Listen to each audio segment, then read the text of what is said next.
Good morning and welcome to the December 13th session of the Historic Preservation Board. Today we have we will have a full board. We have a familiar face back with us, John Stewart. Welcome back. So good to have you here. Thank you very much. Since you've been gone, John, we've tried to keep a tighter order here at the meeting. So I'd like to start off by reading our outline, an outline of our sequence for every applicant. So I'll do this one time at the beginning, and I ask everybody just do their best to stick to it. The staff will call an applicant. They will present the item, describe staff recommendations. At that point, the board might have questions for staff. So we'll take an opportunity to field those questions. And then we'll have the applicant come and make their presentation within a limited time. And we ask that the applicant, after the presentation, please sit back down. The board at that point may have questions for the applicant. So we'll take all of those questions all at once. We ask the applicant to take note of those questions and then come back to the lectern to respond to all of the board questions. At that point, we'll open the public hearing for those here in person and on Zoom. And we'll give the applicant a chance for a rebuttal without reopening their presentation. Then we will have a board member comment one by one, ending with the chair. And from there, we'll take a motion and a vote. So thanks everyone for being here and for your patience. And with that, I'll hand it over to Debbie. Thank you, Mr. Chair. And yes, I wanted to concur a big warm welcome back for John Stewart. Very happy to have you here. With that, I will turn it over to City Attorney, Mr. Nick Kalergis, to read the lobbyist registration notice and swear in any members of the public wishing to testify today. Thank you, Debbie, and good morning, Mr. Chairman and members of the board. Today's meeting of the Historic Preservation Board will be conducted in a hybrid format with members of the board physically present in the commission chamber at Miami Beach City Hall and applicants, staff, and members of the public appearing either in person or virtually via Zoom. In order to participate in today's meeting, members of the public may dial 1-888-475-4499 and enter the webinar ID, which is 817-4834-7488#, or log into the Zoom app and enter the webinar ID, which again is 817-4834-7488. Any individual wishing to speak on an item must click the raise hand icon if they're using the Zoom app, or dial *9 if they're participating by phone. Next, I'll read the city's notice regarding lobbyist registration. If you're appearing on behalf of a business, a corporation, or another person, you need to register as a lobbyist with the city clerk's office. If you haven't registered yet, you should register before you speak to the board. You don't have to register as a lobbyist if you're speaking only on behalf of yourself and not any other party, or if you're testifying as an expert witness, providing only scientific, technical, or other specialized information or testimony in this public meeting, or if you're appearing as a representative of a neighborhood association without any compensation or reimbursement for your appearance, to express support of or opposition to any item. Expert witnesses and representatives of neighborhood associations shall, prior to appearing, disclose in writing to the city clerk their name, address, and the principal on whose behalf they're communicating. If you're an architect, attorney, or employee representing an applicant or an objector, you must register as a lobbyist. These rules apply whether you're appearing in favor of or against an item, or encouraging or arguing against its passage, defeat, modification, or continuance. And lastly, Mr. Chairman, I'd like to swear in any members of the public, members of staff who will be testifying today. Please raise your right hands. Do you swear that the testimony you'll give in this proceeding is the truth, the whole truth, and nothing but the truth? Yes. Thank you. Thank you, Nick. Mr. Chair, just a couple quick announcements. Ms. Weinstein-Berman is absent today, so we will have a board of 6, which is more than sufficient to handle all of the applications. One other announcement. At the end of the month, Mr. Pascal and Ms. Liebman are finishing their terms. 6 years. I can't believe it has gone by so quickly. So I wanted to thank you both tremendously for your service.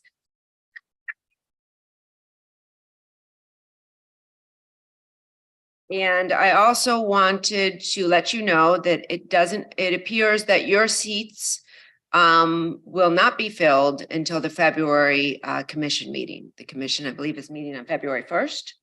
That's right.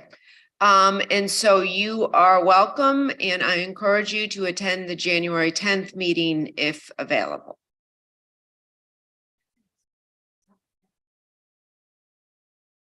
February, if the commission appoints a member to be in your seat, either of your seats, then you would no longer need to return for the February meeting. However, the commission is not going to make appointments until February 1st. So the January 10th meeting, I would request that if you're available, that you attend that particular meeting. But we can discuss that separately if you would like. But again, just thank you very much, and look forward to working with you in other capacities as well.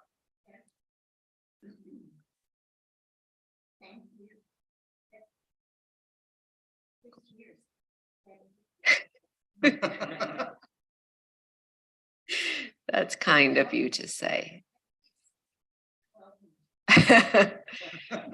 Very good. And just a quick reminder, when we're on the, when you're speaking, make sure we get the microphones on.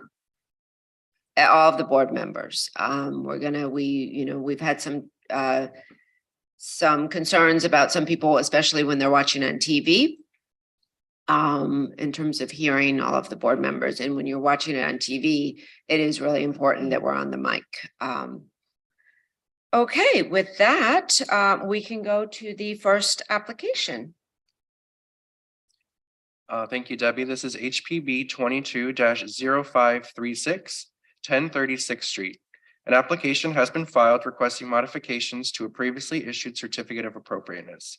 Specifically, Excuse me, don't we have to approve the minutes and everything first? Oh, we can do the minutes. I forgot about that. Okay. So you. we will pause and then we can make a motion if anyone so wishes for the November 8th minutes. I'll make a motion to approve. A second. Okay, all those in favor? Any opposed? Okay, that passes. Thank you. Okay, now back to HPB 22-0536. yes, 1036th Street. An application has been filed requesting modifications to a previously issued certificate of appropriateness. Specifically, the applicant is requesting design modifications to the previously approved project and modifications to the previously approved variances for the required open space and minimum hotel unit size requirements. Thank you, Jake. Yes, just for all of the board members, some of which may not have been here in February of 2021. That is when the board approved the original certificate of appropriateness for the partial demolition, renovation, and restoration of all the buildings on the site, including the construction of a new attached addition. The board also approved variances to reduce the required setbacks, reduce the required open space, and to reduce the required minimum hotel size. The board reviewed this modification at the October meeting. What that was continued by the board issued comments to the November meeting, and the applicant then requested an additional continuance to today's meeting. This particular property contains a collection of buildings. They were constructed in 1938 and designed by Henry Hohauser and the Mediterranean Revival Art Deco transitional style of architecture. The site contains 3 identical buildings. They are arranged around a center courtyard that fronts onto 6th Street. The applicant is currently proposing the construction of an attached 7-story addition at the rear of the site.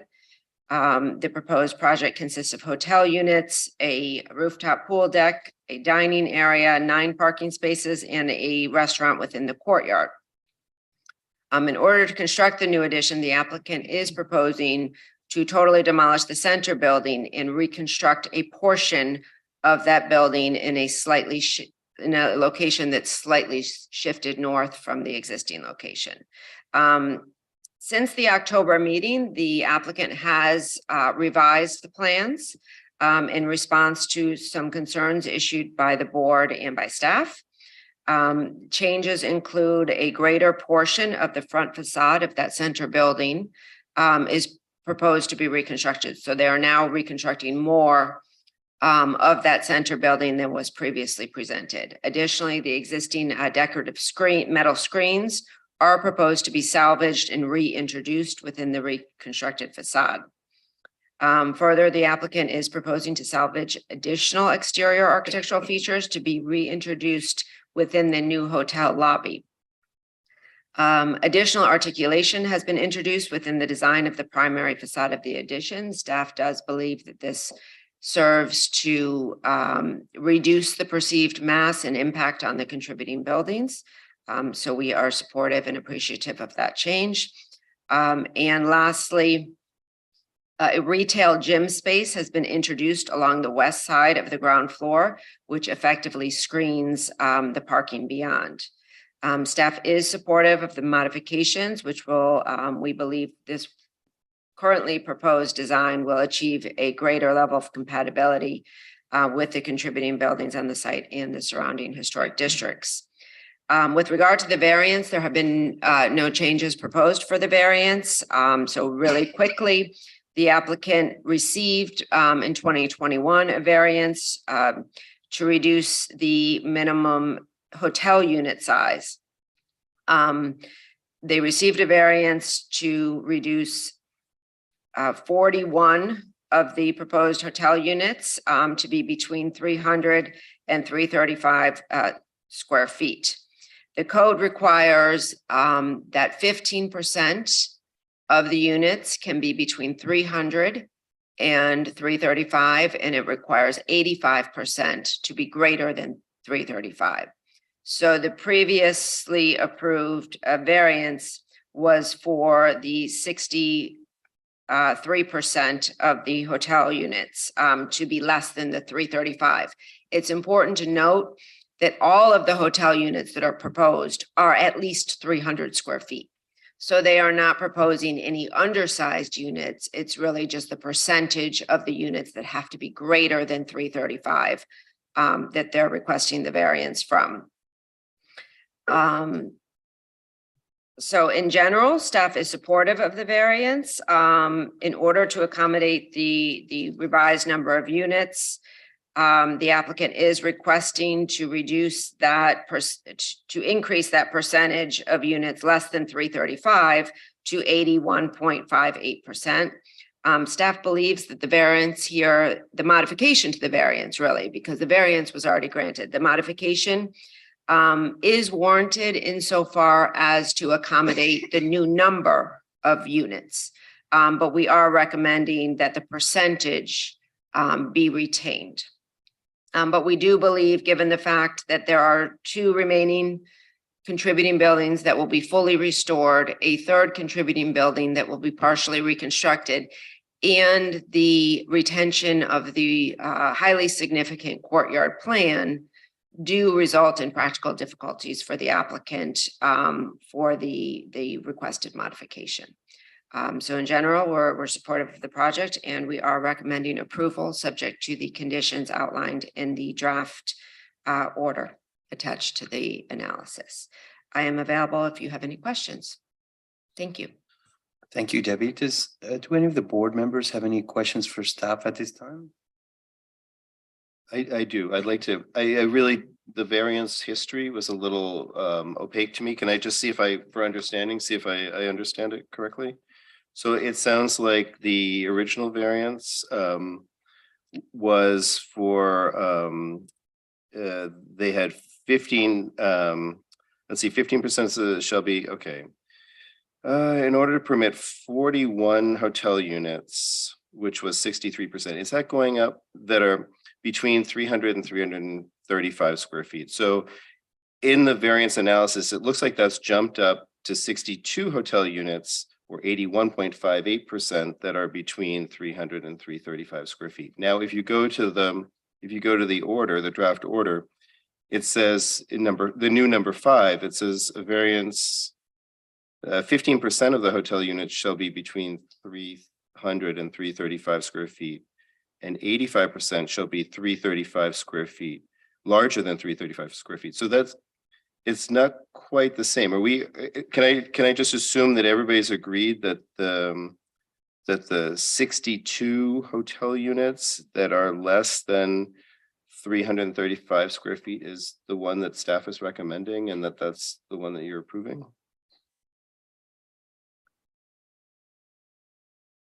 That number just doesn't appear in the ordinance, but it seems to be where you landed in the analysis. That's what I was asking. So the, let me see, we are recommending that the percentage, the 63%, of the total 76 units, be allowed to be between 300 and 335. Okay, so that's the crossed out amount on the variance analysis, correct?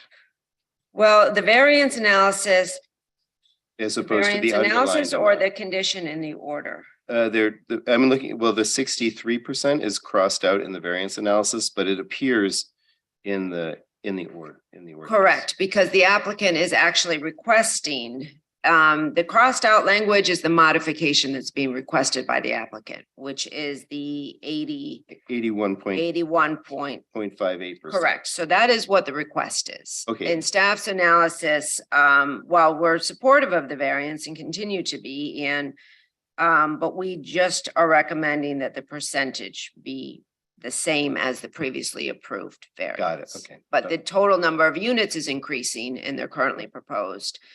So there will be more units at the 300 to 335, which we're, very Right. supportive of. Okay, so you're, okay.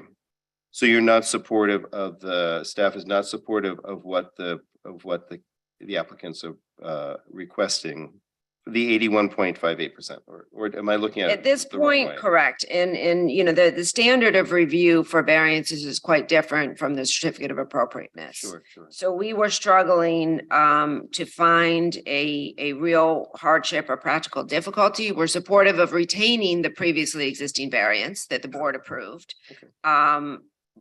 But the applicant, I'm sure, will present this. It is important to note that none of the units are proposed to be less than 300 square feet, Correct, which is yeah. a sizable unit. These are not substandard hotel units. In many areas within the city and historic districts, this particular project would allow for 200 square foot units. In this particular zoning district, and the fact that it's a ground floor addition and not a rooftop addition, the larger sized units are required. So, it's a difficult one. We don't feel that the 81% is unreasonable at all. Okay, Um, that's my question. All right, thank you. So if there's no more questions from me, we can turn it over to the applicant. Thank you. I believe we have a tape, shared tape. Thank you, members of the board. Congratulations, Mr. Stewart, for coming back to the board. And obviously, we're going to miss Commissioner Liebman and Mr. Pascal for all the years of service. Thank you indeed for that. My name is Russell Galbert, and I'm representing the family here before you today who owns the property and wants to develop the property. We're asking for minor renovations to a previously approved application, and we're doing so to make this building more environmentally friendly and more intelligently put together for the community that it sits in. We are currently active throughout the United States. And one of the areas that we spend a lot of time in is historic renovation. We believe in respecting, reflecting, connecting, and protecting our historic past. And we're going to get into that a little bit right now. Some of the images that show you is the Shelbourne, the Gale, many restorations that have received awards from all of the historic preservation boards, many historic preservation awards. And we've been doing it for a long time. We go to the next slide, please. It all started with my grandfather coming to Beth Jacob Synagogue, where he, together with Mr. Hohauser, next slide, please, created an incredible community for the people of South Beach. Next slide, please. You're welcome to visit the site today. There is still a plaque from the 1930s. You'll see Mr. Hohauser's name on it. You'll see my grandfather's name on it. Next slide, please. Just want to show you a little bit of the history. Those were the tabernacles that were on that building. My wife and I recently moved back to First Street, went home because that's where I was raised. Next slide, please. This is an interesting slide taken outside the subject site. It's really quite interesting. You'll notice the gentleman all the way to the left. That's me as a crossing guard, exactly 1 block from this site. I attended school till 3rd grade at 6th Street and Jefferson Avenue, wherein we moved to a new school on 2400 Pine Tree Drive. But that is me some 60 years ago, believe it or not. Next slide, please. That's the Shelbourne Hotel that we renovated with the help of this board, and we did an incredible job. Next slide, please. Next slide, please. Next slide, please. You should note that all of these hotels that we've done before, the average square unit size is 200 square feet. That is what the majority of hotel units today are. You should also know that all of the new hotels built on Washington Avenue have averaged 200 square feet. 200 square feet. That's all the new product that's been built. One of the first premises of a variance is to make sure that no one is denied the rights commonly enjoyed by everyone else in that district. The vast majority of product in this district is 200 feet. This board historically has never denied a variance for room size, ever, that I'm aware of. And we're going to get into some of that in a little bit. Next slide, please. The Regent Hotel, another award-winning renovation. Next slide, please. Casablanca, we went in and saved that hotel some 30 years ago. It needs saving again, but that's what happens 30 years on the ocean. But we retrofitted it completely. Next slide, please. To give you a little idea of the breadth of what we do, it's a passion. It's idea. This is 25 Broad, major building in New York that was totally renovated and added on to. Next slide, please. Some of the product that we did in New York, the Paris. Next slide, please. Hollywood Palladium, the most famous music concert hall in the history of America, where Frank Sinatra got his start. Next slide, please. Granville, Los Angeles as well. Next slide, please. Chicago, the Raffaello Hotel. We brought it back to where it started its life some 100 years ago. Next slide, please. Vintners in London, the most famous historical building where a portion of it is 450 years old and nothing has changed in that building. Next slide, please. So here's a slide that shows you other approved projects from this board, which were really quite incredible. Historically, what they did was they took down completely the back half of buildings and added on a 3rd building. One is located at 1745 James Avenue, and the other one is located in South Beach as well. Absolute connection.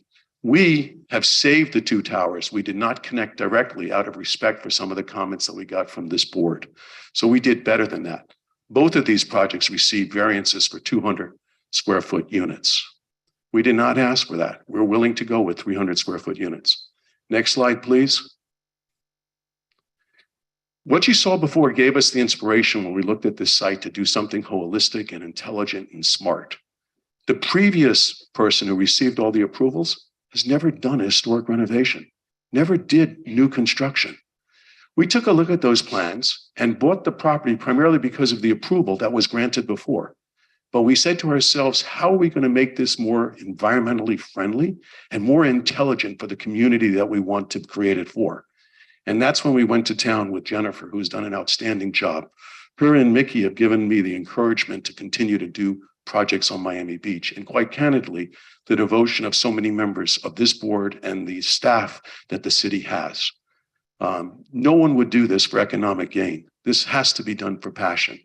So when we looked at it, next slide, please.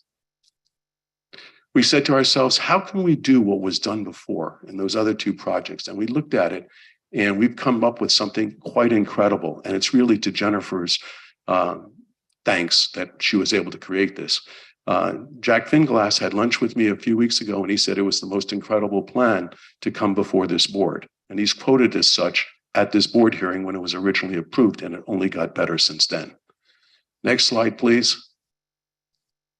The interior and the exterior are quite unique and quite significant, and Jennifer will talk to those two, and Mickey will talk more as it relates to the variance that's sought. Next slide, please. You can see from the site that it's highly commercial. Behind us is a huge commercial with Burlington Coat Factory and other retailers. And really what we're trying to do is we're trying to protect a residential community from that feel of the high intensity retail that is surrounding that area. Next slide, please. You will see that the appearance of this hotel does wonders for the appearance of what the street will look like. It also hides the awful facade of the building that is currently there. And it doesn't have a major impact on anybody in our community. Next slide, please. We are saving, and Jennifer will talk more to this, the architectural significant pieces, and we'll play off of them. For those of you who have visited the Gale Hotel, you know how capable we are at doing that. All you have to do is walk through the Gale Hotel and you will see all the pieces that were saved, renovated, and placed and provided for with a plaque. It's all there, right beside the mother of historic preservation. Next slide, please. Jennifer, I think we'll call upon Jennifer now, who will tell you a little bit about some of the things, but I will address one thing. Buildings need to be brought into the modern world. It's connecting to the modern world. To connect to the modern world, we have to deal with the environment. The original plan had hotel rooms below flood criteria. Below flood criteria. This building is not asking for a variance in height. We're well within the height. What we did was we took those bedrooms and put them a little bit higher. But in overall height of the building, what we did was, instead of having these overhangs where we put the condenser units on the roof, which everybody does on Miami Beach, we pulled the building back and put them on the sides of the building behind a concrete wall so that they will not have an overhang, so that the appearance of this building will not be higher than what it was when it was originally approved. Maybe a foot higher, but not slightly higher only. So we've looked at that, and let me call upon Jennifer now, and I think Mickey wants to say a few words about the variance as well, and I'm here to answer any of your questions. Thank you very much for your time today. Thank you, and good morning, Jennifer. Before you start, I see that the clock is running down. We're under a minute. How much additional time would you guys like? Total 5 max. 5 more minutes? Thank you. Thank you. I wanted to go over the floor plans again. Again, the original project that was approved in 2001, we didn't have any parking. But when Russell came and bought the property, we did decide to raise the ground floor units up and place 9 parking spaces. Now, these buildings don't need much parking, but they do need some parking, just to keep people from double parking along 6th Street while people are trying to drop off. I think that being able to bring a car in off the alley and get the car off the street for a little bit while they unload, I think that that's almost a necessity for this property. The building, the 2 existing buildings are going to be completely renovated. There are existing steel windows that are most likely original. They're the octagon windows. We're proposing to take those octagon windows and bring them inside the lobby and actually use the original steel as a part of a light fixture, part of the facade of the lobby, so people can still see them, because we're lucky enough to still have steel windows from the 1930s. We're also keeping the historic courtyard. Next slide. And as you go up, the building does get smaller. This is the 2nd level, has an open space where the lobby is, so it's a double height space. And then the 2 historic buildings are going to be renovated and connect off of the main building with a corridor, and there'll be 4 units per floor in those 2 buildings. Next slide. This is the 3rd level. So this side on this plan, the building is wider. It goes to the setbacks. And then there's a single loaded corridor on the back with staircases on the rear. Next slide. I don't know if you can see it closely here, but the 2 ends become a a roof deck. And that roof deck, we're able to put all the condenser units for the building instead of having them up on the roof, creating more height. We've actually taken them down to this level and they're concealed within a parapet. Next slide. Typical floor on the upper level. Next slide. And then there's a small roof deck, small pool, for hotel guests. Next slide. And then these are some of the elevations. So what we did was we took a lot of we're using black and white, kind of the motif of a black and white movie. We're bringing back those black and white color motifs on the historic buildings as well. Next slide. Next slide. And then here you can see, this is where I'll stop, but you can see how far back we are set from 6th Street. We're about 50 feet set back in the rear. And you can see the large building, the Fifth and Alton building that's sitting next to us. We are really very skinny. We're about 30 feet wide. Have a small building along 6th Street and press all the way, kind of screening the target parking structure. Thank you, Jennifer. I'll be very brief. Before I get into the hardship criteria and the variances, I want to point out two things that weren't fully developed in this discussion. The Flamingo Park Neighborhood Association was objecting to this application in its original form and through last week. We had a wonderful meeting with them at the beginning of last week, and that objection was removed. They're no longer objecting to the application, which I think is significant because it is the perimeter of their neighborhood. And I think with the changes and the understanding of the impact, they're no longer objecting to our request. And I also want to point out that Jennifer and I both worked on this project in its first iteration.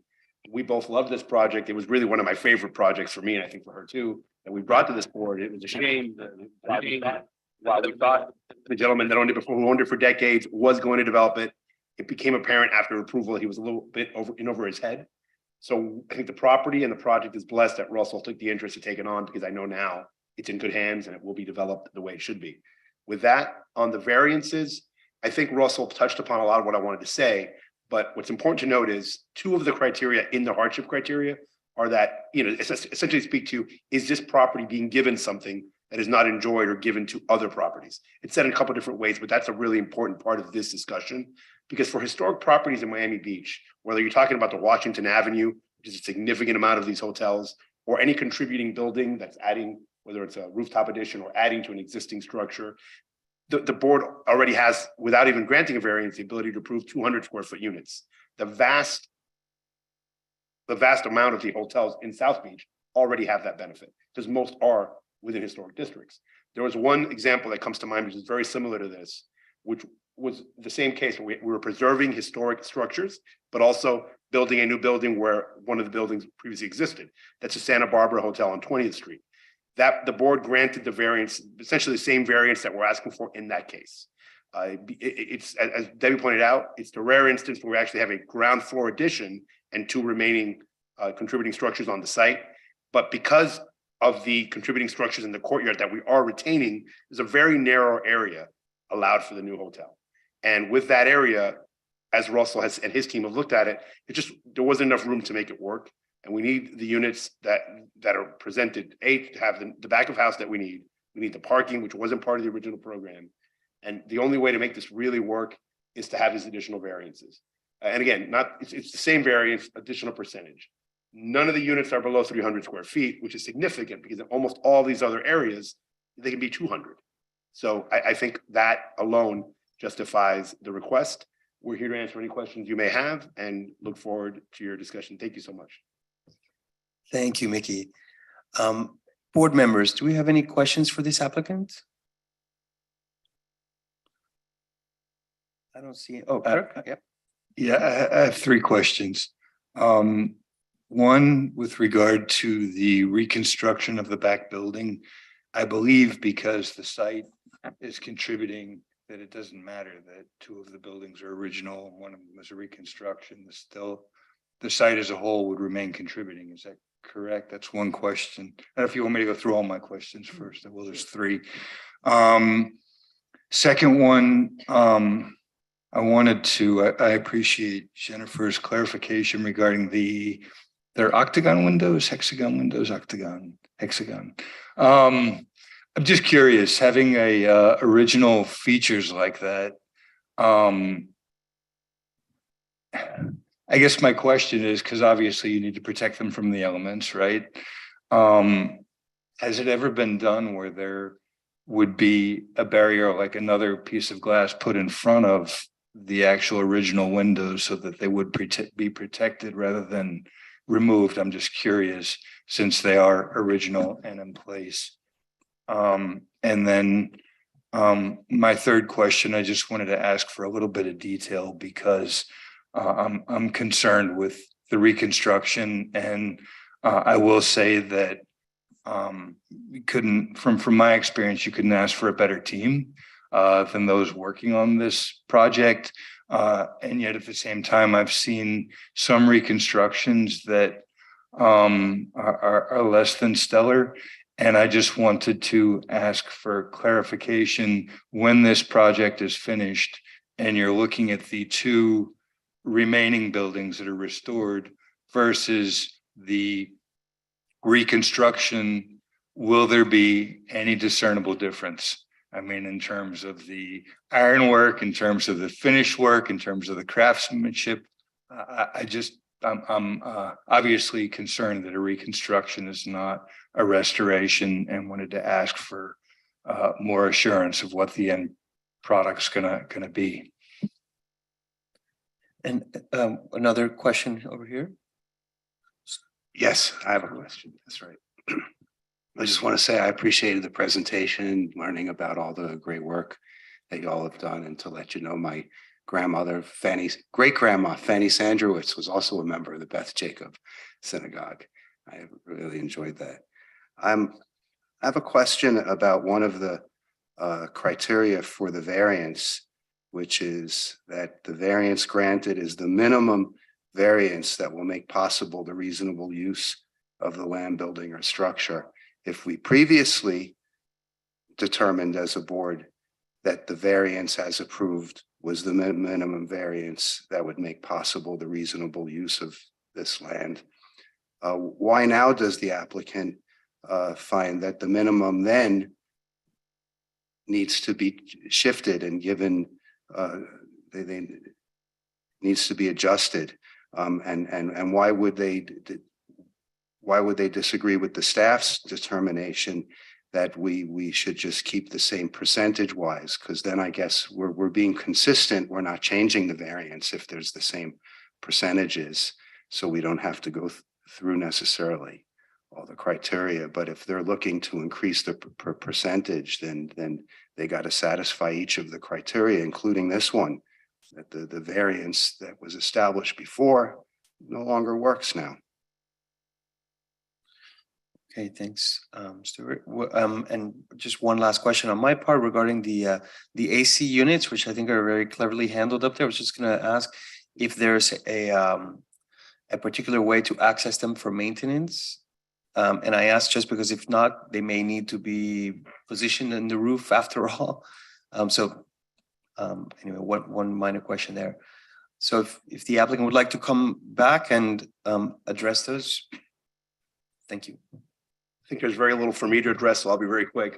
As to Stuart's question, yes, that was the minimum that applicant thought he needed. He wasn't able to build the project. This is a new applicant, and and Jennifer can speak more to them, but things have changed. Obviously, there's parking added. We've raised it to make it more resilient. So it's changed this a little bit, but please understand, we could have asked for units under 300, and those are very, very common throughout the city and throughout this district. We chose specifically to keep everything at 300 because that's a standard that's already set in the code. It's just a shift in percentages, and we're talking about 10, 15, 20 square feet in some of these. It's nominal. The difference to the guest, to the design is nominal, but the impact on the development and the success of this project is significant. So really, we've struggled with it. We even talked since the last hearing, can we reduce it more? And the impacts to the success of the project are so significant. And we believe the impact to someone seeing these sizes is really negligible at best. If Jennifer wants to speak a little bit more to the resiliency and stuff, that'd be great. Sure. Also, we're a little bit squeezed between our depth of the units. So it's not really about the width. It's our depth because we're so far set back and we've already asked for a variance on that on the previous one. So really that's, it kind of just worked out that way math wise and laying out the grid of the units. To answer Kirk's question on the reconstruction, we're lucky enough to have two buildings there. So while the general contractor is rebuilding, and we've documented these buildings really well. So once they start construction or reconstruction on the building, we have those two really to look at. So we're lucky enough to have that. And I do feel that it should look, it won't be exactly like them because it doesn't have a pitched roof, the third piece, but it will, yeah, I'm of the belief that it should look almost identical because that is the third piece. So we'll be very careful with that. And I just want to address one other question you asked. Jennifer very intelligently actually provided access to the two rooftops where the air conditionings were through the catwalk. So we do have access. We won't have to put a crane up or anything else. And I just wanted to address one other thing about the variance. This is the minimum variance. And we're really talking about 300 square foot as the smallest unit at this property. We could have gone with 200 square foot units in the rehab of the two existing low-rise buildings that we are completely renovating. And there will be a difference. They will look brand new. That's the way we do things. Just go to the Gale today. That renovation was done 10 years ago. It looks brand new today. Go to any of our other projects. So this is the minimum variance that would allow us to build this building and to do this project. And we do it with passion and with love. Thank you. No, the other two, I just wanted to actually be kind of educated here with regard to those feature windows. Has it ever been done where there would be a protective panel, like another piece of windproof glass that would go in front of? We have definitely done that before. And we'll do that here if required. And that's one way that we actually pass hurricane code, because most of these existing windows, when you go and renovate, will not pass hurricane code. And we have done that in the past. I don't know if we're going to do that in this instance or not. Those steel windows are really quite solid. So I don't think we're going to have to do that for hurricane code here, but we would certainly do that if necessary. And they are in good condition.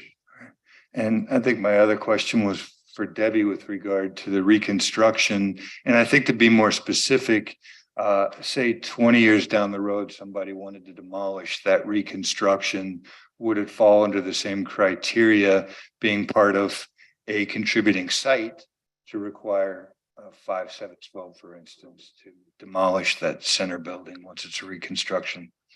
So currently, any demolition, regardless of their classification, so non-contributing and contributing buildings for demolition, require a 5/7 vote of this board to approve. To your question about will it remain contributing? So we currently, our historic properties database, which is online and available to the public, identifies all three of the individual buildings and as contributing to the historic district. Once this project is completed, we will update our database to include the information with regard to the new addition. So it will be updated as to, we'll have the two whole contributing buildings, the reconstructed portion, which will retain contributing status because they are asking for a reconstruction of it. And then the new building would be classified as non-contributing.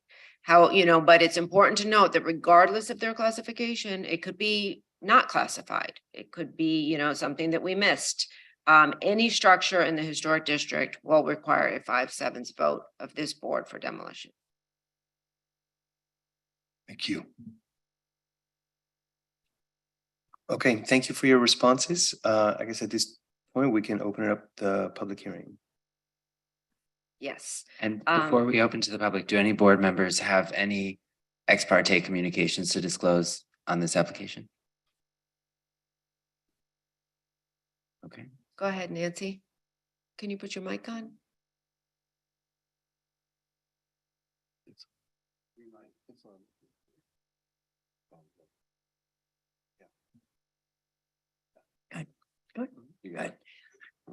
haven't seen this in a couple months. So, I visited with them, with the group, and it was an interesting time. I thought, first of all, we're going to see a building down there on what street, the 6th Street. And I wondered, what are we going to see, especially when you looked beyond it to the west? There was a whole bundle of people at the grocery store. I mean, it was the whole block worth of people at the grocery store. I said, how are we making this into a wonderful place? And I got to it. I had to get to it, to the front face of it. And I was so impressed with what it looked like at the time, with no fixing on it or anything. And I couldn't wait till we judged it here. I couldn't believe that anybody would not be interested in it. It is the building is just so, the way it sits and the way it talks to you. And I couldn't wait until I saw what was going to happen today, and hope that I'm not fooling myself or trying to fool the people who are doing it. So it was more than a pleasure to go to see what was happening there. And I cannot wait to see. And I certainly hope it's going to move quickly, not like some of them that were still waiting for 10 years from before. I especially loved it because of its size. The many places that I have been to look at what's going on in the city, it seemed to me all we were looking at were tall buildings getting taller, and just nothing interesting anymore. So I really love where is she? The two of them. I love what you've done, and I hope you do many, many more, because we are losing properties like this. We're just losing them because they're getting bigger and bigger and bigger, and they're growing, or else they're being demolished. So this is a fine start. And even though I won't be on the board anymore, I'm certainly going to watch to see that perhaps we can set a new presence of doing buildings that are interesting, not just tall.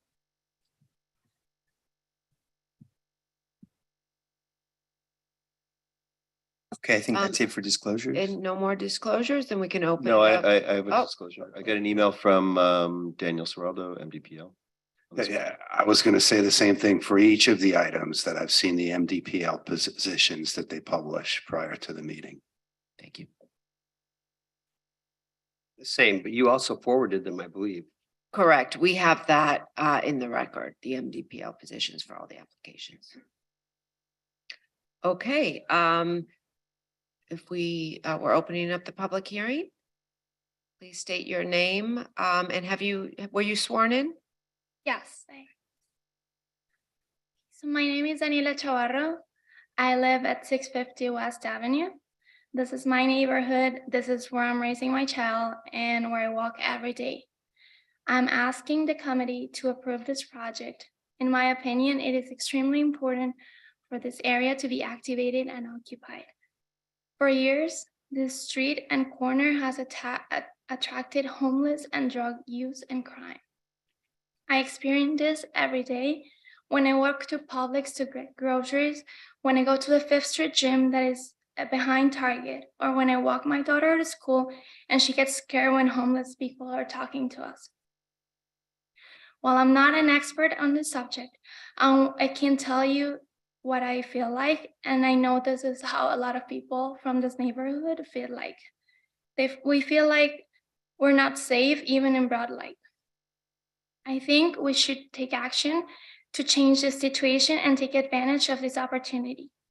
We have someone who lives just blocks away and cares deeply about this community, that has experienced firsthand what walking down these streets is, because he walks these same streets every day.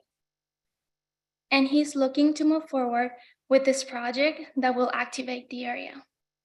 This is what we need. This area has been empty for so many years. We need to refresh it, to refresh our neighborhood and bring business to our community, create jobs so people don't have to look for other jobs in Miami and eventually move. Thank you for your time, and I ask you to support this project to move along. Thank you. Is there anyone else in chambers wishes to speak? Or if you are on Zoom, please raise your hand. Good morning, Matthew Goltanoff with the Miami Design Preservation League. I'm going to reiterate the position of our organization.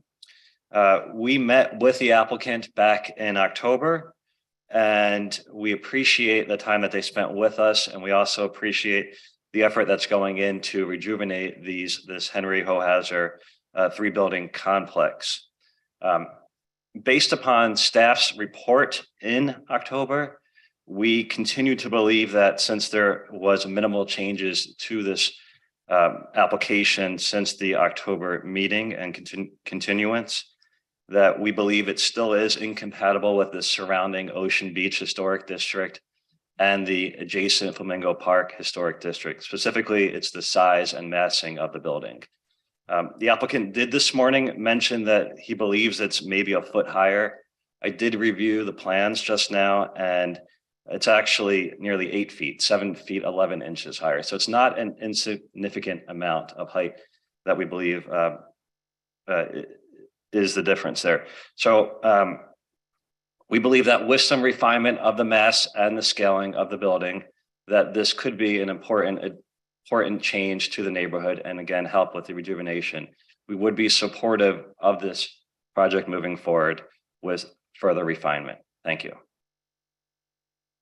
Okay, thank you, Mr. Chair. We have some members on Zoom. Our first speaker on Zoom is Joseph Magazine. Hi, Joseph. Do you swear that the testimony you'll give is the truth, the whole truth, and nothing but the truth? Yes, it is. Yes, it is. Thank you. You have 3 minutes. Thank you. My name is Joseph Magazine. I'm a resident of 650 West Avenue. I'd like to thank you all for your time and dedication to our city. And I'd also like to thank Mr. Breslin for his unbelievable advocacy and championing for the arts and culture GEO bond that was passed by our voters at an unbelievable margin and will transform arts and culture Miami Beach. For this project, I support it because I also believe this area is in very bad need of activation. I've lived in Miami nearly 10 years, and I believe this site has sat abandoned since I've lived here. It's held back progress for the overall neighborhood.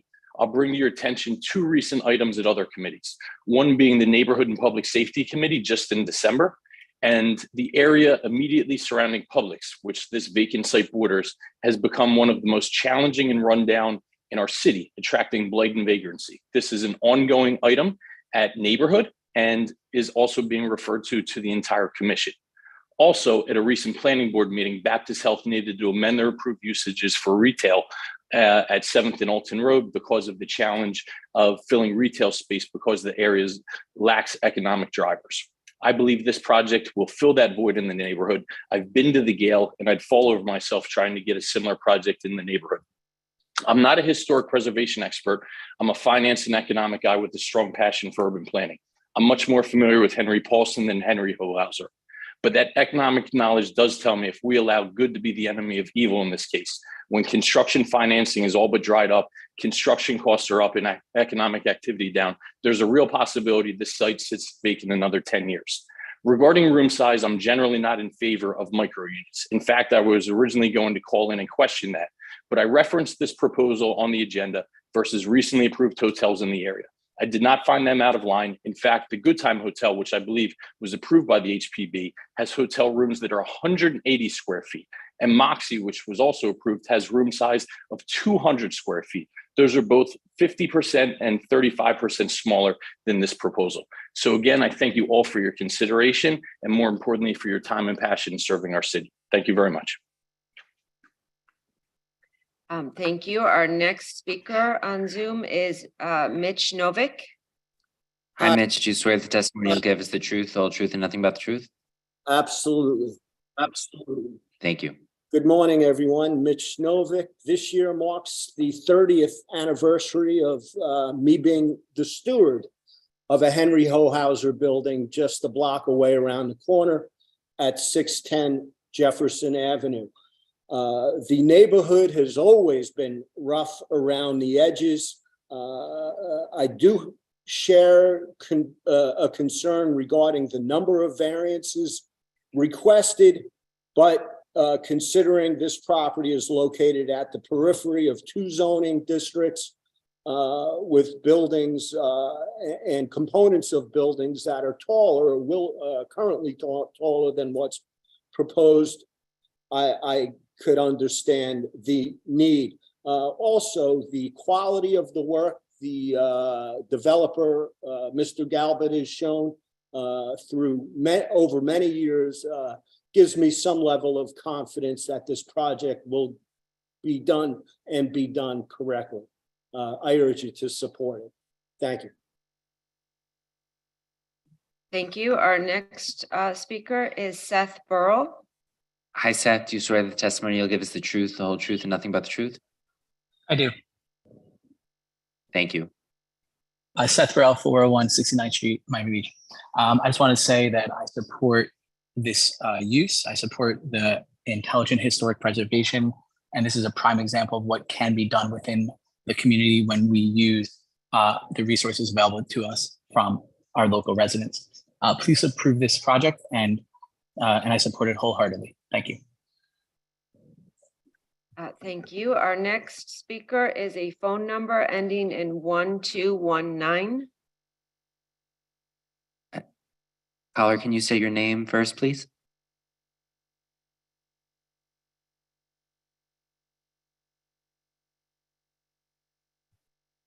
Caller, I think you need to unmute yourself, which is star *6. Star 6. I think 9 is raise hand. Star Hello? 6. Yes. Hello? Hi, please state your name. My name is Ryan Veeder. I'm a resident of Miami Beach for about 25 years now. I lived at Hi, Ronnie. Do you 1036. swear that the testimony you'll give is the truth, the whole truth, and nothing but the truth? Yes, I do. Thank you. You have 3 minutes. Okay. My name is Ryan Veeder. I'm a resident of Miami Beach for about 25 years now. I lived at 1036th Street for, I don't know, maybe 8, 9, 10 years. I was friendly with the owner, Jose Fernandez, who was a nice guy, but he really did very little to improve the property. I lived there when I was single. I had my wife there. My baby was born there. I was there prior to the Publix going up. I used to have a view of the bay, which was gone. I remember when they built the Target, and all these things definitely are helping the neighborhood. My kid was in school in South Point. I go to that Publix pretty much every other day, and 6th Street definitely needs some improvement. The building that's just east of those buildings also has just been vacant forever. Homeless people were living in there having barbecues. I've seen just recently, even last week, people smoking crack a block away near the gas station. This area in 6th Street is probably the last remaining horrible area in Miami Beach. It's just full of people stealing things. I catch guys, they were stealing my bike tires, trying to get into my car, sleeping in the backyard on the property. I planted all kinds of trees. I would maintain the property, take out garbage. The stairs in one of the buildings were falling apart. The building had leaks in the roof. All these things I dealt with being a single person. When I had my family, I could no longer stay in those buildings, although I did like the neighborhood, but it's not a safe area for women. My wife was always having difficulty with people who were drunk on 6th Street. I don't know why there hasn't been more city presence to clean up that area. When you ride your bike or you walk through that street, you can see all the stuff that's going wrong. And it's right there in plain sight. And I think any development to improve the property is really going to help the neighborhood, the residents, how people view Miami Beach. When you first enter Miami Beach from 5th Street, the first place you come is that neighborhood. And you see all these people who are, I understand people are homeless. It's unfortunate, but I don't think the city has done enough to improve that area. And it's kind of like this leftover street. I like that the park has been renovated on West Avenue there. I bring my kid there. It's a great place. I see that people are trying to do things on 6th Street, but I think we need like a big push to kind of get things going in the right direction and clean up the neighborhood for all the residents and for everyone who comes. People go to that Publix, the Target, the Ross. Everyone sees that area, and it's just kind of like this Sir, really your rundown. 3 minutes are up. Okay, Thank you. Our next caller is Bernardo Sandoval. Good morning, Bernardo. Do you swear that the testimony you'll give is the truth, the whole truth, and nothing but the truth? Yes, I do. Can you hear me? Yes, we can. Yes, good morning. My name is Bernardo Sandoval. I'm president of North of 5th Neighborhood Association. I reside at 1035 West Avenue. I've been a Miami Beach resident now for about 12 years. I've been coming to the beach for 43 years, since I was 6 years old. And I remember when the Causeway was a 2-lane road, and driving across, I was always scared that we were going to veer off and head right into a government cut there. So, I've seen a lot of changes. I've seen everything that's been occurring, and I love the beach. I am divorced, but my daughter resides a couple blocks away, and we spend a lot of time at Flamingo Park and the new park on 5th Street. We love it. We really like what this developer in particular has been able to do to activate that area. And I'm in disagreement with Miami Beach Preservation League, and I don't think that it's a big price to pay to give a developer what he needs to make this function for everyone. The fact that they're keeping those 2 buildings in the front with the original facades, I think that's huge. There's no other developer on the planet that I think could do what this developer is intending to do, and to maintain the spirit of the beach. And as I said, I completely disagree with Miami Preservation League's view on this. I don't think it's incongruous to what's going on at Flamingo Park or south of 5th or anywhere else. As a matter of fact, I think that's very odd to me that they would be against something like this, or they'd want to go back and press the developers. And this is why Miami Beach has a bad reputation, and why we don't have other projects like this going on. And we're very fortunate to have a developer such as this that's willing to take this on. And as the last speaker said, it's very important to activate this for the neighborhood. That is a very unpleasant place to go. My girlfriend, who likes to go to Publix, unfortunately refuses to go to that particular Publix. So she has to go to Sunset Harbor, and it's for the obvious reasons. It's unpleasant. The element there is frankly scary. And I think this hotel activation is going to only improve the area and make it better for everyone. So with that being said, I'll just end my comments there and basically echo what everyone else is saying. Thank you so much. Have a good day.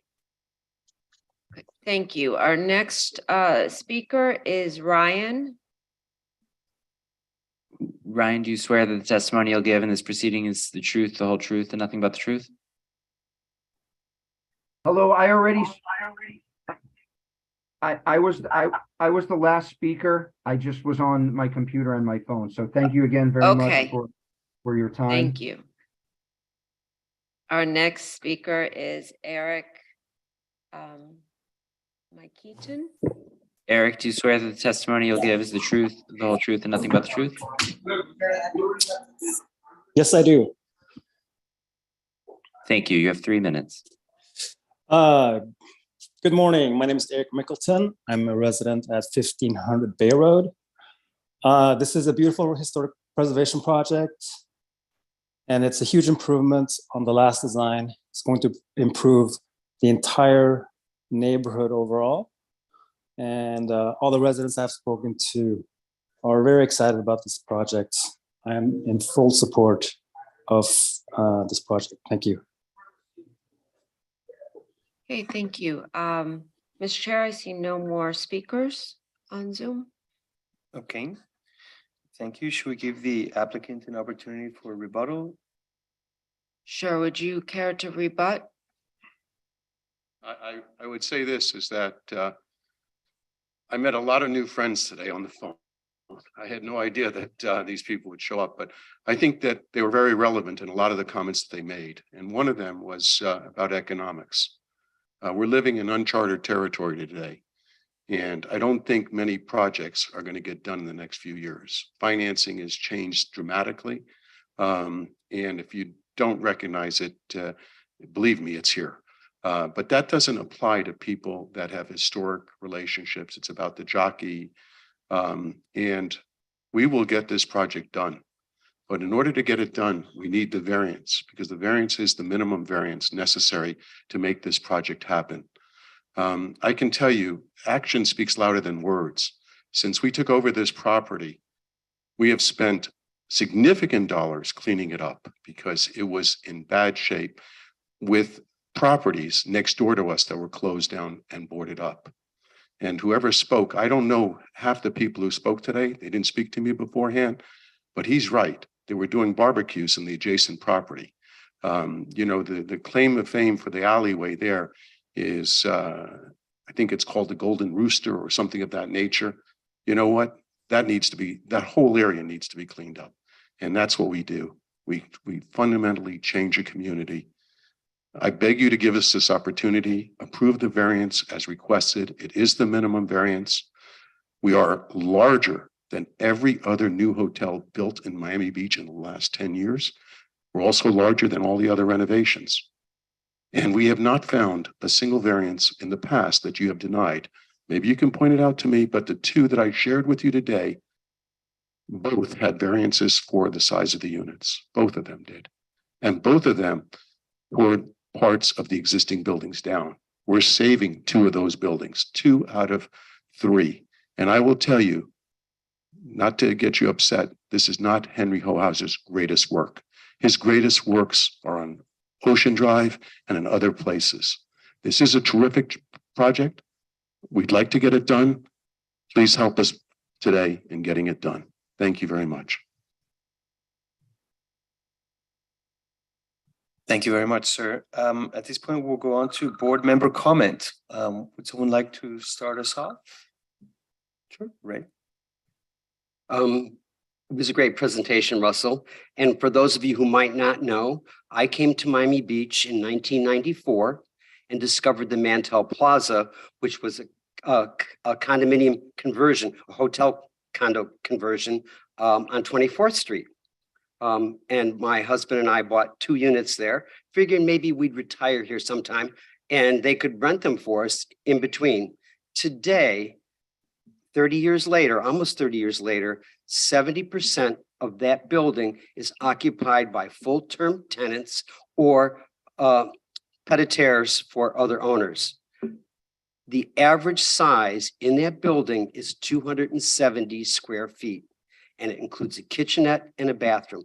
People grew up in a bedroom, and they're very happy to live in that size space. So to have a hotel room that's even larger, to me, is a great asset, and I think it's really great. And to go along with what MDPL was saying, I believe they were talking about the building being like 7 feet taller, but as it was stated, you're not asking for any height variance. So there is no variance in the height.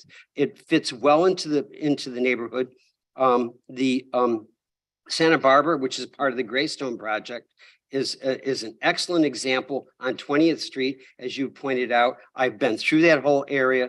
It looks really great. And to me, you presented a great project. If some of the other board members are concerned about your windows, I'll let them talk about that. But for me, thank you.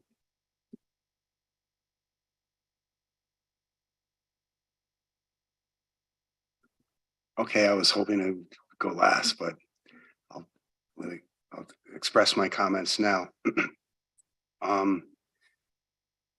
Well, I'm glad to hear that this is, and I also see the same way as the community sees this as an important project. The community sees that, and the community sees this as a well-designed project, well thought out. And this is an application for modifications to a previously approved plan. And from most of the comments, and my sense that there are improvements to the new plan. I agree with it. But I would tend to agree with the staff that the variance as it was previously issued should not be modified with regards to the percentage of the number of units that are of a size that the code doesn't permit. And it has nothing to do with my preference, because my feelings are that I agree with everybody's sentiments about the great work done by this developer and what a great addition this would be for the neighborhood. But there's a quasi-judicial board, and we're supposed to apply the law as it's written. And there is a zoning code that says what's permitted and what's not in certain zoning districts. And a variance means that you want to go beyond what the law provides. And there are conditions when you can give a variance. And we already did give a variance with regard to the size of the units.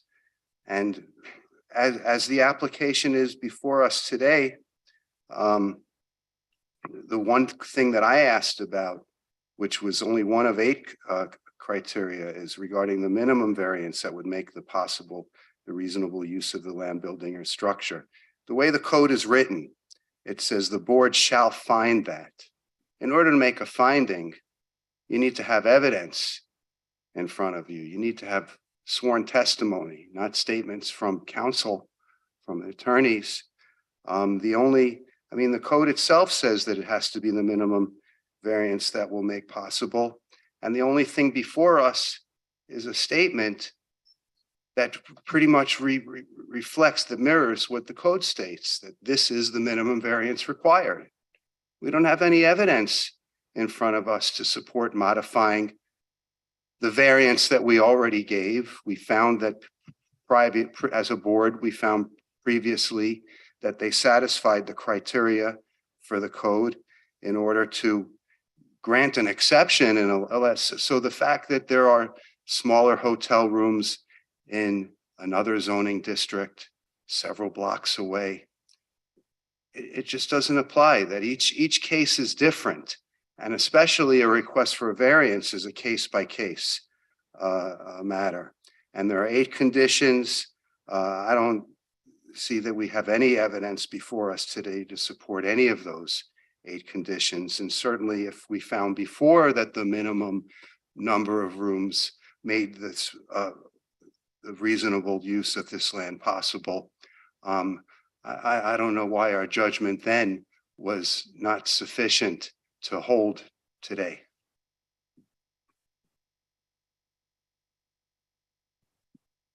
Thank you.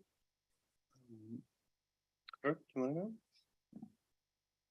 go? So first off, appreciate your coming, Mr. Galbut, and I appreciate the historical photos. It was nice to see.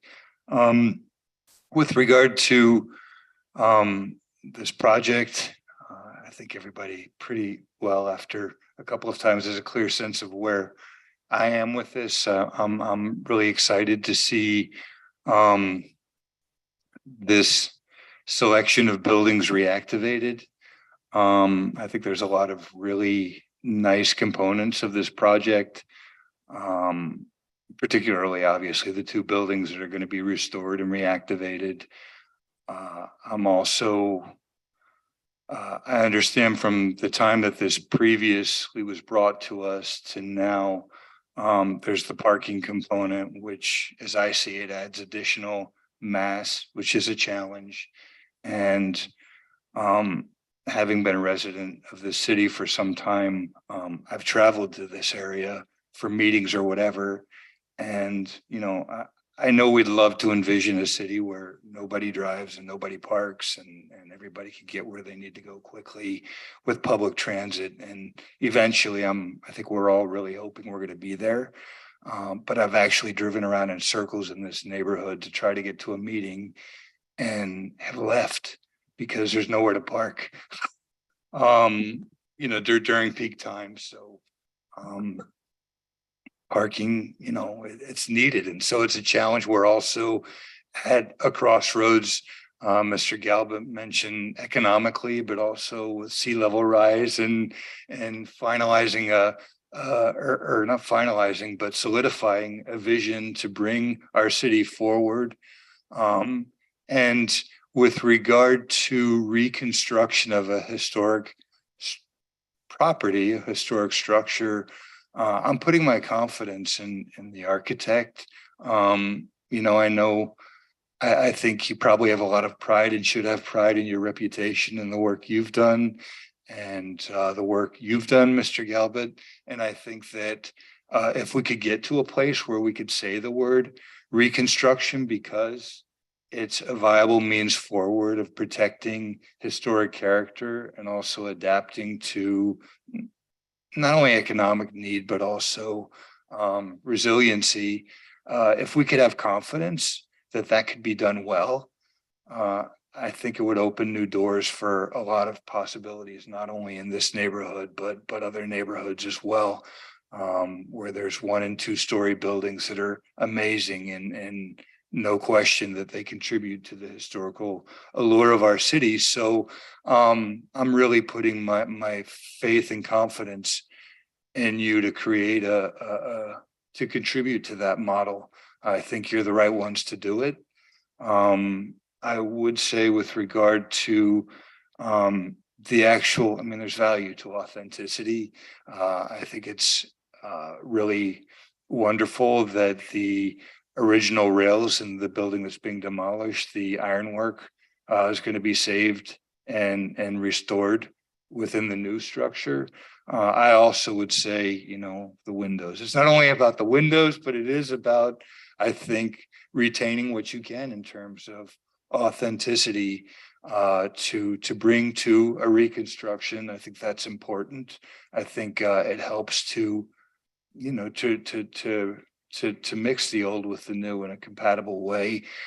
So with regard to the windows, which I don't believe are operable, if there were the octagon, hexagon, those windows, if they were able to be retained again, I don't think new gear that's manufactured doesn't really necessarily always match what was authentic. And so if it could be retained in place, I think that would for sure be a benefit. And I would ask if the board were supportive of that could be something that we try to do with staff's discretion to retain as much of the historical authentic features to be reintroduced within the reconstruction and the renovated buildings as possible. And I think I've touched on everything. I really appreciate what you're bringing forward in terms of compatibility. You know, obviously I'm fixated on these 3 Hull Hazard buildings and wanting to see excellent quality. If there were a means, I understand the need for parking, as I said, of moderating the height. I might look to our 2 valued architects on our board to maybe, if there is an approachable way to do that, or to address the way that the massing is articulated. But as far as I'm concerned, I'm supportive, my confidence in you. And I wish you the best and thank you for bringing this forward. And Nancy, did you want to add to your earlier comments? Or did you say what you wanted to already? Thank you. I would like to do that.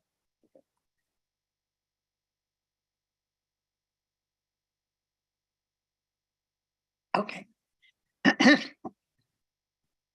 I think I was speaking at that time, imagining the future of this building, the buildings. I was so impressed with what they looked like because of what was behind them and around them. And when I went to see them, there were people living there. I couldn't understand why the people left, or was that a mistake? Are there people living there? There are people living there. Okay, that was very confusing because I know when I was there, they were there, but they were not loving it because of the problems. One of the big problems that I saw, across the street to the west, the chaos of the grocery store there. It's nice to have a grocery store nearby, but at the time I was there in the morning, it was like, I was happy that I didn't have to go on that side of the street. And I don't know, it probably has gotten worse, but whatever it was, to look at the building, I think the faster you can get it done, the better. And I'm counting on you, and I know that the rest of the people in this room, and when they see and hear, it is a wonderful building in that area. So thank you for bringing it forward, and we'll help with everything we can do. You know that. Thank you. Thank you, Nancy. Mr. Stewart. Yes, thank you very much. I thank you for this project. I think it has many wonderful qualities to it. And I wanted to go back to our conversation because with staff, with Debbie, if you'd kind of just entertain this for a moment, because I'd like to resolve the variance question with you as our professional expert, one of them on this topic. And I was looking at the requested variant. The request is to have 81.58% of the units be smaller than 335 square feet, and have a fewer number, just 18% be larger. And I was looking at the plans, and I think that's the request on the part of the applicant. It's been expressed in different ways in different places, but when I was looking at the plans, I was thinking there was an advantage to this request in this particular site, because it's a corner site and because it is basically has two different kind of axes onto the street. And this, because of the larger number of units, the greater percentage of units will be smaller. It's able to keep the profile of the larger, smaller, and also with small units. So I was wondering if maybe staff would be able to understand, think about that proposal instead of thinking about it as an advantage to this particular project to create.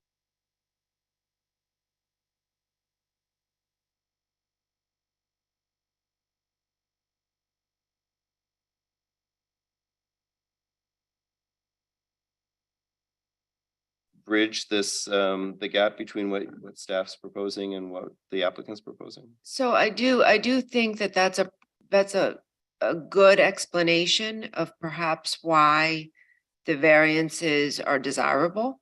for the smaller units. I didn't think about the site location as kind of a corner property. I think that's also compelling. And staff is not opposed Okay. to the request. So I think that's a good way of looking at it, and I support the board in your decision-making process. Excellent. Thank you. That's all I have. Thank you. I agree, this project is full of great things. I think it aspires to do a lot of good for the neighborhood.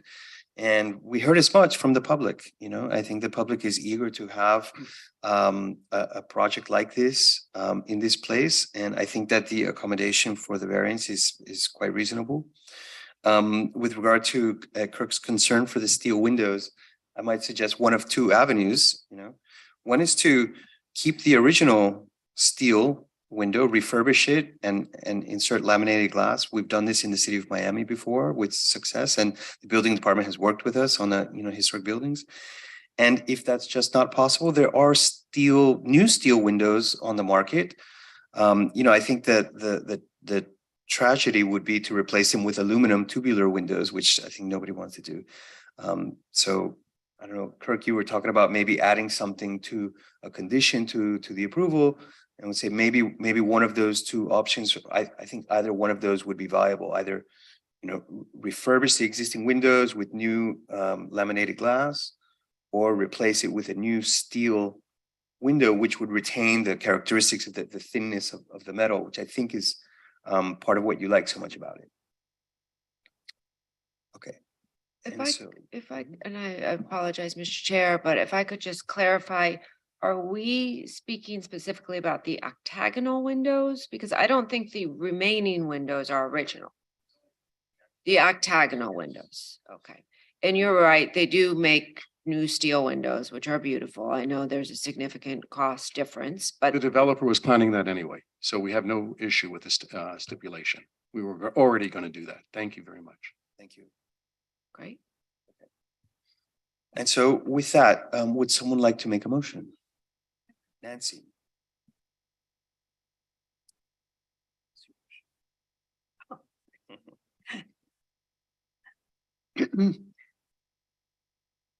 Are you waiting for me to, or not? This second. Yes, I'm going to make a motion. I just wondered if I know I have to have a second. Right? Okay. Oh, yes. Okay. Therefore, I make a motion that we applaud the maker. That's I can't say anything better than that. And for years I didn't talk to you like that. Something has changed. Something has changed. So I make the motion, and I hope I have a second on it. But anything and everything that you saw today, it's so up. It's so up that I can't wait to see the next project that's coming. Just to be clear, is your motion To approve, yes. Could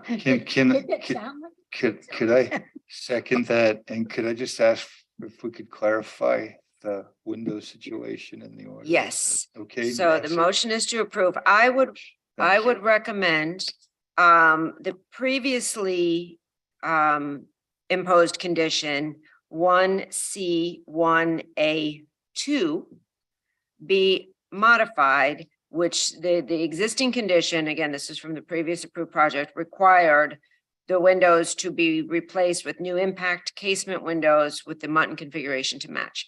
I would add in there, with the exception of the octagonal windows, which may be retained or replaced with new steel octagonal windows And all three structures.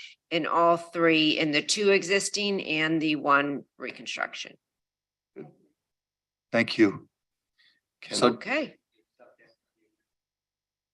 She did, she agreed. So let me call the roll. Can we?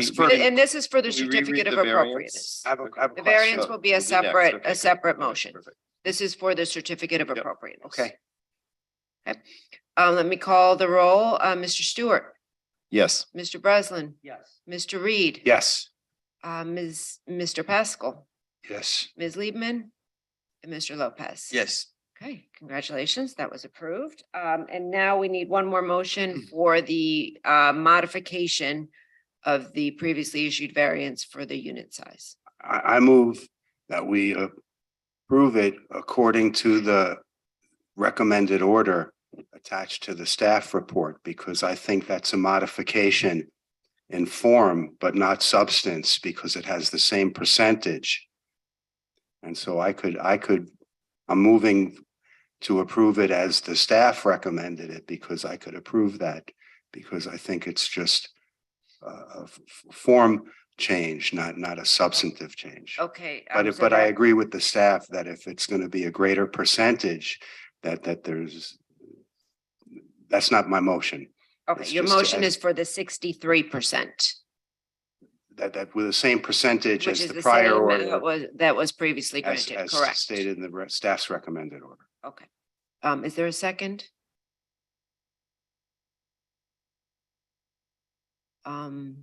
That motion failed due to lack of a second. Is there another motion?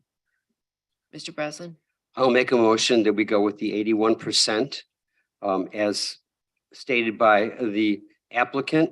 I personally am well aware of size and what people can live in. And I think that this is an excellent way of making this property work financially for everyone.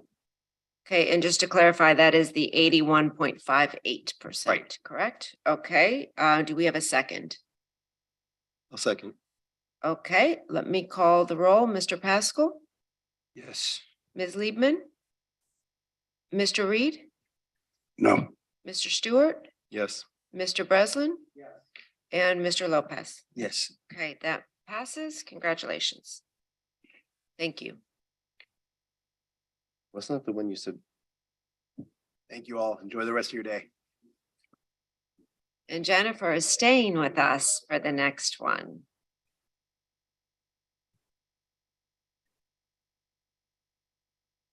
The next file is HPB 22-0521, 803 Second Street.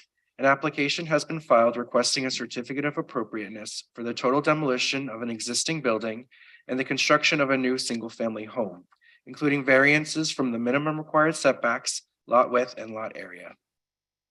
Okay, thank you, Jake. The existing building that's located at 803 Second Street was originally constructed in 1923. It's located on the northwest corner of Second Street and Meridian Avenue. We have not been able to locate any original plans of the existing, although in terms of the plan of the property, examination of early aerial photographs appears to indicate that the structure has had only limited modifications. This particular application is requesting the total demolition of the building in order to construct a new single-family residence. The applicant has submitted two structural engineering reports have been submitted as part of this. One prepared most recently by Yusuf Hakim Consulting Engineering that was performed in June.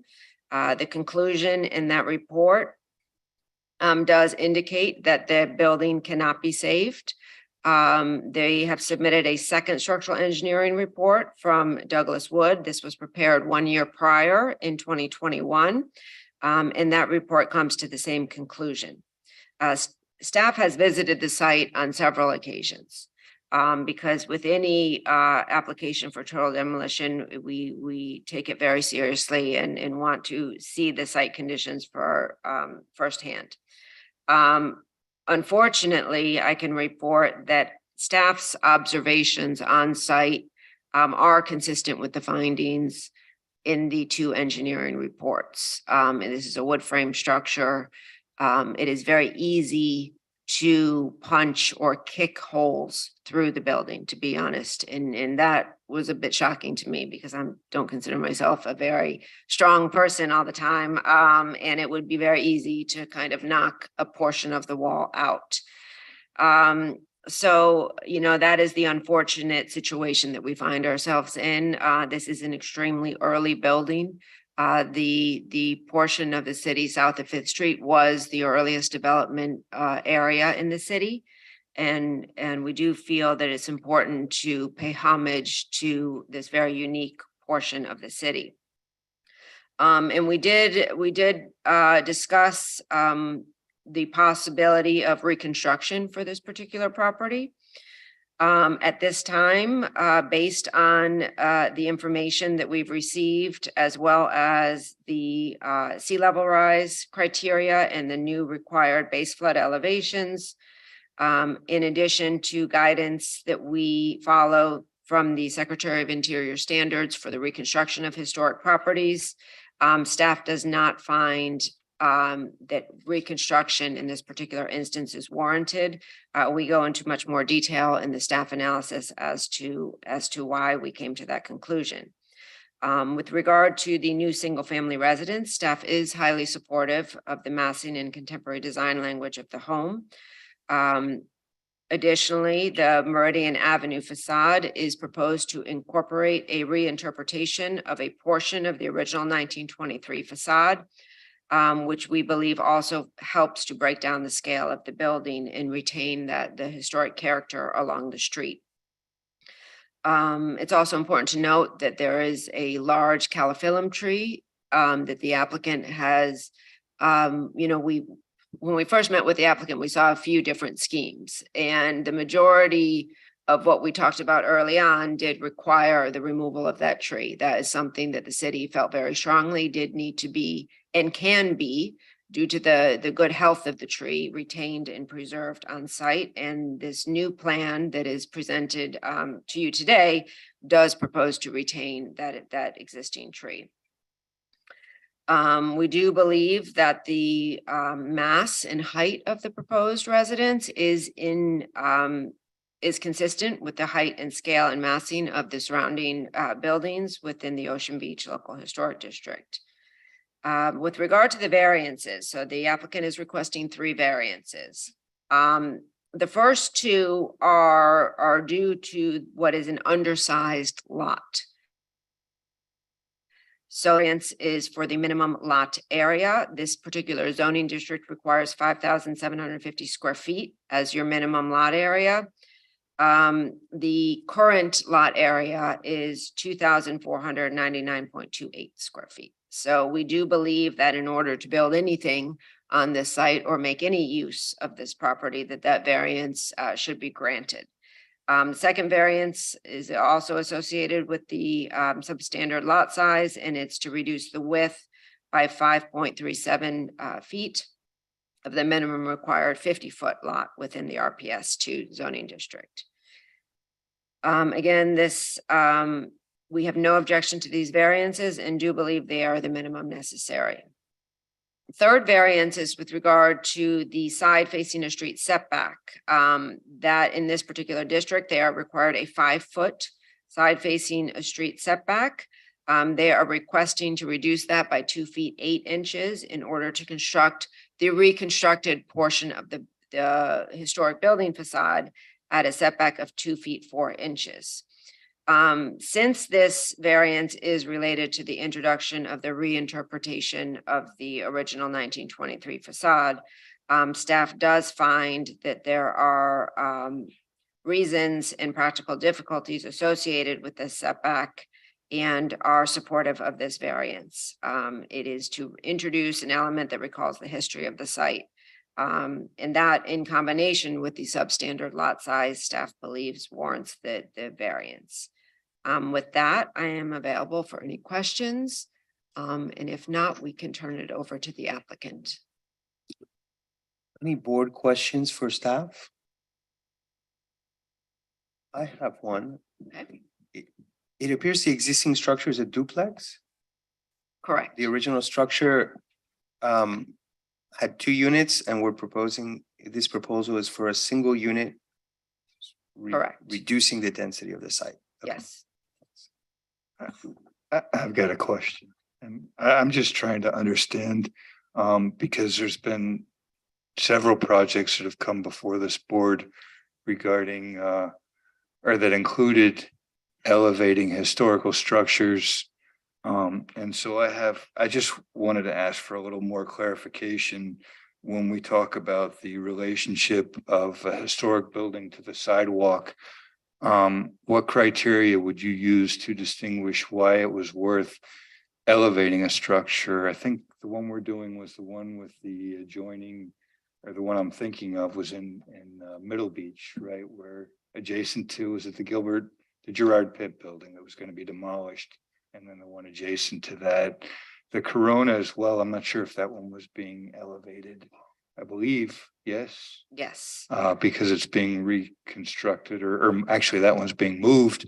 But again, you know, the statement of the relationship to the sidewalk, obviously by necessity to elevate a structure would change that relationship. So I wanted to just ask for a little more clarification.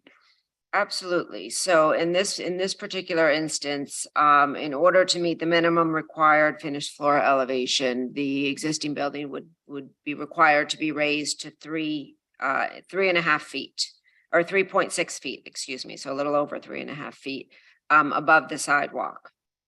In this instance, staff does not believe that we have the option of retaining any original building fabric to elevate the building. Now, with regard to reconstruction, the reconstruction portion could be, you know, very easily built at the 3.6 feet higher than the existing. However, due to the size, the extremely small lot, we don't believe there would be sufficient room to actually transition from the sidewalk to the new finished floor elevation of the building. And that was a concern of ours in terms of the urban quality of the district, to have basically, you know, an almost 4-foot kind of plinth that the building would sit on, you know, directly adjacent to the sidewalk. But that was in our analysis, and you know, I'm curious to see some of the other boards' opinions on that. You're welcome.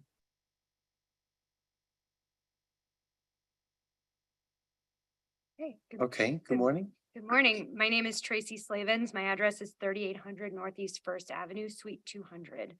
I'm joined today by Jennifer Macani Gayoso and Victor Barrett, the property owner, as well as some of our team online and in Zoom. Debbie, thank you for the comprehensive reading of your staff report and recommendations. We agree with staff's recommendations and their analysis. We have a short presentation to share with you. If we could pull up the slides, please. Here's a rendering of the front of the building facing 2nd Street. Next slide, please. The property is on the northwest corner of Meridian Avenue and 2nd Street, and it's at the southern boundary of the Ocean Beach Historic District, as you can see in this image. Next slide, please. This is the location where the green arrow is pointing to the property.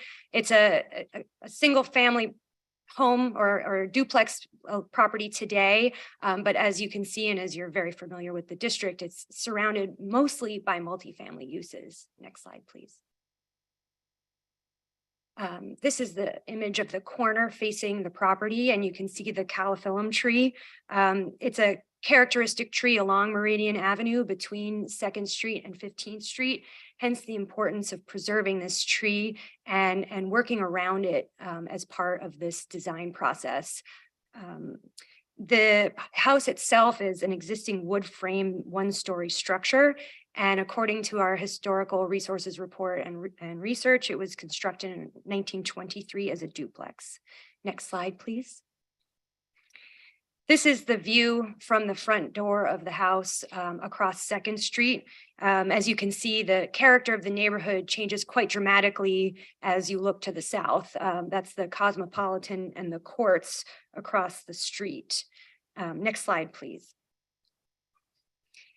Here you can see some historical images of the property and the existing structure.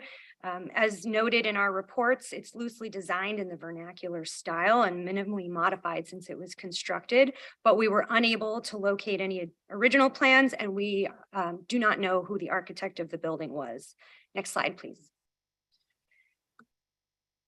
It's important to show you also some current images of the structure because over the years, it has not been maintained properly other than several non-permitted alterations that were made that include the removal of original decorative overhangs, removal of the windows, and closure of window openings.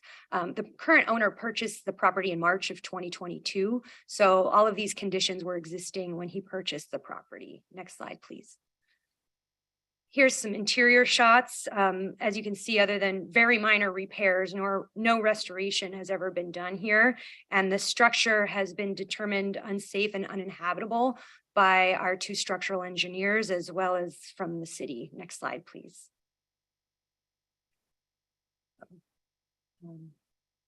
The 2 structural assessments were done, as Debbie mentioned, by Doug Wood and Youssef Hachem, and both determined that the structure's deteriorated conditions render it unsalvageable. There's a significant amount of deterioration and collapse. The walls and floors and ceilings are visibly rotted, molded, and water intrusion is found throughout. The wood has surpassed its life expectancy, and the framing is generally undersized. One of our reports states that in order to do any work here, this would be classified as a level 3 alteration, which means we would need to bring the structure up to base flood and design flood elevations, which is not possible. So as a result, extensive reconstruction at a minimum would be likely, but truly I think it's a full reconstruction to recreate any portion of this structure. We, as Debbie said, have proposed to reinterpret the facade of the building. We think that this is an appropriate nod to the historic district and its character. And Jennifer is here to walk you through that design concept and our elevations. So.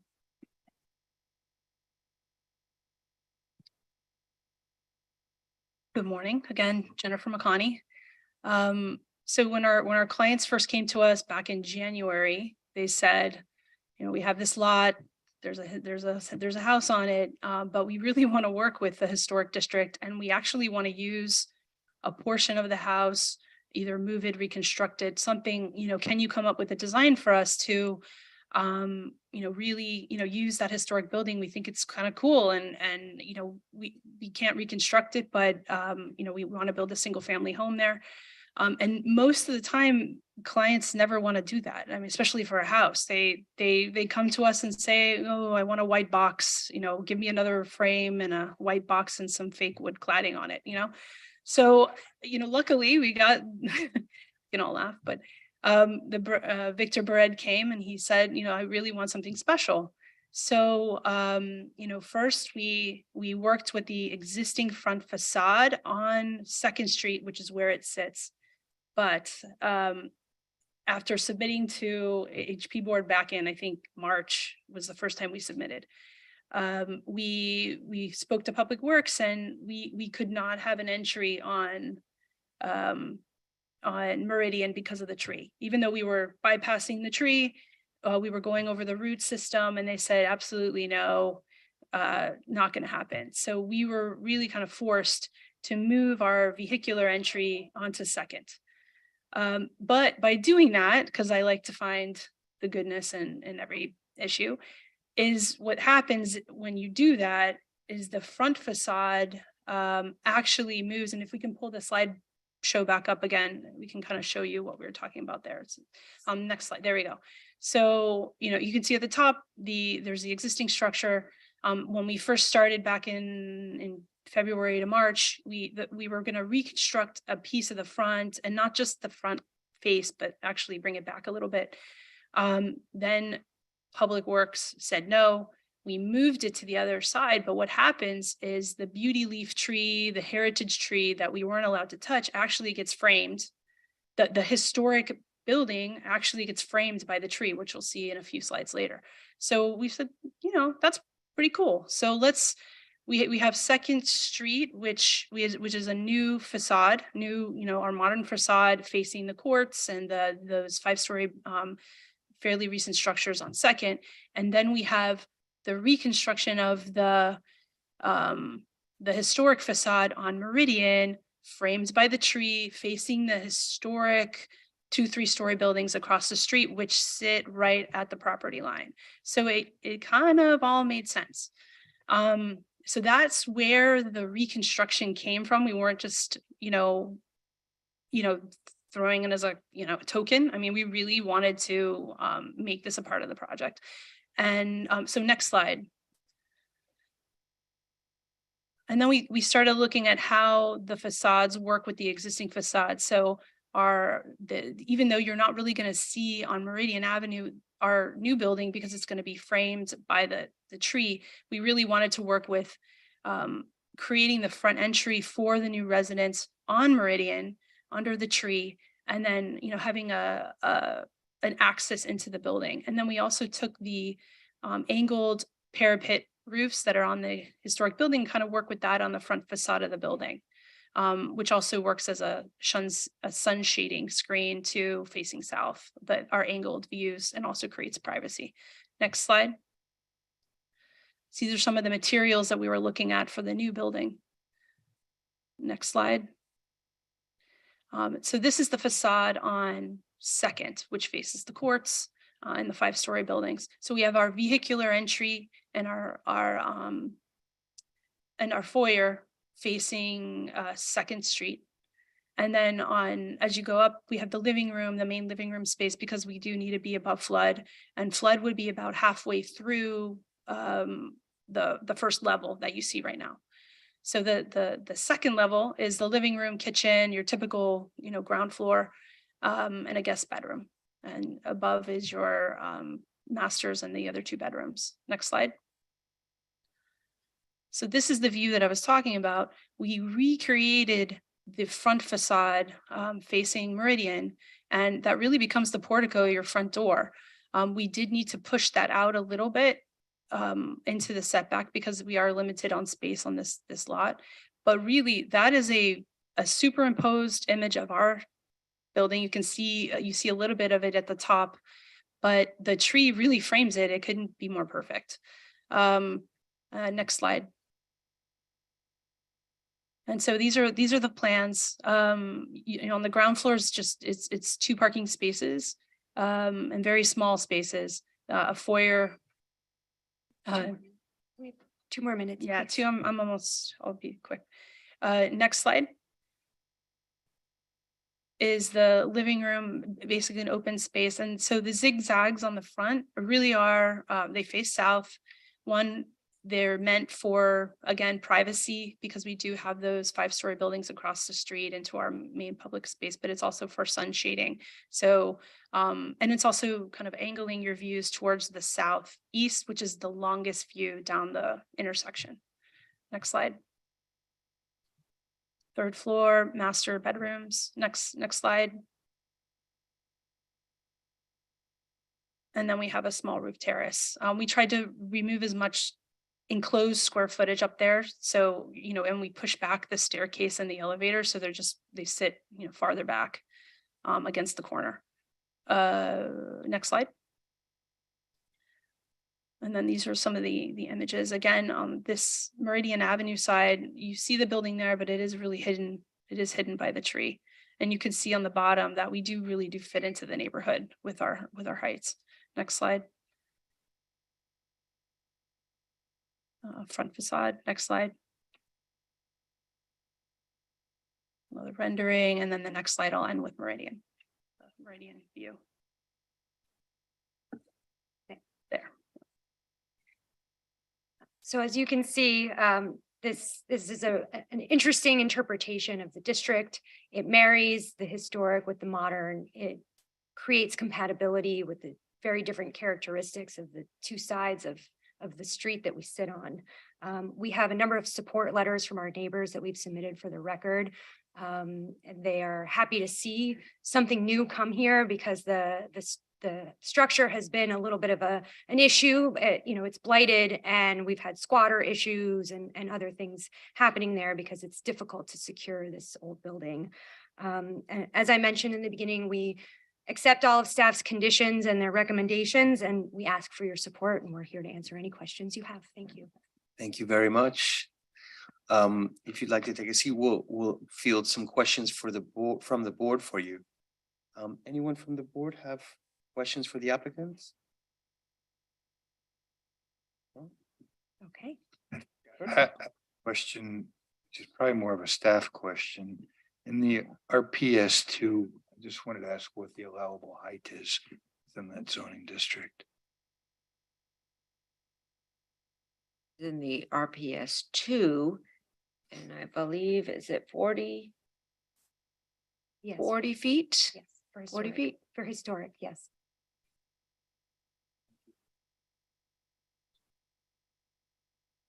Okay. If that's all we have for questions, then Debbie, we can go ahead to public comment. Absolutely. Any members on Zoom wishing to testify, please raise your hand. Any members in the audience, please come to the podium. And before we open to the public, do any board members have any ex parte communications to disclose? Nope. Okay, Just the email from MDPL. thank you. Good morning again, Matthew Goltanoff with the Miami Design Preservation League. We met with the applicant and we received a presentation from their team, and we thank them for that. We are opposed to this project because we believe that the structure does not need to be demolished. We also believe that the claims that the building cannot be rebuilt or reconstructed are perhaps not true. There are a lot of concerns with our committee on the demolition of the structures in this historic district, and that continuing to demolish these structures will leave this historic district without its actual mission, which is to preserve the structures in this district. And lastly, the presentation, it looked like the ground floor perhaps was slightly different than what was presented in the plans. So I just perhaps if that could be clarified, it looked like there was one parking structure on the bottom. And the presentation that was uploaded also showed an option of the garage being on the second street. So perhaps that could be clarified, the ground level program of the structure. Thank you. Okay, thank you. Mr. Chair, I see no other members of the public on Zoom or in the audience. Okay, in that case, I ask the applicant to provide a rebuttal if they'd like. Absolutely. We took demolition here very seriously. As you noted, and as Debbie mentioned, we have 2 structural engineering reports. We originally had Douglas Wood prepare one for us. And after our initial submittal, we thought, it's probably better to confirm that the issues identified get a second opinion. And so we asked Youssef Hachem to also come out, inspect the site, and write a report. Unfortunately, they both came to the same conclusion, which is that this structure is unsalvageable. Regarding the ground floor plan, that's slide number 15. If we could go to that. And it shows the option where parking is located on 2nd Street. Originally, we did have a driveway accessing the home on the Meridian Avenue side to the north at the end of the property. But that was where Public Works came in and said, I'm sorry, your driveway will interfere with the root system of the tree. And the tree needs to be protected. It's part of the character of this street. So please relocate your driveway to 2nd Street. So that's what you see here. And from the rendering, which is on slide, if you'd like to see it, slide 13, 2 up of the front door. What we have done is tried to make this opening look pedestrian in nature. So you can see at the bottom of the home, there are 2 stabilized tracks for tires, but the character of this frontage is intended to be at a pedestrian scale and oriented towards the pedestrian.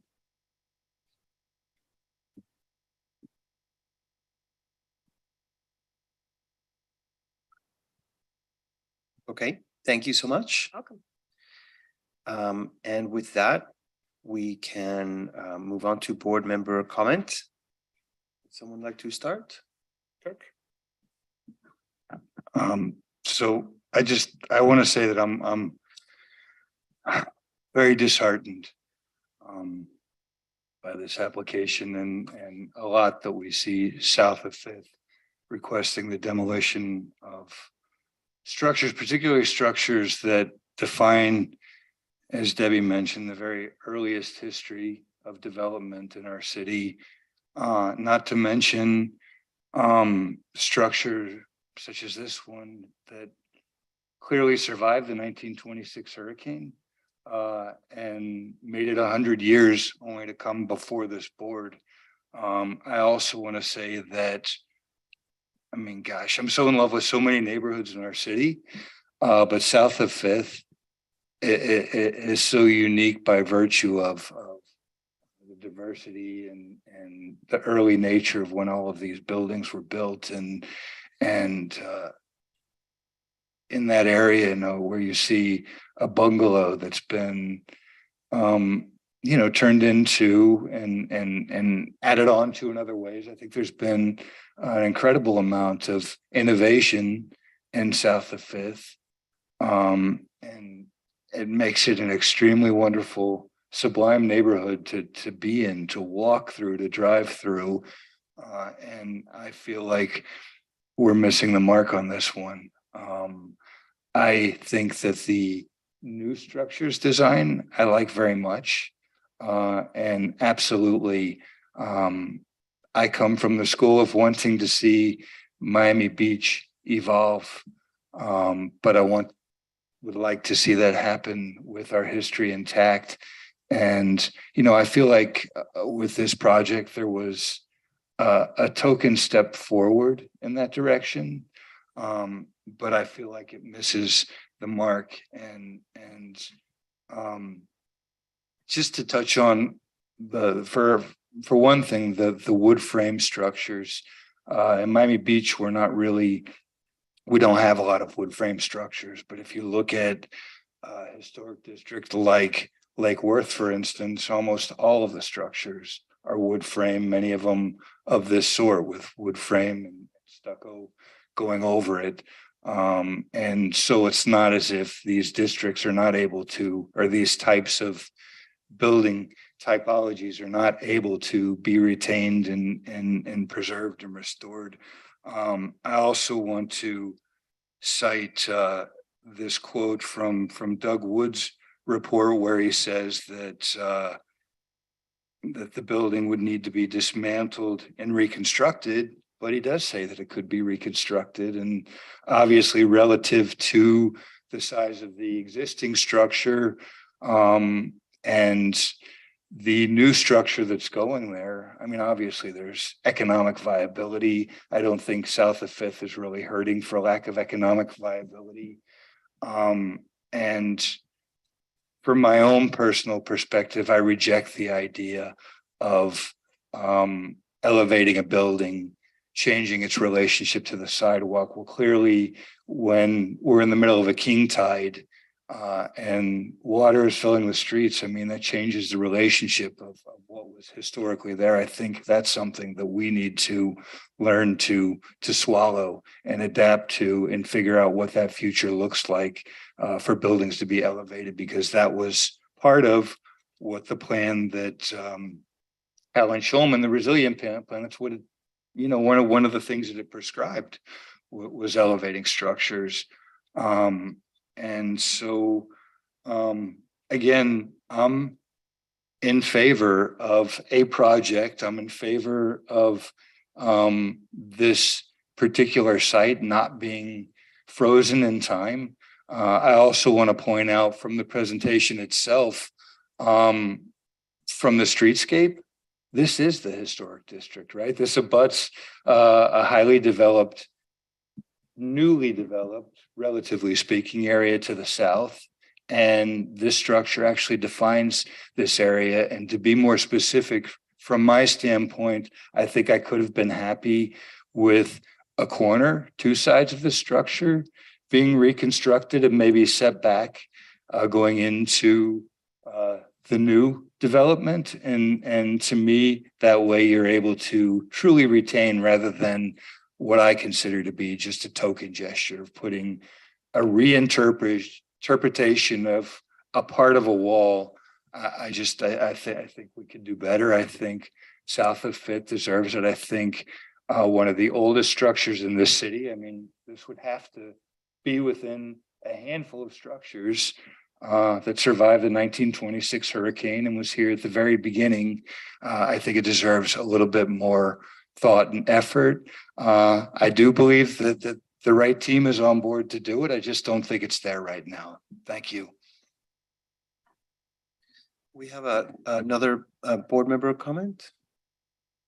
Ray? Can I ask how long the structure's been vacant? And also, when I was looking at the entrance that you have, and you have the two pads for a car to go in, you know, I don't care how you look at it, you can tell it's a car entrance.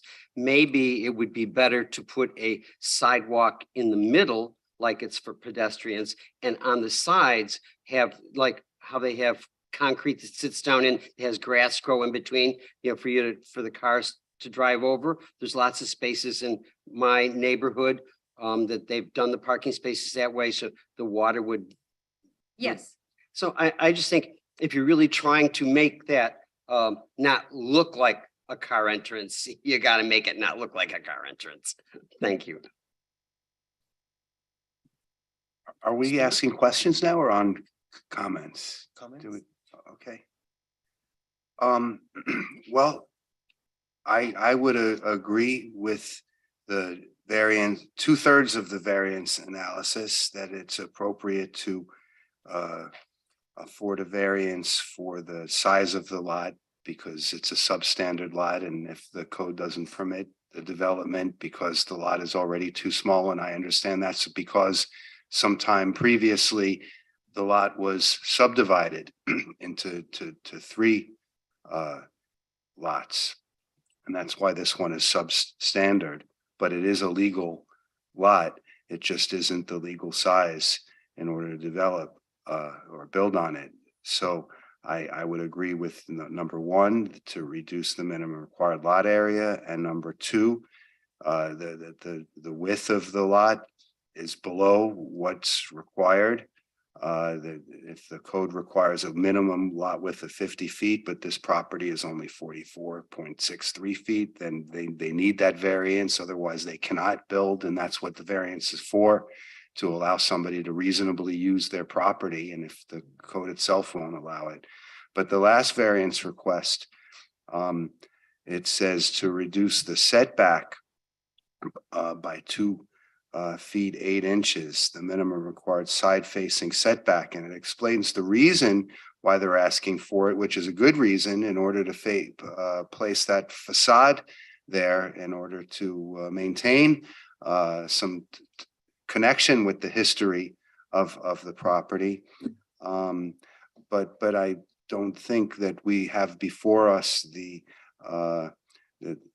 anything to establish a finding that they can make no reasonable use of the property without a variance of that setback, as there's already an existing structure on the property that had been in use for about 100 years. They made a reasonable use of that property previously with the setbacks on that substandard size lot. So that's my comment. And I would agree also with Kirk, though, that it is no small matter to lose a historic structure like this, and should at all cost to preserve or maintain as much of it as we can.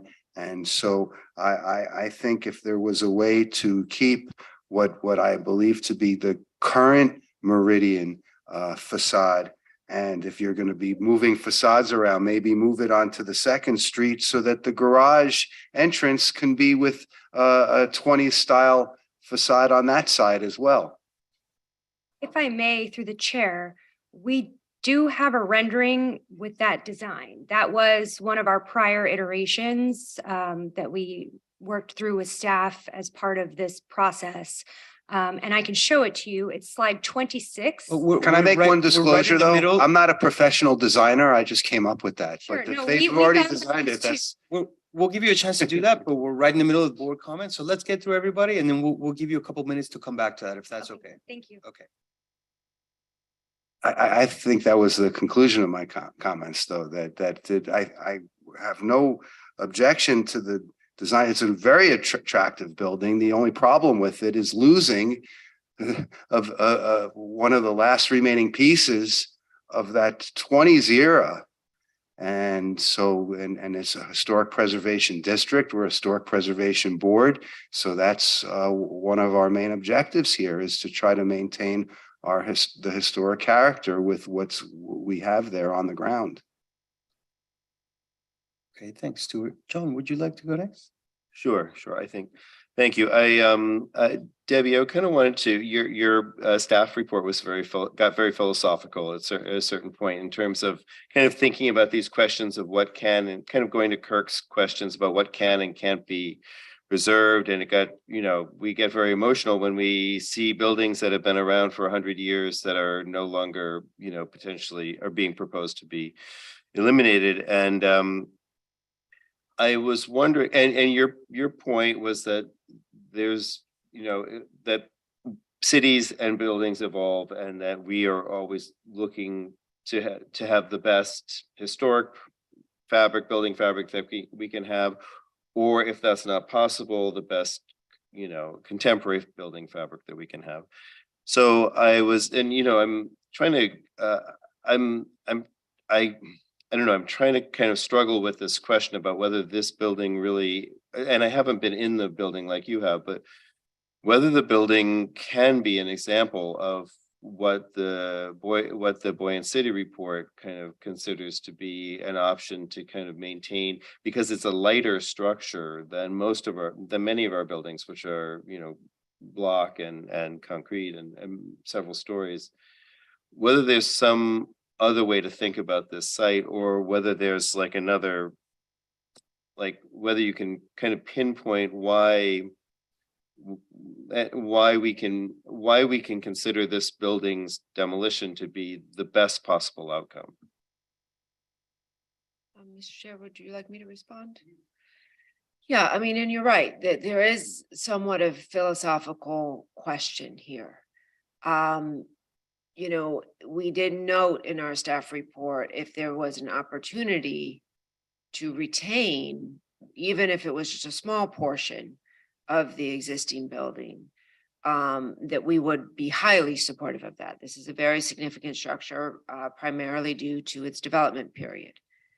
And, based on the documentation that was submitted, we don't believe that there's going to be a portion of this building that's viable to be retained. We think at the end, we're looking at likely losing all original fabric, which is, upsetting.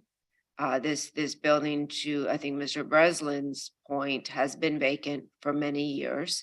Prior to it becoming vacant, it was a deplorable condition. It wasn't properly maintained. There are building department violations on this property. We have been working with the previous owner, as well as several potential purchasers of this property over the last probably 4 to 5 years. It's a philosophical question in terms of when is it appropriate to reconstruct a building that will be, at the end of the day, if this is built to required building codes, different. So are we creating a false sense of history here? And we take our guidance. There are no specific criteria in your code for something like this. So which is why we took our guidance from the Secretary of Interior standards, which is, very conservative with regard to reconstruction.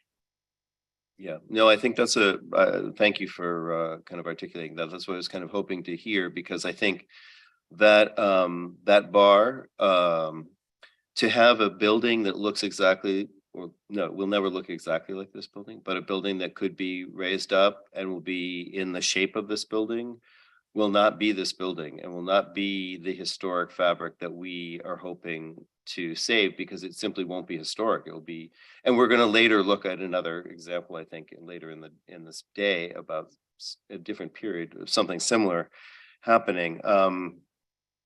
But I think that, but there's something about also about the building that's, and its height and its massing, and that it almost seems to it almost seems like an exuberant example of kind of transforming a site. And I'm wondering, because with the 13-foot floor to floor heights, it's very tall, it's a, you know, it's a single family home. And I was also going to ask about the height. Maybe, I don't know who I asked, but just the height is at 42 and 42 feet 4 inches. Is the height limitation, is that above? Is there a variant, or is that not? There's no variance for height because it's below the maximum height, which is, what is the maximum height? I thought we heard it was 40. It's 40. So and the height is measured that's what I was from, wondering, yeah. the height for this would be measured from base flood elevation plus freeboard. So in this, Jennifer, I believe, are you measuring from +1? We are measuring from, actually, we're measuring from base flood because so it's actually shorter. We're measuring from base flood because it's our ground floor. So we're just a foyer and an entryway. So we're actually allowed to be below. So we're actually 36 feet 8 to the roof, which is what our height From base flood elevation. From base flood. Which Okay. you're actually allowed to measure from a higher point. Yeah, exactly. Yep. Because they have no We could have been uses higher, on just the. being conservative about it, but we could actually say our building is 30, 2 Right. feet. Right, okay. I just wanted to clarify that, just to make sure kind of across the board we understood that. But yeah,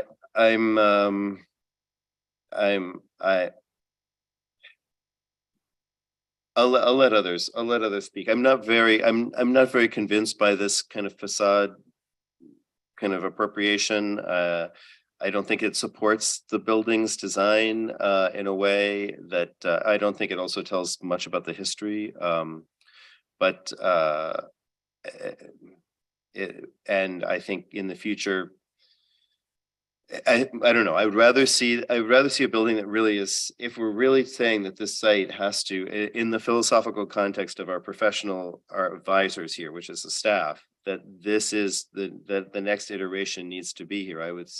I would argue for not having that, which would eliminate the variance, but not having the third variance, and not having that extra, that piece, that it's kind of like a cod piece. It's kind of like something it doesn't really, it's covering something, but it's not really, it's kind of making it historical, but not really doing anything historical about it. So, but then I'm still upset that we're losing the building. So it's not that, it's just, I think the building is, I think it's too, I think a more respectful way to think about the historic condition would be something that was closer in scale. It will not be the scale of the existing building, but closer in scale to the existing building than what's been proposed here from my perspective. Thanks, John. Nancy, would you like to comment on this application? I didn't hear half of it. Oh, okay. And I really don't have it. Okay, then I'll jump in. I think nobody wants to see this historic fabric go away. Appreciate the diligence of getting not one but two structural reports. I mean, and recognize the challenge there. The alternate would be to rebuild this structure, which I know, I imagine none of the people you've spoken to the last 5 years are really interested in doing that. I think that part of what makes it a little bit challenging, I think, and along the lines of what John was alluding to, was, we've got this proposal that has these, vertical elements that come down to the ground, and that added wall on the side seems a little bit out of place, not really integrated to the building. And so I wonder if an alternate would be to retain some of the solid character of the existing structure, the relationship of wall to opening that was characteristic of these older structures, at least in the ground floor, before becoming more open on the upper floors. Perhaps that's a way of, not just sticking something on there, but kind of integrating it to the design. And if there were a way for the architect to, manage that, it would probably make a stronger case, and perhaps make it a little bit easier for the board to accept that we're going to be losing this little tiny building on a tiny lot. But it's, I think it's clear to everybody it's very meaningful because of its age, because of its scale, because of its building material. So I would think that maybe there's a way to adjust the design so that it's more cohesive and harmonious. I invite you to respond. Should we show the old version? Is that gonna Slide help? 26 shows you a version of the home with both sides having the reconstruction. It's 20. I'm not saying, 26. at this point, we Yes. can do this anymore, but this shows a little bit more solid at the base with it above. But I think, I think we could work on having a more solid ground floor. I don't see an issue with that.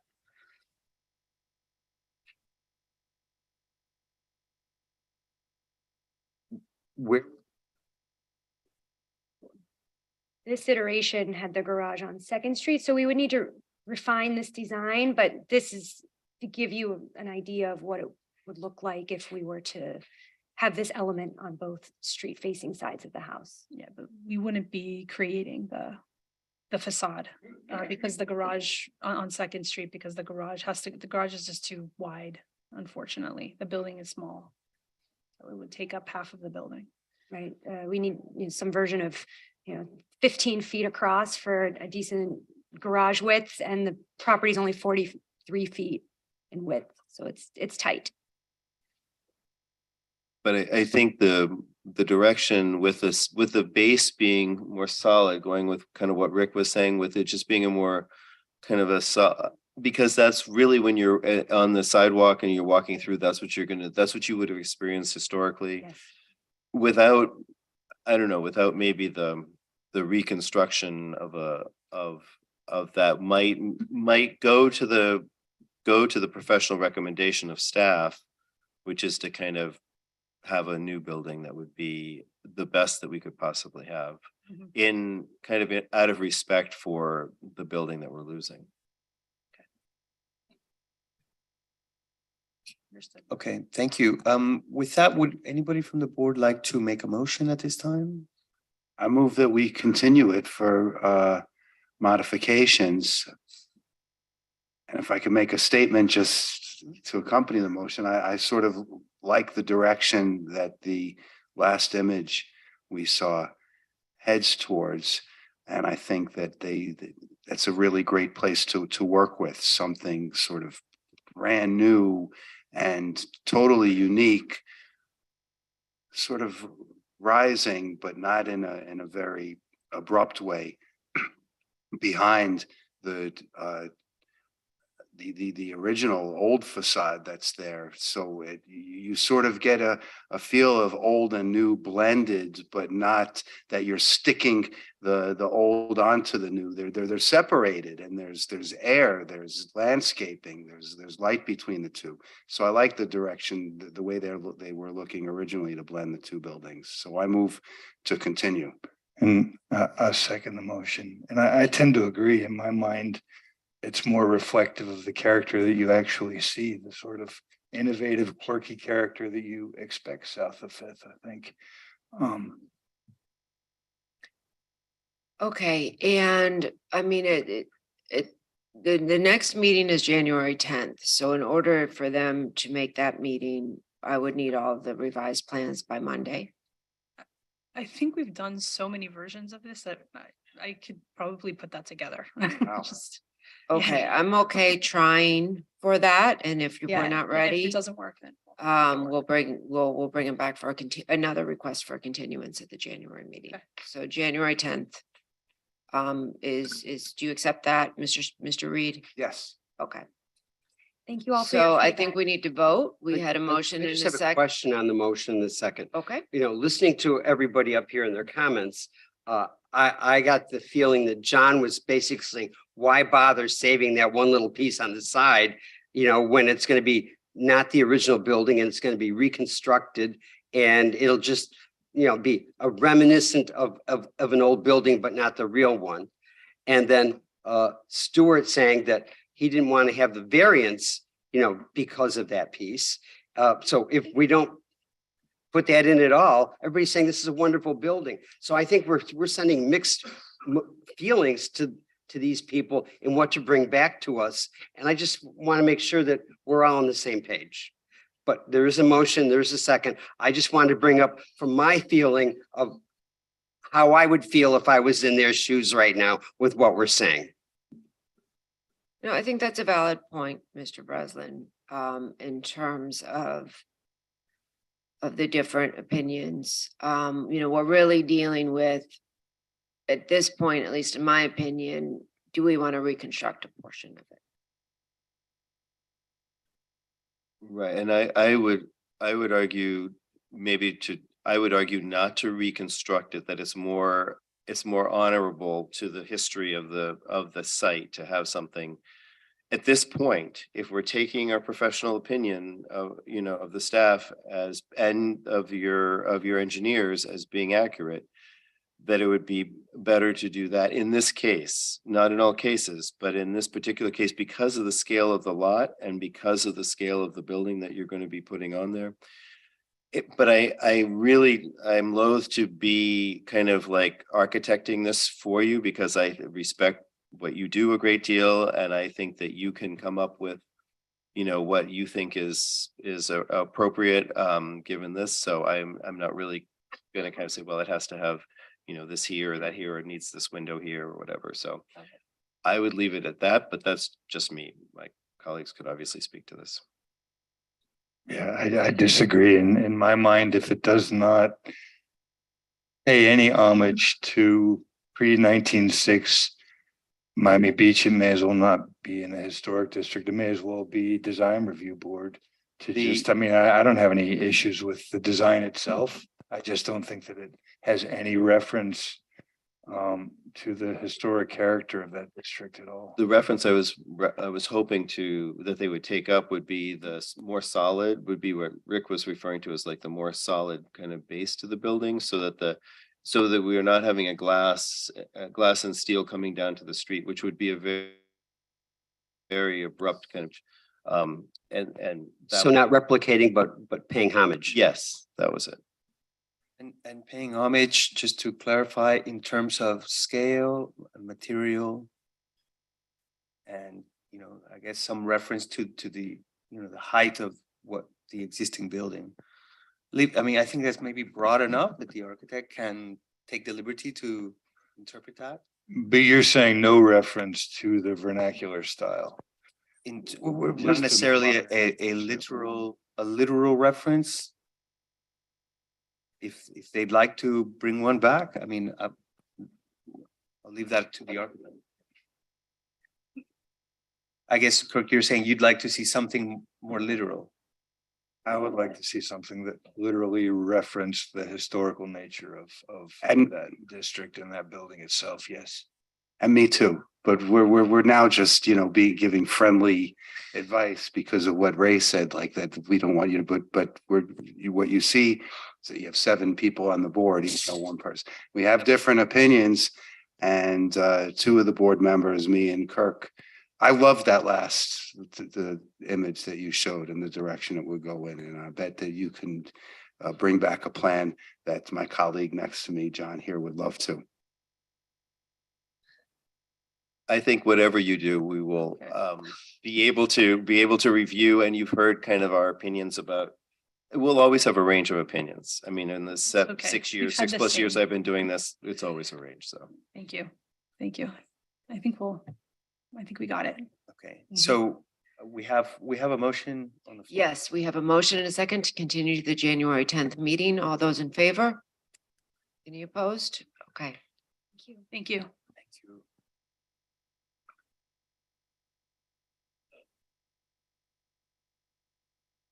Okay. The next application is HPB 22-0518518407 Lincoln Road. An application has been filed requesting a certificate of appropriateness for the partial demolition and renovation of an existing building. Okay, thank you, Jake. And there are no variances as part of this application. The 407 Lincoln Road building, I know pretty much everyone in this town is familiar with this building. It's quite the icon because it really does stand out in its scale, height, and the dark coloring. It was actually constructed in 1955 and designed by architect Edwin T. Reeder. It's 13 stories and it was originally built for the Miami Beach Federal Savings and Loan Association, who occupied the entire ground floor and several upper floors. The building is currently classified as non-contributing within the Flamingo Park Historic District. Modifications included in this application are to all 4 facades as well as the original ground floor lobby. The applicant has hired the design firm of Foster and Partners, and we have our fantastic local architect, Kobe Karp, here with us today, who is assisting them. The idea behind this project is to reimagine the building with a significant emphasis on the environmental factors that we find ourselves in today. They are proposing a modern office building as a Class A office. The project includes a substantial demolition of the north, east, and south facades of the building. Along the western facade, the applicant is proposing the removal of the black tile and the introduction of new terraces within the western corners of each level of the building, which will require limited demolition of the west facade. The applicant is developing a proposal. This is not before you today, but they are developing a proposal for the introduction of an art wall to be located on that blank stucco portion of the west facade, which staff welcomes the opportunity to review and bring back to this board at a later date. The lobby alterations proposed are along the western side of the ground level. And there's entrances from both Lincoln Road and actually the existing lobby is located at the western side and has entrances from both Lincoln Road and Lincoln Lane North. The remainder of the ground floor is occupied by Bank of America. Bank of America is being retained as a tenant. It is actually a separate condominium unit and it is owned by the Bank of America, so they are proposed to be retained. The existing mosaic artwork, which is quite fascinating, and is more information is in the historic resources report that was provided, is proposed to be retained and relocated above the lobby entrance to the bank. But there are currently no significant alterations proposed for the bank itself. There are additional pieces of artwork within the bank as well, but again, those are to remain. The applicant is also proposing some modifications at the roof deck, including the very iconic clock. Staff believes that these are minor alterations, and we are supportive of the new enhanced program located on the roof, and are, very supportive. I just want to, say and thank the whole team, Kobe's office, as well as Foster and Partners. I believe that this current design and reimagination of the building was done extremely thoughtfully. Again, with particular focus on climate in our environment. And I think that the resulting product will actually enable this building to be more contributing to the district than the existing design, which is extremely, it's a non-conforming building, right? So it's very much out of scale with the historic district, and the dark coloring of the building kind of exacerbates that. Right now, you almost from any vantage point, you can see this building, and it overshadows the district. In the currently proposed design, while the building is not shrinking, because of the interventions, including opening up the corners, the introduction of landscaping, in the lighter color scheme, it fits in much more compatibly with the surrounding district, which is one of the criteria for a contributing building, the scale and the compatibility. So we hope if this project moves forward, that in the future, this could potentially be considered a contributing building to the district. Thank you. I am here for any questions if you have. Thank you, Debbie. Does the board have any questions for staff? Okay, seeing none, we invite the applicant to make the presentation. Welcome. And Mr. Chairman, since I see so many new faces since this morning, I'd like to swear in anyone who has not been sworn in and will be testifying. Can you raise your right hands? Do you swear that the testimony you'll give in this proceeding is the truth, the whole truth, and nothing but the truth? Thank you. Well, at this point, I can't follow Debbie. She put it very eloquently. Thank you very much for such a great presentation. For the record, Alfredo Gonzalez, on behalf of the current applicant who is looking to close on the property and reimagine, as she said, the 407 building. And we've all, those of us who've grown up on Miami Beach have always looked at the clock and the tower, and it's always been part of the skyline. So, but it is important to know that this is not a contributing building, that the true contributing building that was at this site was a Roy France one-story bank building that was in 1935 and demolished in the 50s. And as Debbie said, in 1955, this 13-story bank was replaced on the two lots, which comprises 401 and 407. That's why you have these references to both addresses. And in the 80s, it was approved by the DRB at the time and the city commission to reimagine the building in the current form. So it's not even the 1950s edition.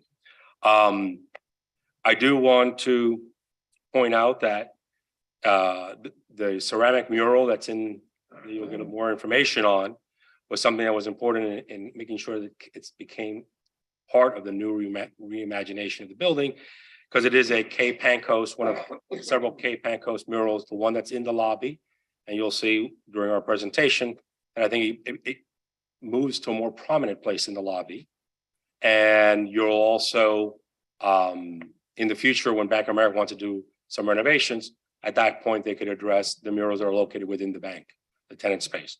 And with me today, Michael Schroe is here, who will, I'm gonna ask him in a minute to speak, who would like to speak on his vision for the building. And we do have Kobe Karp and his team and many of the other professionals. We have representatives from Lord Foster's group on Zoom. If there are any specific questions as well, we will be glad to answer them. And at the end of the public hearing, I'd like to reserve a little time for rebuttal. And there's a couple comments I have regarding the staff, the proposed order. We support it, but there are a couple of tweaks that we'd like to add to it. And with this, I really would like Michael to come up and say a few words on his vision with the 407 building. Thank you. Good morning. I'm here again. Always a pleasure being here. Thank you, everybody, for the time. I come here every time I feel like I have to, like I used to tell my mother that I did my homework to update you guys. The Raleigh is under construction. We're building it. Anybody that goes there can see we're in full restoration. Mr. Stewart, it's a pleasure. We're in full restoration. I don't know if anybody passed by the Raleigh recently, but the facades of the South Seas and the Richmond are in restoration, and we're marching ahead very quickly. So just wanted to give everybody an update because I know there's always everybody's asking what's happening. So we're there. So hopefully, I passed that one. The 407 building, or I refer to it as the clock tower, is interesting because every time I spend time in Miami, I always look up to see what the temperature is. And at some point, a few years back, there ain't no temperature. So started looking into the building and, and understanding what is going on there. And again, no need to follow what Debbie said, but we really see this as an important anchor of the neighborhood, and the clock being an important item in Miami Beach. When people heard about buying the building, everybody started to bring the clock back and the temperature. Then we found out that a really interesting fact that I think is important to know, that the temperature never went over 92 degrees. True fact. The temperature never went over 92 degrees. Now, Chamber of Commerce in Miami made sure that happens so people don't think it's too hot here, so they don't come here. It's a true fact. I know it sounds insane, but it's a fun fact. But everybody wants a clock back. We're bringing the clock back, and what we're doing with the clock, which I think is important, because today when you go try to put a clock, everybody tells you buy a big LED sign like you're in a baseball stadium, which I find very offensive. So we're actually having the clock, in essence, almost recreated from light bulbs, technology from the 50s, because you can't buy that anymore, in order really to be true to form. The other important piece here, and I'll let Kobe take it from here on the design, right? So we've hired, Norman Foster and his team in collaborating with Kobe, probably one of the world's greatest architects, and really with a lot of focus on, Debbie said, on sustainability, because it is a Black building. My office is there. And it's every day is Thanksgiving. I feel like I'm the turkey because it's always boiling in that office. It's literally you're sitting in an oven. We're creating a great environment where we're bringing a lot of green spaces here, and a building that we're reducing the solar radiation here by up to 70%. So this is probably the model of what would be kind of a next generation design of a sustainable building with a lot of green space. And again, I'll let Kobe do his thing. Thank you. Hi, good morning. My name is Kobe Karp. Thank you very much for your time, and go ahead. And then if maybe I can just take you through the PowerPoint presentation. Is that possible? So that's our cover page. And as everybody has mentioned, we're looking to make a more porous building, maintaining and recycling the existing double waffle slab. Next image, please.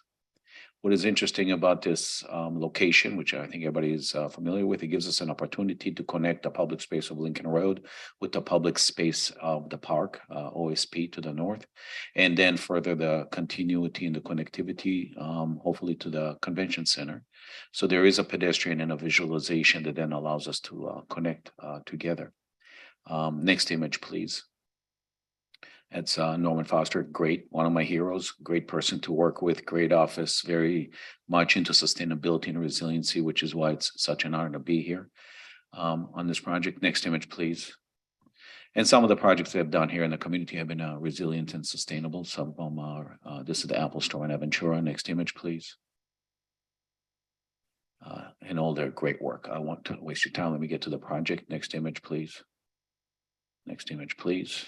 Definitely. Next image, please. Great architect. Next image, please. Sorry about that. So next image, please. There we go. So that's a location of the building. Next image. And obviously there was a building here historically before, as was mentioned.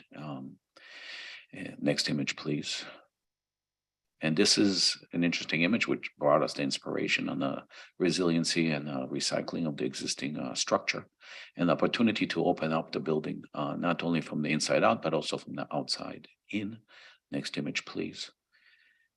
And here you can see some of the details of the existing structure with the reflective mirror glass that everybody's talking about. Next image, please. And that's the location, the aerial. Next image. You can see what the building would look like. Next image, please. That's the existing building with masonry walls on the perimeter and the reflective glass. Next image. And here you can clearly see the park to the right, to the north, and you can clearly see Lincoln Road to the left, and you can see how the building becomes more open and more porous, both visually and physically. Next image, please. Next image. And obviously sustainability and resiliency is what we care about. Next image, please. This is some of the benefits. Obviously will be LEED and a sustainable building that we're looking at, which is why we are also recycling the building. Next image, please. And the opportunities that then create with the shade and shadow and reflection of the light into the building. Next image, please. While at the same time letting the light in, but not having a reflective element. Next image, please. So that's the improved facade with the shade. Then we have the studies, which is part of your package. Next image, please. This is the typology, and you can see with the existing structure with the waffle slab, it gives us an opportunity to have a lot more glass and light and air, which is what Michael was referring to. I'm sure some of you have been to the building. There's not much light coming into the building. Next image, please. And of course, we have an opportunity, a great opportunity to, next image, please, to not only improve the building, not only create more shade and shadow and let light, air, and people see in and see out. Next image, please. But also creates a greater opportunity to make an improvement to the public right-of-ways around the building. Next image, please. Whereby we can connect and open up the visualization through the public space. Thank you very much. If you can give me a couple more minutes, I'll be done, I swear. Is to create a more porous building with light coming in, and also open it up not only to the park, not only to Washington Avenue with a greater pedestrian connectivity, but also to Lincoln Road. Next image, please.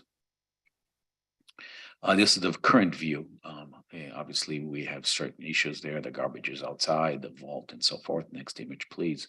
So we're looking obviously to clean it up and fix it up and create a better drop-off experience, but also a greater, if you will, visibility and connectivity, visual and pedestrian through the public space of the building to Lincoln Road. Next image, please. And that is in plan, and it shows how you can proceed from Lincoln Lane to the north, to Lincoln Road to the south, and also around Washington Avenue. Next image, please. Bank of America will remain, but obviously we have great opportunities that you saw in the building to improve the facade and the circulation. Next image, please. I don't want to go through all the details. It's just too much of improvements. We're doing trash or access, MEP, vaults, and so forth. Next image, please. This is the vista through the space. Next image, please. And this is the improvement we're looking to do to create a better visualization and opportunity to connect Lincoln Road with Lincoln Lane and the park to the north. Next image, please. Obviously, the maintenance, as David mentioned, of the murals and us working with them. Next image. That's the existing murals. We noted it, the retention. Next image, please. The existing facade and its reflection. Next image. And the potential improvement to it. Next image, please.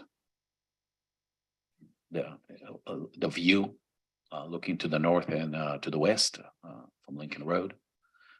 Next image, please. And then the plans next on putting up the spaces and bring the tropic and the environmental and sustainability and resiliency, which is broken down in great detail in your package. Next image, please. the ventilation and the light in the air, that we'll have an opportunity here to really make a unique statement of a building, second to none. For us as Miami Beach to talk about the typology of sustainability and resiliency here in this location. Next image, please. The existing condition, if you will, with the punched windows. Next image, please. The potential for the opening with the existing structure as it is originally designed. Next image, please. And obviously the light, the air, the ventilation, and everything else that goes to the quality of life and living that comes along with it. Next image, please. And it's the image of the floor to ceiling glass that you would have in this space where we work and live on a daily basis. Next image, please. And obviously it's all noted in detail. Next image, please. The detailing of the building and the opportunity. And as was mentioned, we'll come back to you with the art wall. But with that, I just wanted to stop and say thank you because my time is up again. I said I would not go over it. And if you have any questions, suggestions, I'm here to answer them all. Thank you so much for your time. Just wanted one quick note, because I know that in a rush to go through everything, you notice that the ceiling of the building has this waffle that looks like a waffle ceiling that's existing today. And it's one of the elements that's being preserved and maintained throughout the building and actually exposed.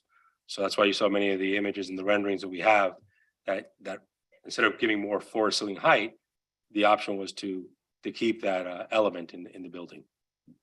And with that, I'll reserve any rebuttal and closing after public hearing. Thank you. Thank you for your presentation. I invite the board to put forward any questions you may have to the applicants. We'll try to field all those questions at once and then let you respond to them all together. Right? Couple of questions. Number one, does the building have to be totally vacated while this process is going on, including the bank on the first floor? And also, you wait and answer at the end. And also, you have a project that's going to be going on right across the street. Are they going to be going on at the same time? And what kind of closures of the sidewalk are going to be happening at that point in time, since this is a very pedestrian friendly area and you've got things going on two sides of the street? I just want to make sure that you've thought that all the way through. Thank you. And I have a question that also comes in the form of a disclosure. I don't know if we did our disclosures yet, but I bumped into a friend of mine yesterday, Mitch Novick, and I don't know if he's going to comment on it, but he asked me if there's about the elevators. So I would ask the applicants if there's any details about the elevators, either the interior or the entrances, that are also of some merit and worth preserving. Any other questions, John, Nancy, Kirk? I've just got a question. I mean, obviously, I don't think anyone who lives here has probably not been in this building many times.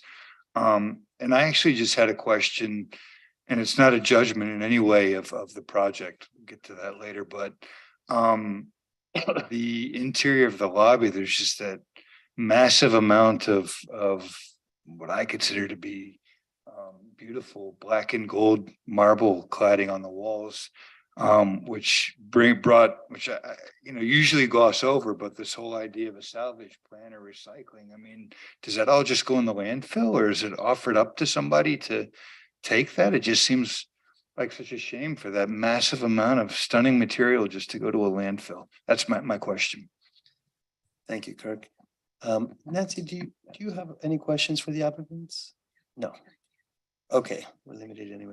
And I'll just add two very brief questions because of all the interesting energy. I'm curious to ask a little bit about the air conditioning. And because all of those drop ceilings are going away or exposing that slab, I'm just curious if there's anything special about the air conditioning system you might share. And then also the addition of the new fins that run horizontally at every floor. If you could just tell us a little bit more about what those are made of and how they're attached, I'd appreciate it. Would you like us to answer that now before you go to public hearing, or you want to? Yeah, we've got all these questions for you. This will be a good time for you to address them if you can. What about the bank tenant? Yes. But what, the bank tenant? And So Bank of America, the question about about the tenants. The answer is yes. The tenants will have to vacate. Obviously, we're renovating the building. The building, we are the largest actually tenant in the building, Schvo. And most of the tenants in that building are either month to month or expire within the next 12 months. And to go into Mr. Breslin's question, yes, One Soundscape is catty corner to that building. Because of the timing of the project, One Soundscape is probably, from a construction point of view, it is ahead of 407. It will be ahead of 407. One is on Washington, and one is on the other side of Washington, but they're not interfering with each other. And from a timing, One Soundscape goes first. Does that answer the question? I'm just want to make sure that the sidewalk pedestrian experience is going to be, I mean, with the building that was just built or in the process of being built on the corner of Washington and 17th, they stuck a walking lane in the traffic, and not exactly accessible for somebody who might be ADA user friendly. And I'm just concerned about that, because when you're building out all the way around, you're having all the overhangs and everything else. I'm figuring you're going to have to totally close the sidewalk off, to do that. And I just want to make sure that we take into consideration that. And Ray, we will, as part of the operational plan, working with the city and the neighbors, when it gets to the permitting side, we'll make sure to have that as a. It is a beautiful building. Thank you. As a very, thank you. Important point to minimize. So the next question was about the elevators. So the elevators, we are looking obviously to, we're keeping the shafts, but we have to provide new elevators into the building. As far as the murals, we're looking to have the murals in the building. And as far as the materials, we are looking to recycle and or work with those materials. And then in the historic research report that was done. One more thing he asked me, the finials. We're looking at them to be aluminum finials.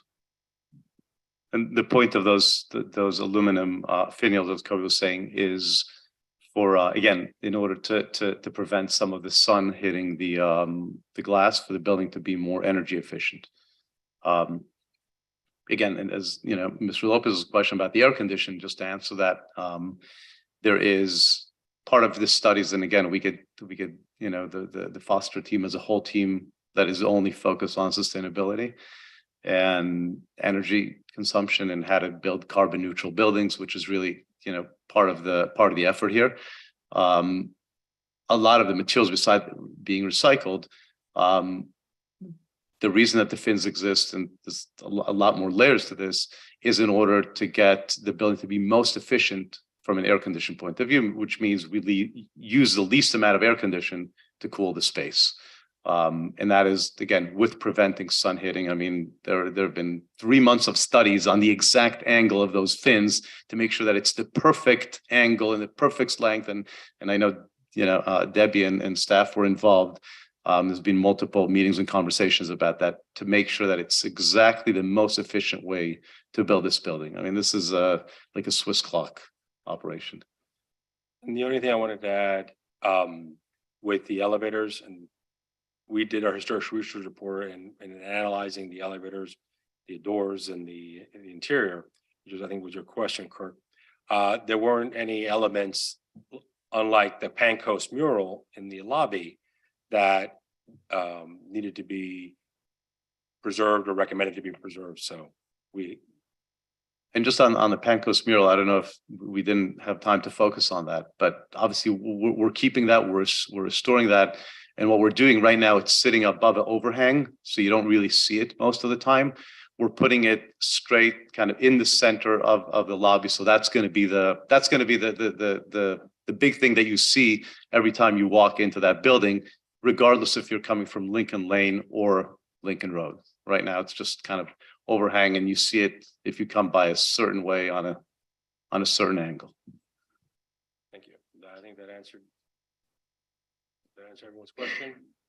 I think so. Okay, thank you. Do you want to do disclosures? Yes.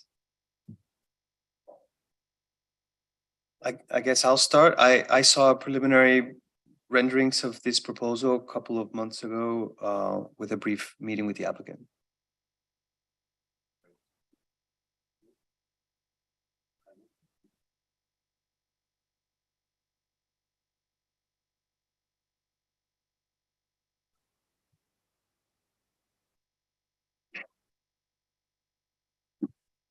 With the applicant? Ms. Liebman's microphone is not on. Yep, you can put it on, but I can't talk. I'll try it again. I've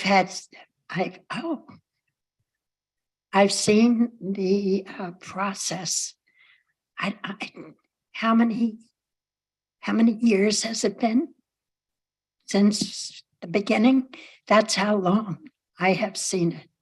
That's the best way I can describe it. And I thoroughly enjoyed it. And I am very positive about what you're doing. Thank you, Nancy. Mr. Chair, just a clarification. You're doing the disclosures before public comment? Yes. Okay. That's all. Sorry. Anyone else? No. Okay, We want to go ahead and open up public comment? sure. I mentioned my disclosures Yes, earlier. yours is that on the record. MDPL and it's on the record. Yes. Okay. Okay, anyone on Zoom wishing to comment? The public hearing is open. Please raise your hand. Mr. Chair, we have one member of the public on Zoom, Mitch Novick. Hi, Mitch. You remain under oath from this morning. You have 3 minutes. Thank you and good afternoon, everybody. As a child, my family would travel from North Belmore to South Florida every year during Christmas time, and we take the Silva Media to Miami. We would often stay, or we always stayed in a mid-century hotel or motel in our Miami Beach. We stayed in the Seville and Caroline, which one of those buildings, I can't remember which one, had the identical elevators in terms of the COP. Those are the buttons inside the elevator. And that is why, and I appreciate Stuart mentioning that, my fascination as a child playing with those buttons. Regarding the renderings, I love the project, but on the renderings, I saw the roach or the airplane wing that architects Wooden Zapata installed in the mid-90s. That replaced a Morris Lapidus mid-century series of kiosks. It was actually one kiosk, which consisted of 3 circles. It would be wonderful if we can have that replicated and finally rid ourselves of the what was in my mind still is the controversial roach in front of the structure. And once again, I love the project and I look forward to its completion. Thanks. Thank you, Mitch. Thank you, Mitch. I see no other members on Zoom. Anyone in chambers wishing to speak? Howard Herring, President of New World Symphony. We are more than enthusiastic about this project.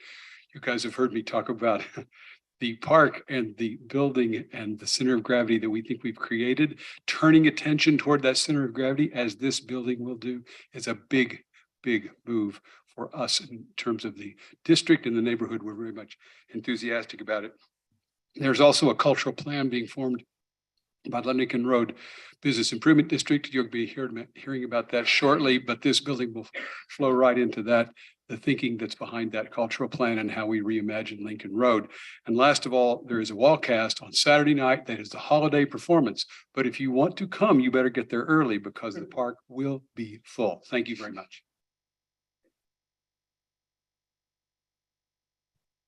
Howard, that was a shameless plug. I'm surprised. Lyle Stern with offices at 1665 Washington Avenue. I'm not involved in the project. I'm not here wearing my president of the bid hat. I think you've already got a resolution from the bid. I'm here speaking as a property owner on Lincoln Road and more importantly, as a citizen. And I'm here to say thank you. I'm here to say thank you to the board, here to say thank you to the architects. I'm here to say thank you to Michael Schvo. There are people that are bringing these amazing projects to our city that are transformative, that help us genuinely and importantly, and with great respect, move forward and allow our city to move forward and allow our city to take care of the needs of the new residents that are here moving forward and allow our city to evolve and to do it respectfully and graciously. And, you know, personally, I'm overwhelmed and thankful to Mr. Schvo for the projects he's brought to the city. I'm thankful to the board for the amazing amount of detail and importance that's placed on all this. So I'm overwhelming in my support of this project. I think it's one of the key transformational projects that will benefit Lincoln Road, benefit our city, benefit the residents, and allow our central business district and our hotel district and our new convention center hotel to all be paired in a meaningful way in public space with great architecture, and allow our citizens, our residents, our tourists, our business participants to enjoy being in the kind of environment and the kinds of buildings and the kinds of outdoor environments between the park and Lincoln Road that people are looking for. It's an interesting note, and I don't know if Mitch is still listening, but I can tell you that as part of the Lincoln Road Master Plan, which has been designed by James Corner Field Operations, as you know, the designers of the High Line, the Roach Coach will unfortunately be moving on. So I thank you for the time that you invest in this. I know it's a lot. And very high level. I think that we as a community should embrace not only this project, but similar projects. And thank you.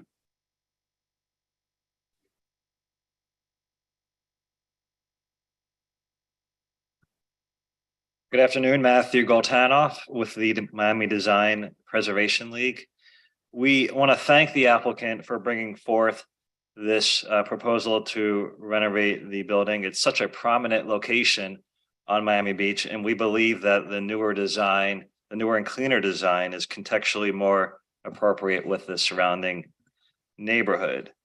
And we're also happy that they're retaining and repurposing a large portion of the superstructure and also those really neat honeycomb ceilings in the interior of the building. We agree with and we support the staff recommendations for this project. We do have one suggestion, however, that's for that large blank western wall that a electronic super graphic, also known as like a digital display, not be used if they are going to be doing some sort of artwork. I know that in other portions of the city, that's been what some projects have done. So that's a different application that will be coming before you probably in the future. But we just want to stress that it should not be an electronic display. But we're excited and we support this project with staff recommendations. Thank you. Thank you very much. I don't see any other hands up, so I'll invite the applicant to provide a rebuttal if necessary. Just quickly, I wanted to clarify one point. And we will come to this board in the future with the west wall and some kind of proposal. Everyone we've talked to at every, MVPL, the community, have wanted to see something than just having a blank west wall. But since that's still being studied, what type of art would come back, that would also come back to this board. And at that point, we'd work with everyone to make sure that we'd have the same type of support as the project is. There was one item I wanted to mention on the staff we support the staff recommendation, but we also are requesting the application's partial demolition. We're asking for the waiver under 118 564 F6. If this board could add the waiver that allow us to start the demolition process, the partial demolition process sooner, that would help expedite the overall length of the project. Without the waiver, we would have to wait to have the full building permit to commence, and that would create delays. We could do interior demolition, but we couldn't start working on the exterior simultaneously. So, is there a place you'd put that in the order? Do you have a location for that?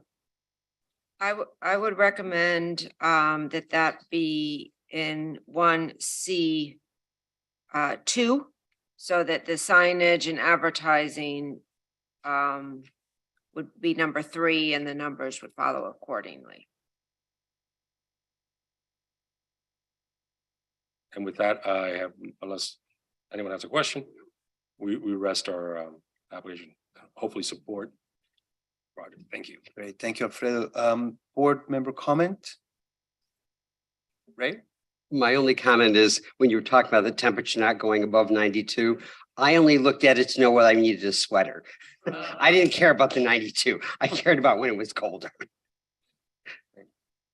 Thank you, Ray. John? Thank you for a great project. Yeah, I think this is a wonderful project and a really interesting, it kind of touches on the last conversation a little bit.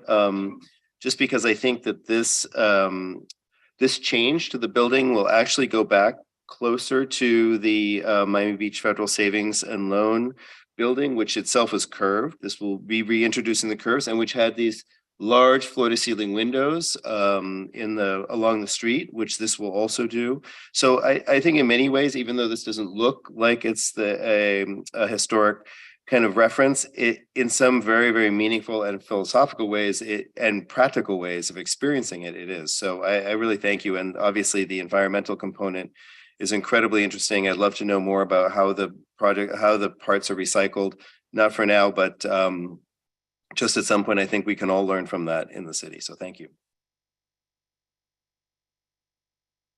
Thank you.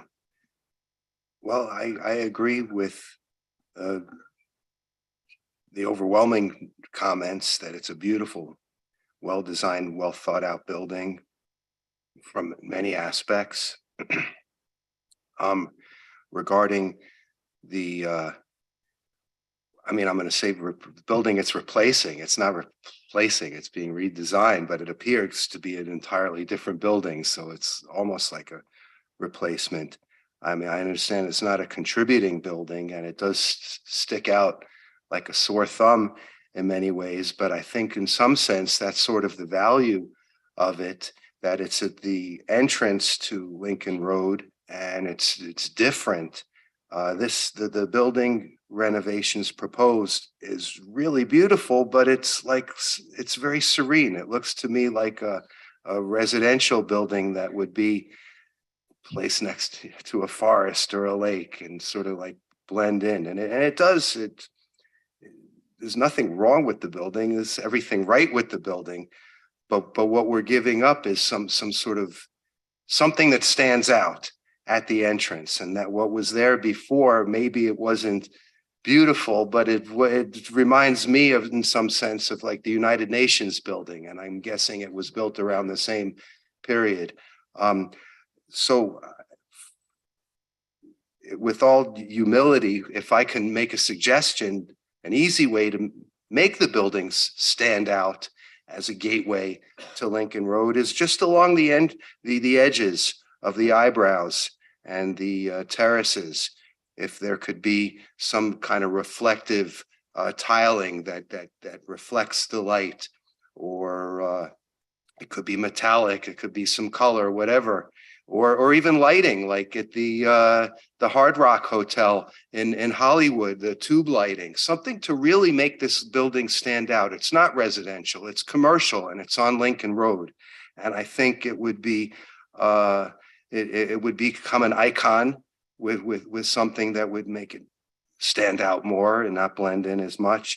And as far as the western wall goes, I'm glad to hear that you're looking at doing something with it too, because just another blank wall, I think we could do a lot better. And so I think it's a great building, but I think that just with a little something, it could become a landmark, an icon. Thank you, Stuart. I'll study it very much. Thank you. Nancy, would you like to jump in?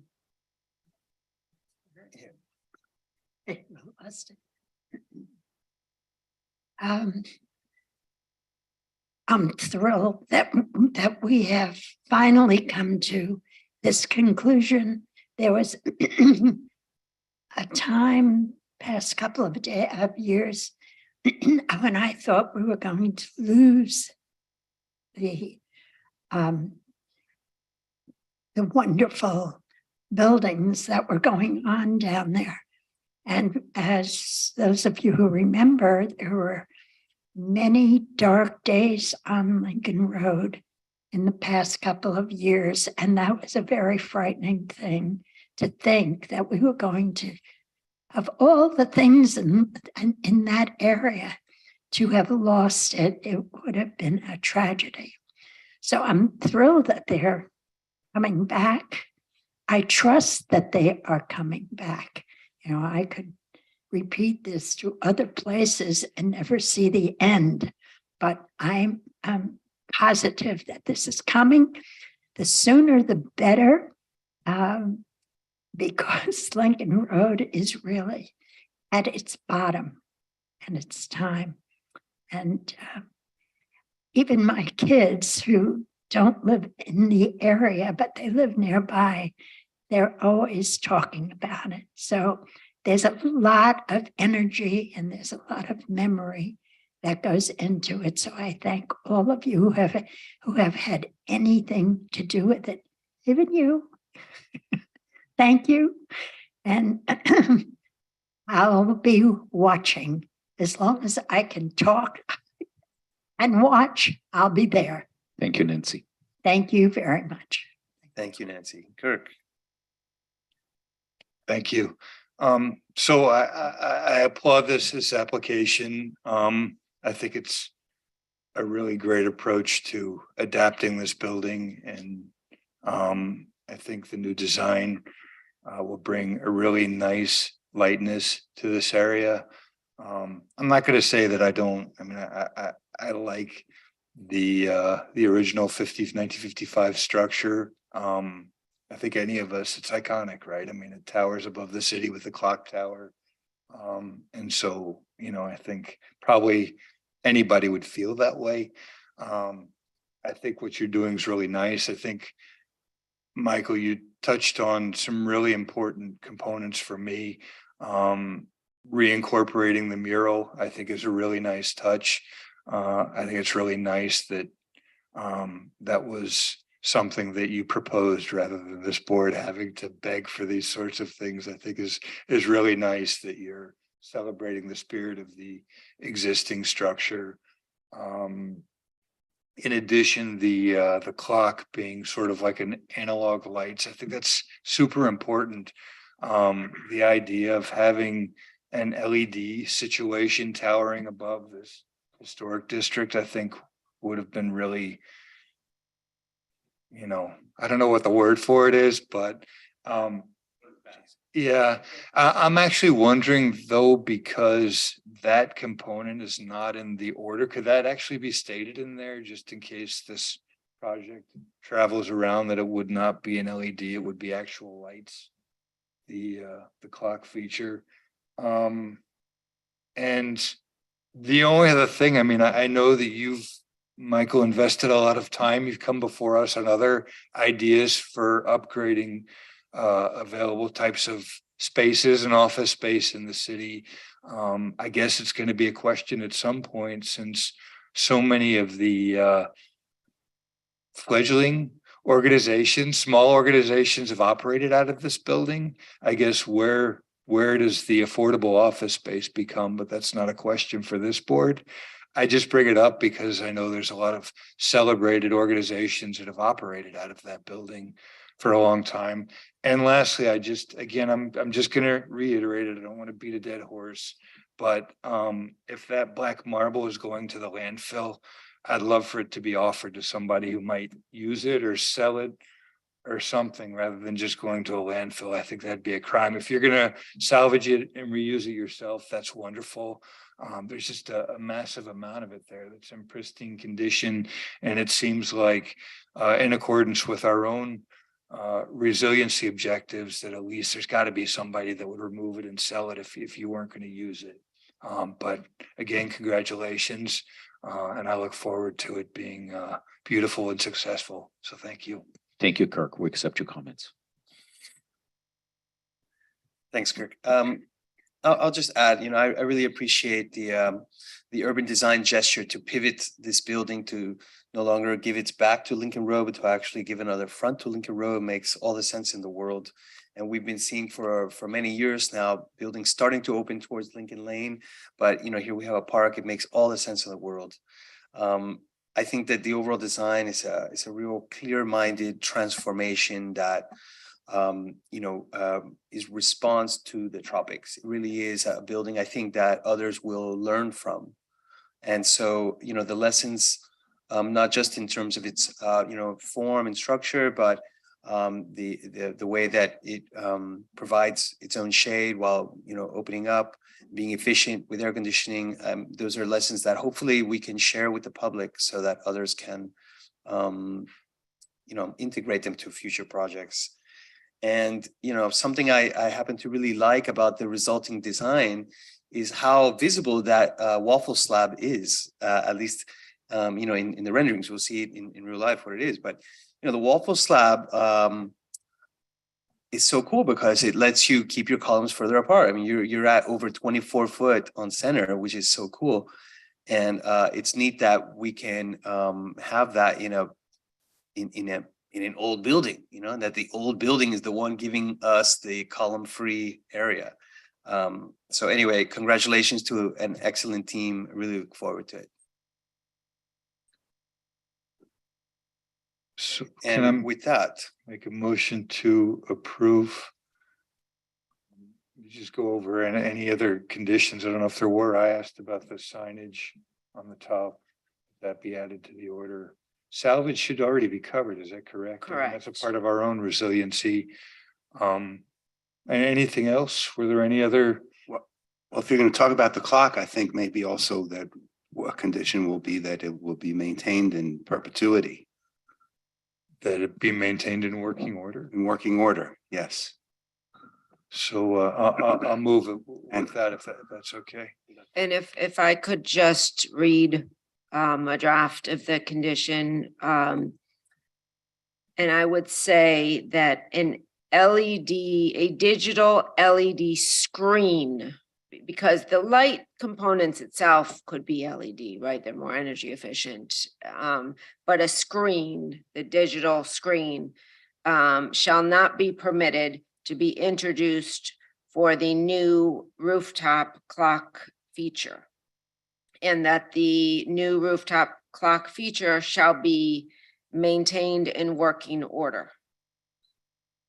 Good, yes. And then there was also the requested waiver of 118-564 F6, which allows this board to waive the requirements for a demolition permit for non-contributing buildings. Yeah. Okay, Thank so you. that's a motion. Do we have a second? Can we add to it as well, if people agree with my comment about jazzing it up a little bit by putting some decorative tiles? It seemed like the applicants were receptive to it, instead of just having a, white. if I may, vanilla building. I wouldn't hold them to it, but invite them to explore it. It sounded like they were, open to exploring it, but I wouldn't hold them to that particular design modification. It sounds like the treatment for the west facade as well is for sure coming back here either way. Correct, that was required to come back. Is that okay, Stuart? We'll leave it like it is. Well, I don't know if it's You made gonna, a motion and I made a second, and the question of whether you want to accept anything he says as a friendly amendment. no, I made an amendment before about the, maintain the clock and working. order. Right, that's done. Wanted to That's add done. Correct. Will you accept the additional as being an exploration of the possibilities, or does it have to happen? But what does that mean? That the applicant would just come back before us and let us know if they can do it or not? I mean, They that have would to work come for back me, with the west facade anyway. They would work with There- staff. But that's not a condition for our approval, that they would do anything with the west facade. They could change their minds. So we have a motion and a second. This discussion, you're correct. There's not a mandate that they come back. They have expressed a desire and included in the plans, they have kind of a space holder. And anything would be required to come back to this board in terms of a mural or any other artistic intervention on that facade.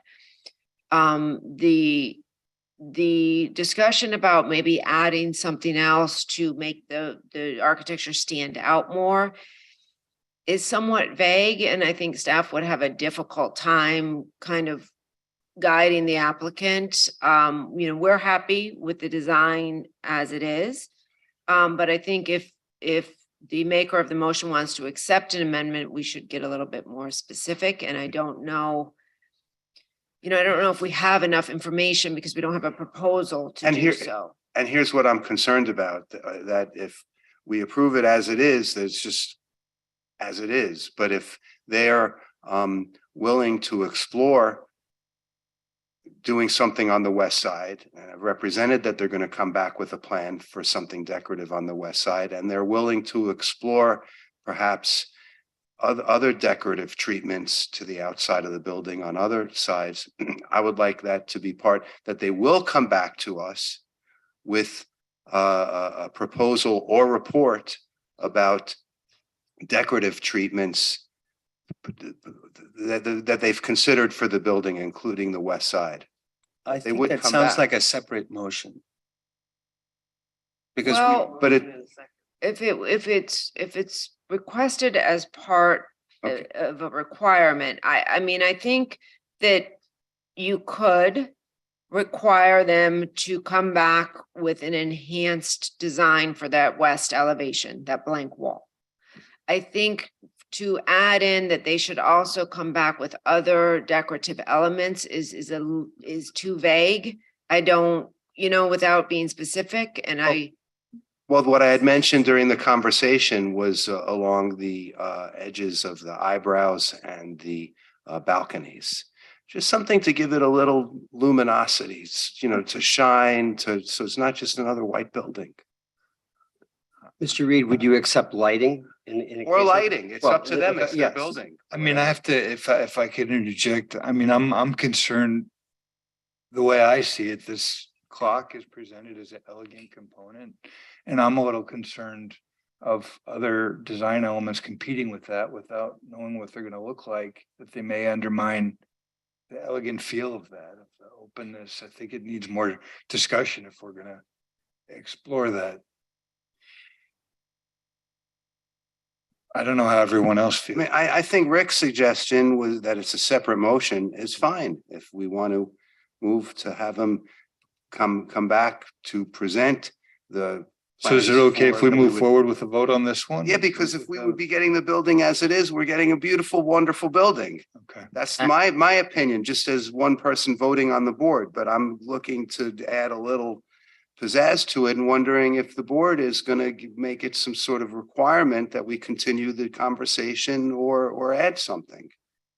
I think the amendment would need to be part of the order if the board is interested in exploring that. So this is more a question of, there's a motion on the table to approve the project with the conditions that were included in the motion. This is more a question of, does the board want to include the proposed amendment in that motion?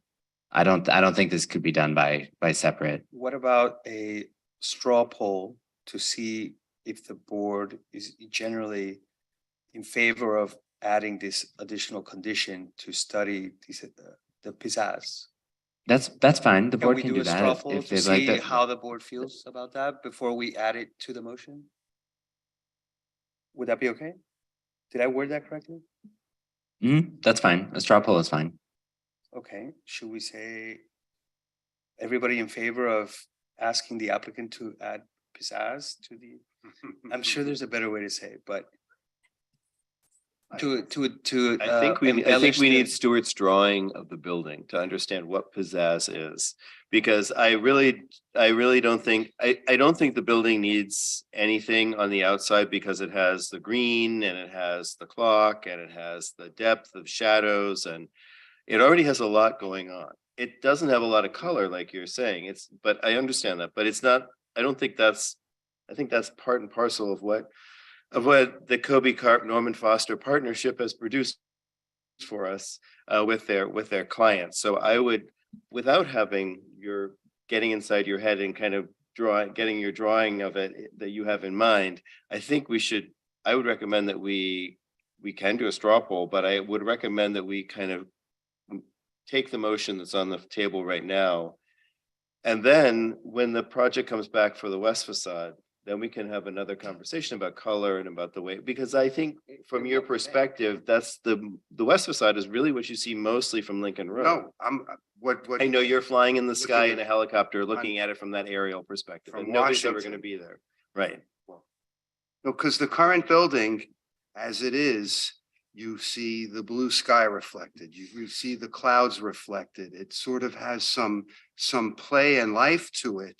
But the current building is great, but as a gateway to Lincoln Road, if it also had some tiling or glass or metal or light or whatever the professionals decide, I'm the non-professional here.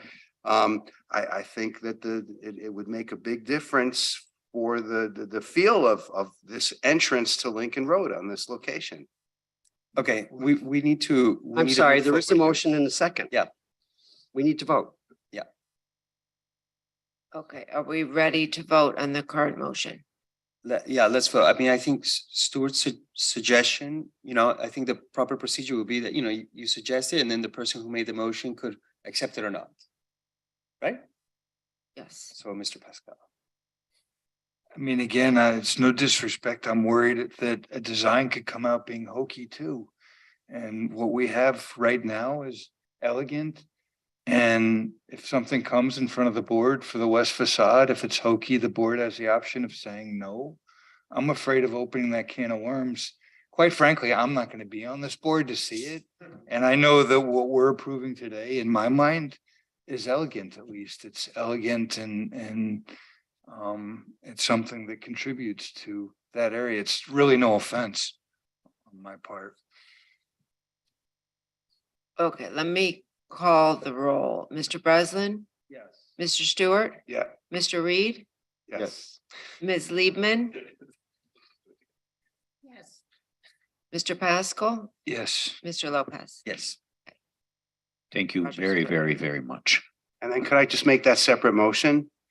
That they will come back with a plan for the decorative treatment that they mentioned during their presentation? You can ask them to, but the board has just approved the application. So it's up to the applicants to submit a new modification. The board could ask them to.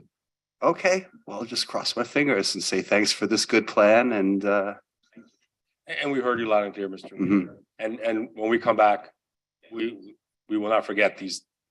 okay, good, thanks. Thank you Mr. very Chair, much. lunch has been delivered. We could take a lunch break. Come back in 20 minutes at 1 o'clock. Okay, very good. We'll reconvene at 1. Thank you so much.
Okay, welcome back to the December HPB meeting.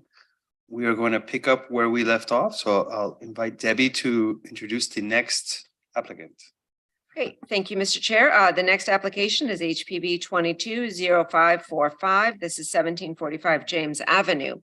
An application has been filed requesting a certificate of appropriateness for the total demolition of an existing building and the construction of a new building as part of a new hotel development on the site, including a variance from the loading space requirements. Quick background, I think maybe a couple of you at least remember this. This particular application in its exact form was presented to the board on July 14th, 2020. So just over 2 years ago. This project was presented and approved by the board. The certificate of appropriateness and the variance were approved for the construction of a new building. The applicant has the order, that the board issued. The code provides for a period of 18 months for the applicant to obtain a full building permit for the project. And if the applicant is not able to obtain a full building permit within that 18-month period, there is a process in which they can apply to this board for a 1-year extension of time. Unfortunately, the applicant did not apply for that 1-year extension of time in the 90-day window they have after the application expires. Therefore, they are before you today to request the approval of the same project because they are not eligible for the 1-year extension that is allowed for under the code, but they didn't make that application in time for this board to hear the application for the extension of time. So just some brief background for those of the board members that aren't familiar with the project. The applicant is requesting approval for the design of a new 5-story hotel. In order to construct the new building, the applicant is proposing the total demolition of the existing 2-story structure. On page 9 of your report, we outline the conditions of the existing structure. So the existing structure is classified as contributing. However, a detailed analysis of the property revealed that the existing building is nothing like what was 2 independent individual buildings when they were originally constructed in 1951 and 1953 respectively. So when staff had looked at this 2 years ago, and when we looked at it again this year, we have no objection to the requested demolition and do not believe that the existing building warrants a classification of contributing, although it is contributing and there's no proposal to change that. But for that reason, we do not have any objection to the demolition. With regard to the new construction portion, staff is supportive of the contemporary design language, which does incorporate changes in surface finishes and plane that serve to help to break down the scale of the building. Further, we believe the distribution of the architectural form has resulted in a new structure that is generally compatible with the neighboring buildings and surrounding historic district. With regard to the variance, this is a variance for loading spaces. So the parking section of the city code does require the applicant to provide 2 on-site loading spaces for the proposed 90 hotel units. The applicant is proposing to eliminate the on-site loading requirement. And because of the location of the site, that it mid-block and the character of the historic district, the last thing we would want to see is a large curb cut or driveway. We do believe that that would adversely impact the character of the surrounding district and significantly diminish the quality of the pedestrian experience within this dense urban neighborhood. As such, staff finds that the limitations of the interior site with only 1 street front and no alley do create practical difficulties for granting the variance. If, you know, for example, if they had come to us for a building and had proposed a 22-foot wide curb cut in order to accommodate the loading, staff would not have supported that in terms of a certificate of appropriateness. So because of the certificate of appropriateness criteria, which require projects to be compatible with the pedestrian environment and consistent with the character of the district, we are supportive of that particular variance request to not provide on-site loading. They will be required prior to the approval of a building permit to have a a loading plan approved by the city's parking department for on-street loading. And with that, I have nothing more to add, but I am available for any questions. Thank you, Debbie. Are there any questions for staff? Okay, then I'll invite the applicant to make their presentation. Good afternoon again. Now it's afternoon. Alfredo Gonzalez for the record on behalf of Greenberg Traurig, with Greenberg Traurig, on behalf of the applicant, here with me today from ownership is Mr. and Mrs. Tannenbaum, Buzlon, the construction project managers, and Louis Revelta, the architectural team. As Debbie pointed out, this project did come before this board a couple of times and was approved back in July of 2020. As we were all in COVID, it was one of their early approvals in Zoom when that first started. But because of the climate and the issues that transpired during COVID, not the clientele in the market kind of shifted for them, and they weren't able to secure a building permit on this project within the allotted time.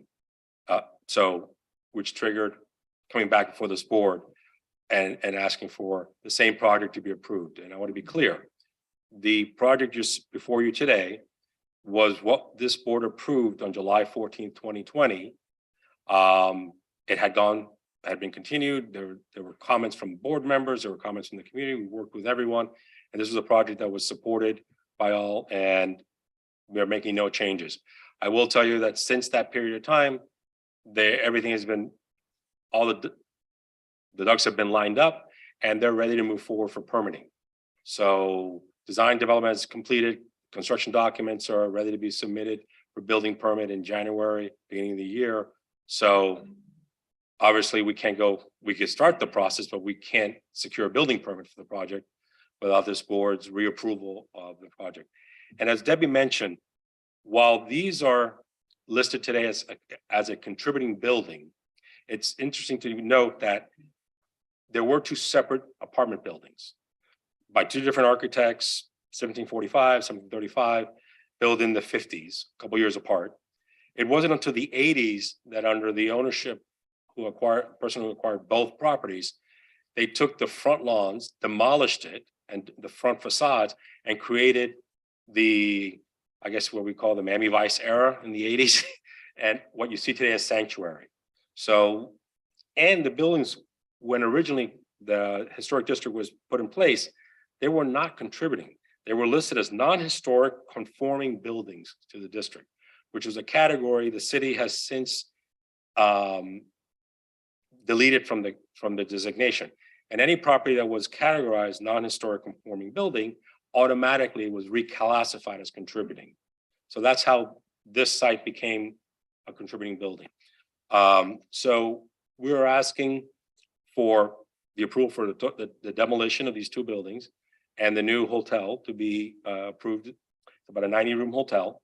You'll also see that as Sanctuary, before it closed, now it's been boarded up since my client acquired it, used to be a 32-room hotel, also had a restaurant that served about 800 people that was open till 5 o'clock in the morning. So it had a very active restaurant activity going on till late night in the neighborhood. And what we're proposing is just strictly 90 hotel rooms. There will be a small 460 square foot cafeteria restaurant, which is really more for the hotel guests for breakfast, and it's not a destination restaurant.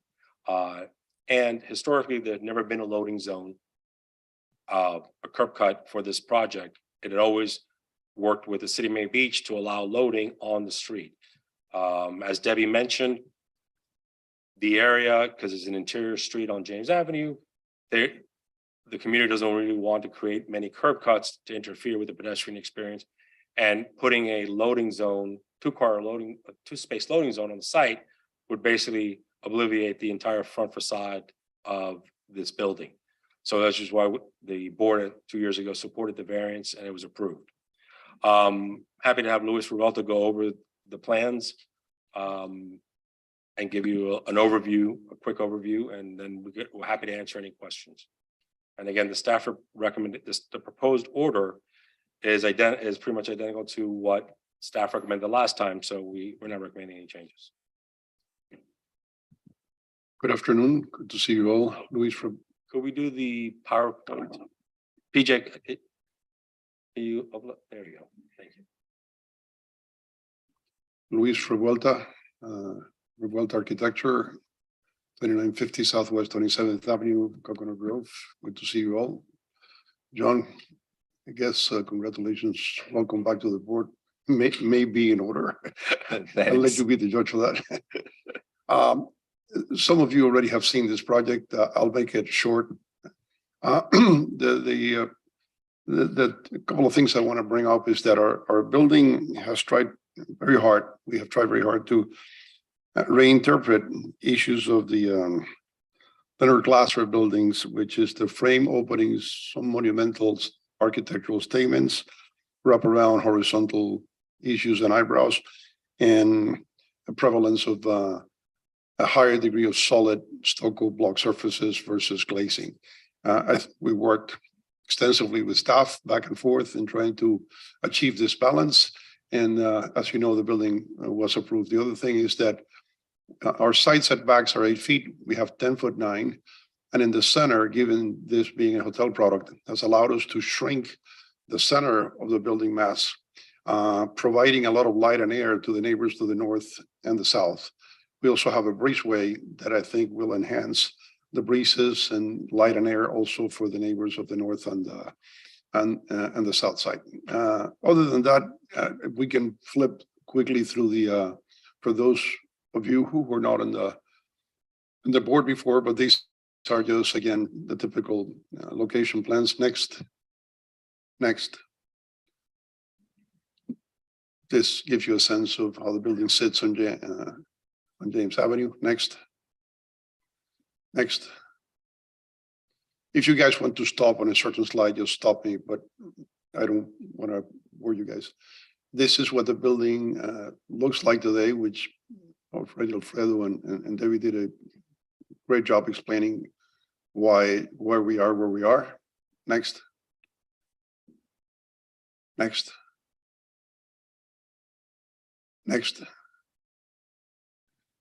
Again, this exemplifies what the two buildings were before with just one space and side setbacks.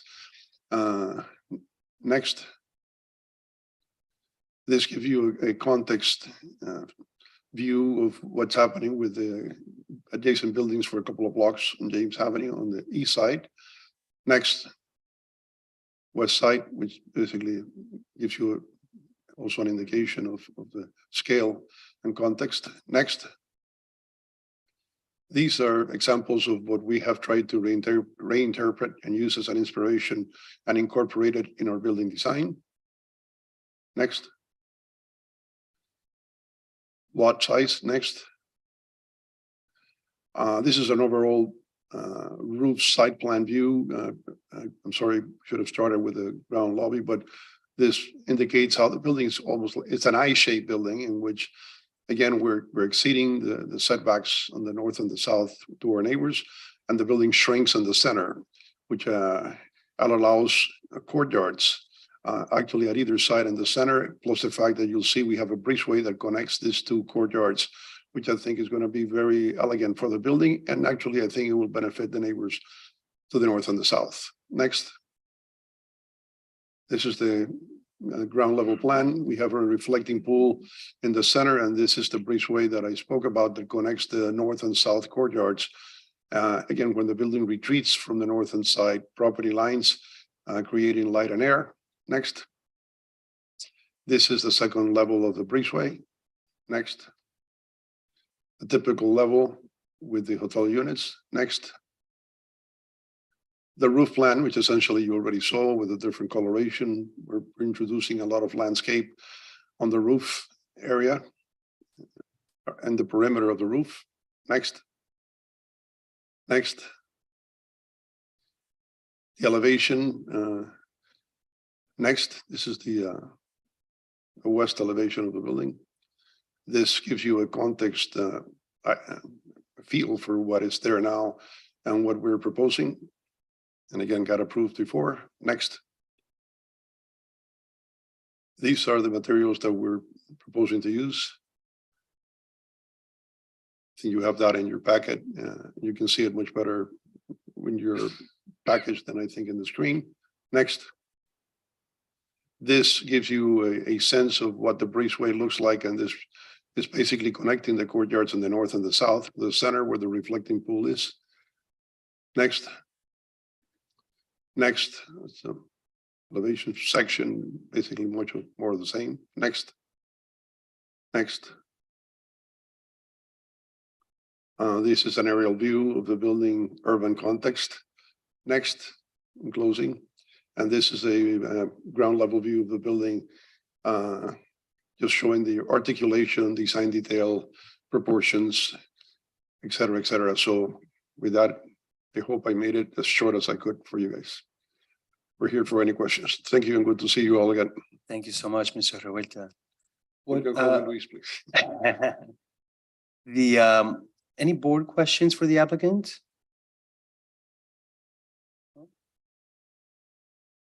Okay. Seeing none, we'll go on to disclosures and public hearing. Any disclosures from the board? Seeing none, then we'll invite the public to come and speak.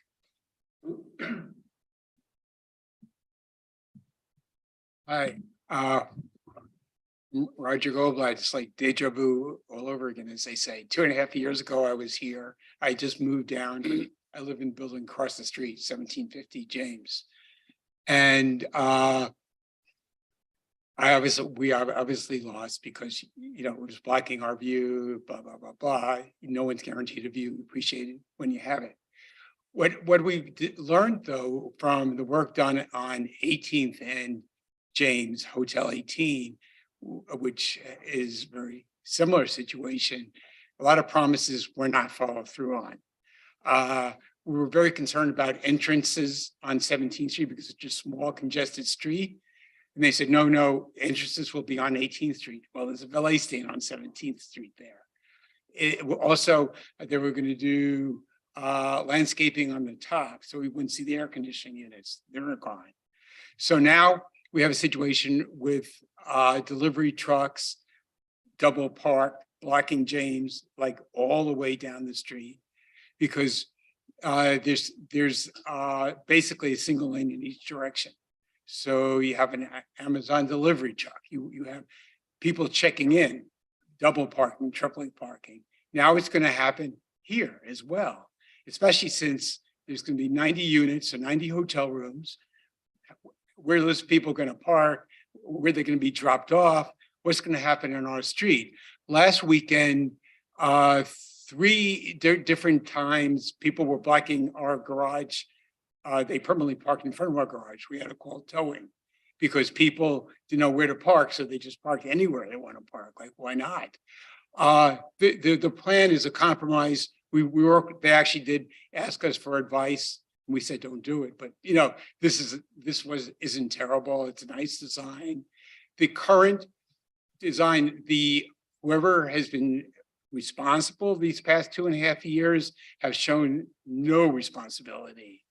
We've had arson 4 times in that building, prostitutes regularly, drug deals like every minute. It's been a blight to the neighborhood, which is a shame because it's a beautiful, beautiful building. I mean, the sanctuary is a really nice building. And I just feel like I have 37 seconds. People only get 3 minutes, but developers seem to get like a lot longer. But I have a real concern that citizens aren't heard here. I moved from Washington, D.C., where like it's kind of political as well. And people have more of a say there than it seems here, because I speak for people in our building. It's a really nice middle-class building. I mean, they really are. Most people probably don't speak English as their first language. They care about each other. They hate what's happening to their neighborhood, the safety, the concern of all these new people. James is a really cool street. It's a nice little enclave. Anyway, my 3 minutes are up. Thank you very much. Thank you very much, sir, for coming back. Is there someone else in the room who's going to speak on the sanctuary project?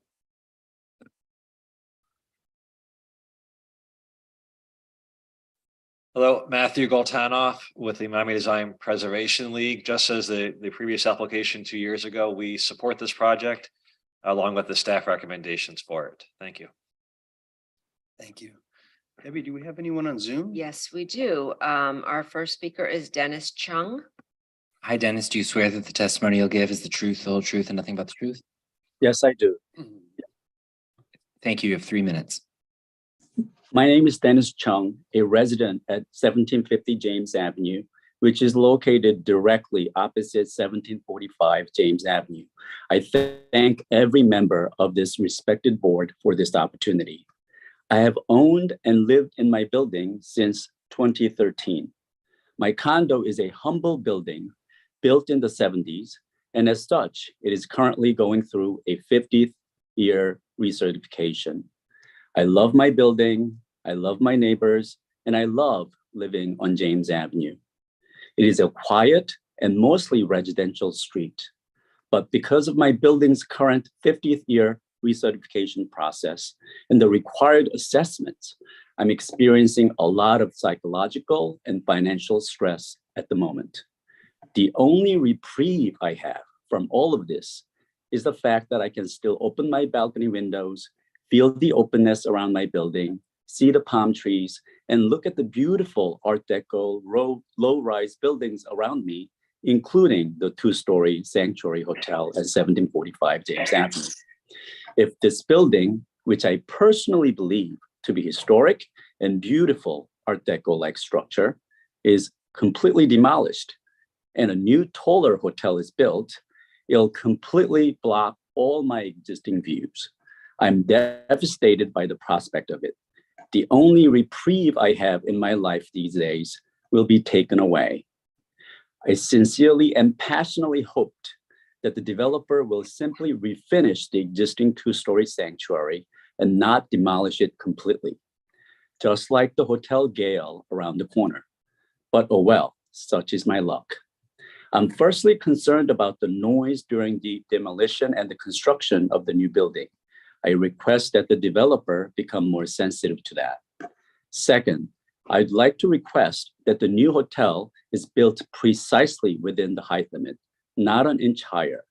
Please avoid putting heavy equipment like the air conditioners on the roof, and please place some palm trees if possible. Third, and finally, I'm concerned that this new hotel will significantly change the quiet and residential feel of James Avenue. We have many residential condos on James Avenue, as well as the beautiful Temple Emmanuel and Montessori School for Children. I wonder how this quiet James Avenue will be able to accommodate the increased foot traffic, additional cars and trucks, and additional parking spaces that will be necessary to operate this new hotel. I request that the developer and the city come up with a solution to address these potential issues. Thank you very much. Okay, thank you. Our next speaker on Zoom is Joseph Magazine. Hi, Joseph. You remain under oath. You have 3 minutes. Hi, all. Thank you again for your time and consideration. I understand that my comments will not fall under the purview of the Historic Preservation Board, but I was just hoping to get them on record. Of all the things that I advocate for in our city, they all tend to be centered in either the facilitation of residential housing or economic development. Right now, our entire country is facing a housing affordability crisis, and the epicenter of that is in Miami-Dade, and even more specifically, Miami Beach. The only way to address that is increasing our supply of housing stock. I do not begrudge any developer for building what is the highest return on his investment So that's where I think is the city's place to step in and say, if we want to help our residents, our constituents with their housing affordability, we must facilitate more residential housing stock. And the only way to do that is when you have opportunities like this in a non-prime, non-luxury area that is infill, where you can take a project, you're doing a total tear down, a blank template, and you facilitate full-time residential housing there. Now, again, that's not the developer's responsibility, it's the city's responsibility to create zoning and code that incentivizes the most economical use for the developer is to create that residential housing. Again, I understand this probably doesn't fall under the purview of the plan of the HPB, but I was just hoping to share these comments. So thank you again for your time, consideration today, and everything you do for the city. Thank you. Thank you. Our next speaker is Lois. Hi, Lois. Do you swear that the testimony you'll give is the truth, the whole truth, and nothing but the truth?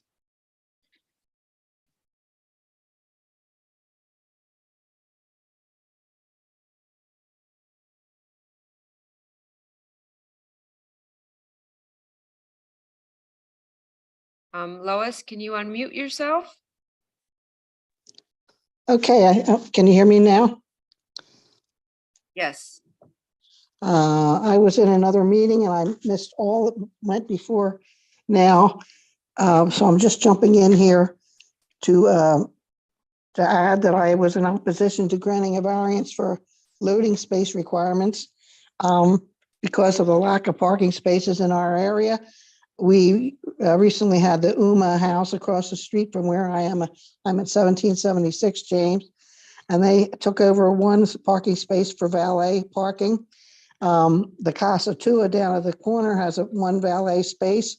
The Montessori school, which was fairly new, has an entrance and an exit parking space taken. And we have 3 condo buildings in our block that need parking for visitors. So we just need the parking spaces. We need them to have their own entrance. Thank you. Okay, thank you, Lois. I'm seeing no other members on Zoom. Okay, thank you, Debbie. We'll invite the applicant to rebut if they would like. Yes, thank you. I just want to make a couple comments. Number one, there were a lot of references to the uses and activity on James Avenue. I think it should be noted that number one, historically, this was a hotel with a restaurant bar that operated till 5 a.m. with 2 loading spaces for valet and loading in front of the property and the right of way. So that's been the case since Sanctuary was redeveloped as a hotel and until it went into disrepair. As far as the conditions of the building, we're trying to get it, we've had a struggle trying to keep it under control because my client acquired the building when it was already in disrepair and we did have problems from the acquisition. And if we could demolish it tomorrow and help with that, address that concern, we would. But since it's listed as a contributing building, until I get a full building permit for the new project, we can't ask for the demolition like in the previous application. But I also want to point out a few things because the same ownership has Hotel 18, which is just to the north in the corner. When this application came before the board for the first time, it was during COVID, actually one of the only meetings I had with individuals all in masks and protected, was with the Condo Association of 1750 James. And we did work with that board. They had concerns about Hotel 18 that was already approved and under construction. And they wanted to see more landscaping. And they wanted to see if, even though what was approved on the roof plan could be condensed. My client voluntarily agreed to add additional landscaping, which was added and on top of what was required from that approval.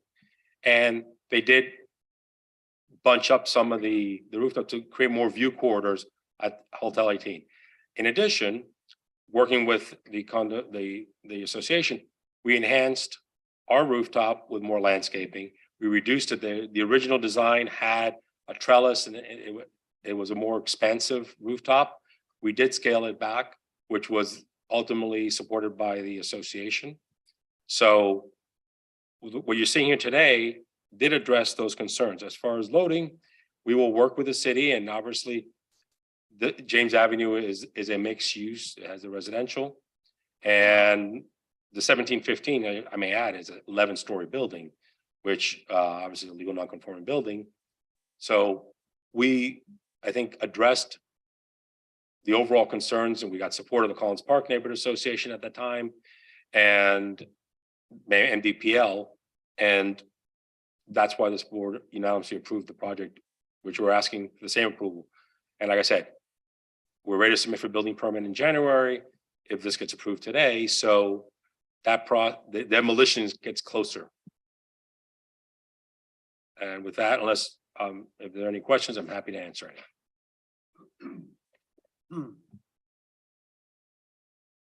Okay, thank you. Board member comments.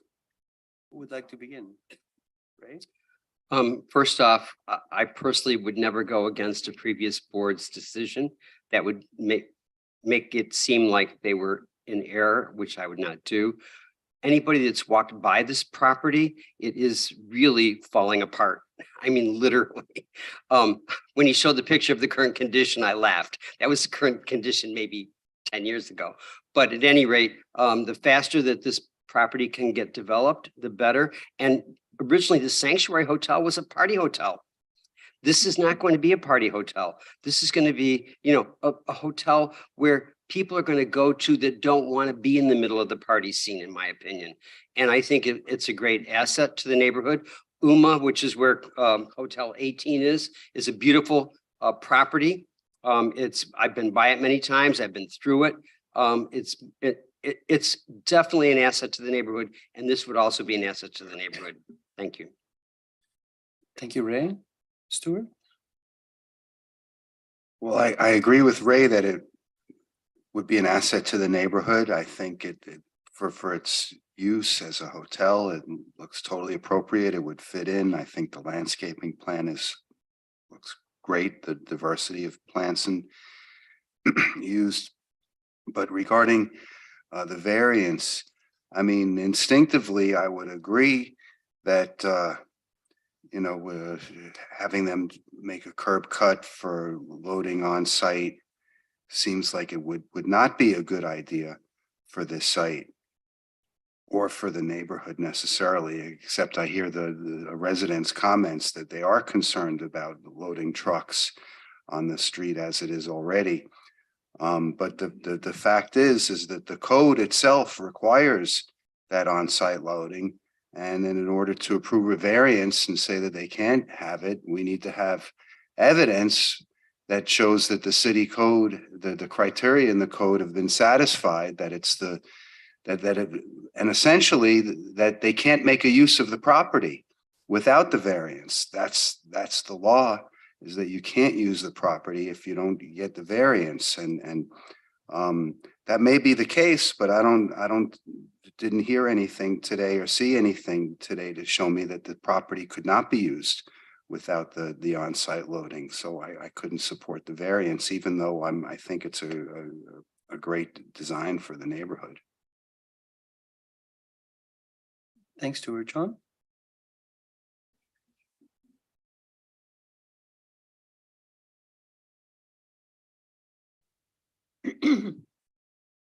I know that location very well. I used to live near there. I had my parents with children used to be there. It was a wonderful place. I hadn't heard anything about this problem that we're all talking about till I heard it right now. I do not understand how it got that way. Can somebody describe it any better than? No? So I'm not sure I understand your question, Nancy. The question is that I know place. I never thought anything was the matter over there. I lived along there. for- Were you ever by it when it was the Sanctuary, a party hotel with No. operating till 5 a.m.? That's why you're thinking of it back when it was, I believe it was a retirement home or something when the two Sort of, buildings were. yes, So yes. you're thinking way back, even before I got to Miami Beach. So So what is the problem that we can't help them get back to some semblance of order? It sounds like we're going to have to just let them go. I mean, this was already approved by a previous board and they're just bringing it back because they made a mistake in terms of not asking for an extension. So, this, if you go back to the history, this was already totally approved. And as was pointed out, as president of the Collins Park Neighborhood Association, it came to us, it was fully vetted. And we said, wow, what a great relief compared to all the code compliance complaints and everything else that the sanctuary had. So this is now a step way better than what was currently there before. And is this going to give the people who have lived there any? There's no height relief? variance or anything. Some of them were complaining about their views. I mean, you don't own your view and they're not asking for a height variance, They're not asking for anything? not a height variance. What said what? What was that? The variance was already discussed. It was for the parking or the on-site loading, unloading. I missed that. Now Yeah. tell me what that is. Yeah, that's, well, maybe Deborah could reiterate. Okay, So maybe okay. I'm here if you have any questions, Nancy. I don't have questions. I think it's disgraceful that that neighborhood has returned to life.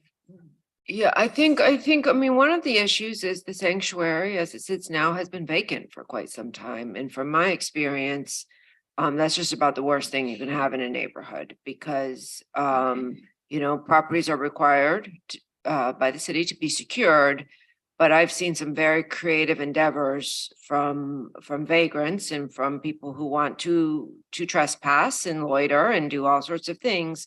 When it's a vacant building is an attractive nuisance to certain people that want to break in and want to do all sorts of, activities that are undesirable. And I think, I don't know about all of the issues. Obviously, we've seen an increase in traffic congestion throughout the city. That's citywide, right? We've seen certain changes of uses. A hotel is a permitted use in the RM2. For a while, we saw a lot of hotel projects. Now we're seeing more diversity in terms of we're getting a lot of office projects, which I couldn't have anticipated 5 or 6 years ago. So I think, some of the issues that we heard from some of the residents, I think some of those are in part due to the fact that there's a large vacant property. It's a double lot across from them. And when you have a vacant structure, bad things happen. From my experience in urban environments, that you do have an undesirable situation. I think returning this property back to active use, if it's a well-run operation and they're abiding by, the conditions in the order, and there are some operational conditions in the order that was previously approved that everyone agreed to at the time, then it would be beneficial. Obviously, the construction process is not fun for anyone. I personally live across the street from a massive construction site. The good thing about those are it's temporary, but it's inconvenient. And I would hope that the property owner of this application will work with their neighbors during the construction process to make sure that if there's any issues with dust or noise or construction parking, that all be taken care of. How much of this to do with city neglect? I don't know. I didn't hear anything from the testimony that was complaining about the infrastructure in the neighborhood. I know there's Public Works Department. I know we've been upgrading. I'm not sure what the plan is for this area. But I don't believe I heard any complaints specifically about city infrastructure. Now, we have a code compliance department that will issue violations. And I believe in the past, this property has received violations. We also have a building department that requires vacant buildings to be secured. If that's not happening, then that's something that if the neighbors are still on the line, and you have concerns about people accessing the building who aren't allowed to be in the building, or trash or other maintenance issues with the building, please contact me and I will put you in contact with the proper city officials who could issue violations. Because there may be, the code compliance department in the city has an impossible job. I will say that hopefully not too much longer, but currently they have an impossible job and they may not be aware of maintenance issues for this property. And unfortunately, sometimes the only way we can become aware is if neighbors reach out to us. Well, since this has been brought up, is there something that we can do, or that's not our business? I hope that's not the end. Yeah, I mean, I think there's more that the property owner could potentially do if the neighbors have issues with the maintenance of their property. So if the chair doesn't mind, I wouldn't mind hearing what the applicant would respond to in terms of the issues that you can control with the current conditions of the site to make your neighbors' lives more pleasant. Wait, so there are people here who are. Alfredo represents the property owner and he I can know speak Alfredo. to any conditions on the site that could be potentially improved to address some of the concerns of the neighbors. I only say it because I know what that neighborhood used to be. And Yeah, on the mic. I'm gonna get, I have to patch this in my head. I wouldn't bring this if. Speak into it. Thank you, Daddy. That's very nice. I wouldn't have brought this up for any, I mean, there are 1,000 places in the city that need help. But I feel so strongly about this one because I knew what it was like. It was a wonderful neighborhood. Everybody, they were all friends, mostly elderly. I guess that got out of the way. But how it could just be diminished into what I hear is happening, it's deplorable. And I think if we can find a way that the city can do something about it, or if they have a group amongst themselves, I don't know if they have that, but there should be something more than just letting this go. It sounded to me like we were going to get rid of it. Maybe Alfredo could I'm happy to chime share. in. I mean, we're in the middle of board comments here, so I don't know, should we finish our board comments and then let Alfredo? It's up to you. Okay, why don't we get through our board comments, Alfredo, and then Okay. we'll save some time. Okay. So I think we heard from, I'll we go. were gonna hear from John. Yeah, okay. No, I think I'm very supportive of giving this project a second chance. I think, you guys had all the ducks in line. Right after I left the board, I didn't see this the first time around, but yeah, it sounds like everything was kind of there, and I would be supportive of it going through as with staff recommendations. And I understand the staff conversation about the variance and the curb cut being a pedestrian issue, and I'm in light of the fact that we've heard from so many people who live in the neighborhood, it sounds like approving that variance to improve the lives of those who walk and bike and kind of are on that road all the time would be really would be very important. So I would suggest I would recommend putting this forward as is. Thank you, John. Kirk. Thank you. So I was on the board the last time this came through us. I remember it well. I'm just going to say what I'm going to say for posterity. So initially, there was a Glasser and Ungaro building, which unfortunately, I mean, they're two very exciting to me mid-century architects, and unfortunately, were disfigured beyond recognition. The only concern for me when this first, not the only, one of the concerns that I struggled with at the time this came before us was that the two historic buildings were court-facing, two buildings side by side, but they were configured where the side courts faced each other. What's being proposed here, the issue I had with it at the time in terms of compatibility was the outward facing balconies. Because to some extent, to me, within a historic district, sometimes it could be a cause for concern for me to think of balconies hovering over historic buildings and the impact those might have, specifically with the hotel use. But at the time, the consolation for me was that those side-facing balconies are 27 feet from the lot line. And so at the time I was okay with it, but I still want to say this for posterity because I think it needs to be considered on these types of projects. But as I supported it the last time, I intend to support it again this time. Thank you. And I really appreciate, as always, the public stepping forward to voice their concerns. This is the right forum for you to do so, and always encourage and invite residents to speak their concerns. And you know, the issues of the loading, I think, are real concerns. I'm curious to hear what Alfredo may have to say, and you know, I don't know what else there might be able to do about that. But the blighted property, I mean, I think everybody wants this to go forward, so I'm prepared to support it again, and you know, encourage the residents to organize and take their issues up with the commission.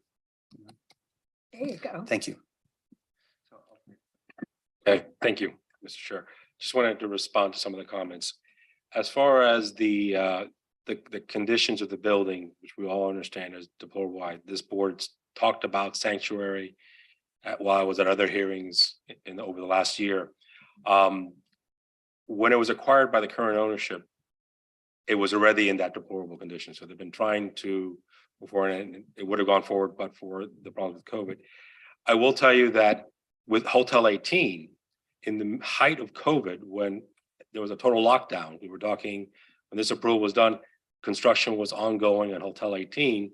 There were concerns about a lot of the residents, including from 1750 and other buildings, because now everyone was at home 24/7 and there's an active construction site. So there was a lot of accommodations by the same developer in working with their neighbors. Like I said, the James site, they added additional landscaping. They kind of bunched up some of the rooftop mechanical equipment to reduce the view corridors and have a greater view corridor. And I can tell you, and she's here today, Mrs. Tenenbaum, who works with, I call the boss. She's in contact directly at all times with code and the police department, especially with Hotel 18, since it's operating. If there's any issues, they contact her and say there's a problem, and they immediately are addressing, and they own properties throughout the beach, and they've always kept a very good relationship with the city. So the same with Sanctuary. They keep closing it up. People come in and they break the locks, you know, and they keep getting into the property. So we understand that's a problem. We've been trying to address it. And actually my client had asked, is there any way I get a demolition done faster? But because it was classified contributing, you know, we have to deal with the situation in hand. So as far as loading, and I do think that there is hardships here. This site, for historically, all loading occurred on the sidewalk, on the public right of way. When it operated as an old age home prior to its transformation to, as Mr. Breslin said, a party hotel, the Sanctuary. All loading, all valet services till 5 a.m, people coming and going always occurred at the right of way. That's the character of that neighborhood. They actually discourage breaking up the sidewalk, as Debbie has mentioned and others have mentioned, and creating curb cuts. This area is also, doesn't have a parking requirement for hotels in the area. So it was forced to provide this massive a loading zone for 2 parking spaces and be able to get into the site, park 2 cars and get off. You would basically, in the small space, eliminate a big portion of the building. And I will tell you, with no parking requirements, it would be the sole purpose for loading only. The city regulates the loading in that area and tries to create pockets so loading doesn't happen just all throughout the the neighborhood. And they coordinate with all the different property owners to try where they can to lump up loading. So we will continue to, we'll work with the city parking department to minimize the impact on loading. But I will tell you, even our traffic study says the difference between is de minimis. It's a de minimis in traffic, and we're actually, by bringing hotel guests, we're not bringing any type of late night users, active use, and it's a hotel, like a 4-star hotel done for people who want to have more quieter experiences than going to some of the other hotels along in the area that are more active, that have bars and restaurants. So I do think that I know that the variance standard is difficult in the city of Miami Beach, but I think this project shows that, and the board and previous board also found that there was sufficient hardship under the circumstance to approve it. So with that, hopefully, all right. Can I ask a question? Whatever you like. But speak to the mic. Just so to speak, that I'm happy to speak, whether it's into the mic or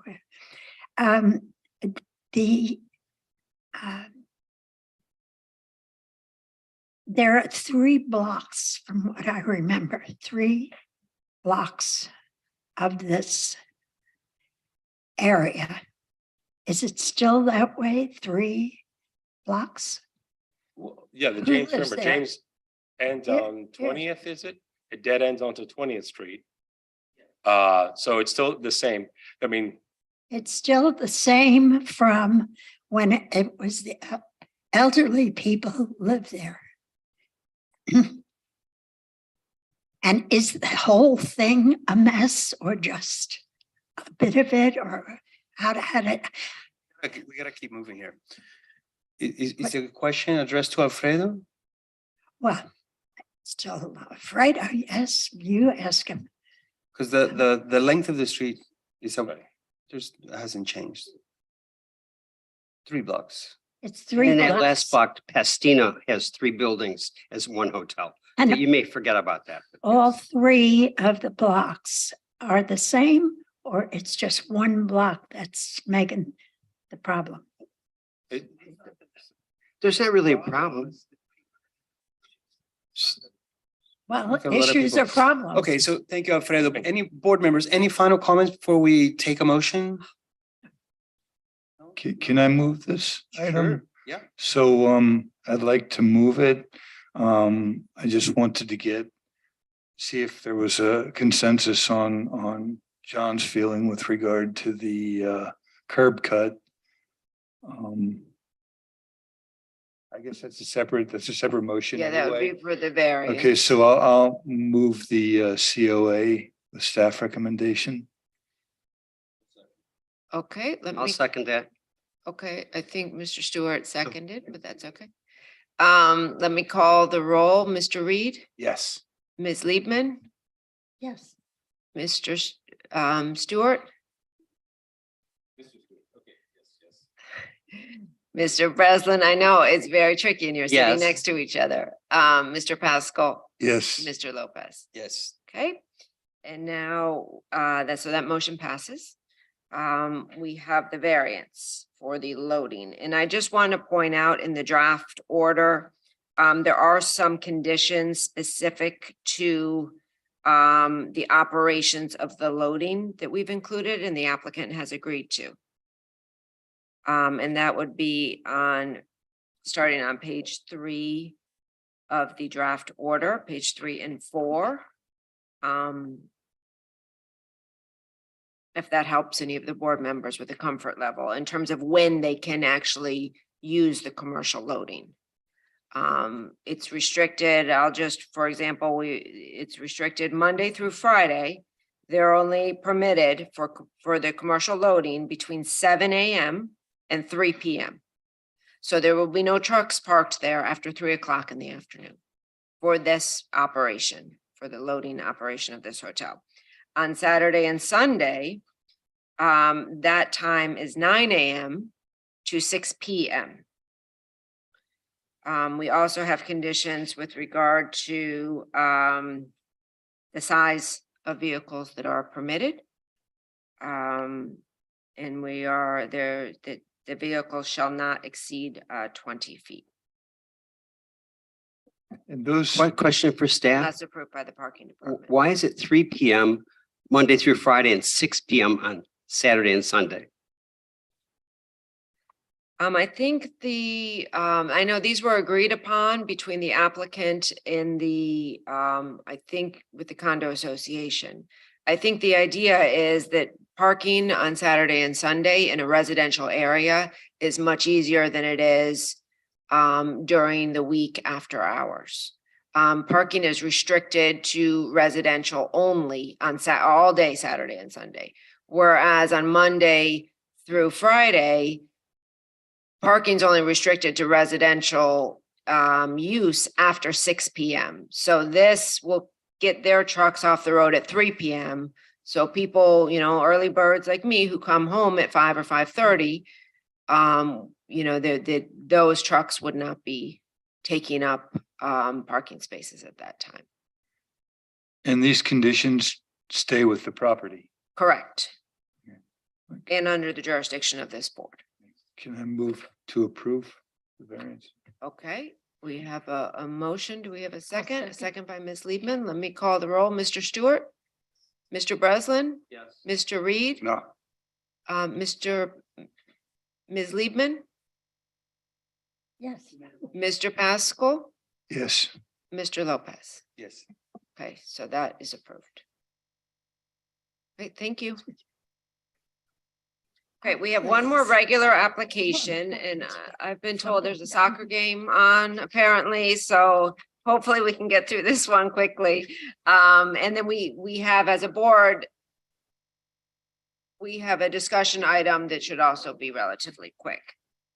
All Mayor, right, let's go well, to the final application. If we could take the conversations outside, that would be helpful. The next application is HPB 220546. This is 1901 Collins Avenue. An application has been filed requesting a waiver from section 118-564 F6 to allow for the issuance of the demolition permit for the non-contributing tower addition for the non-contributing buildings prior to the approval of a building permit for the approved project.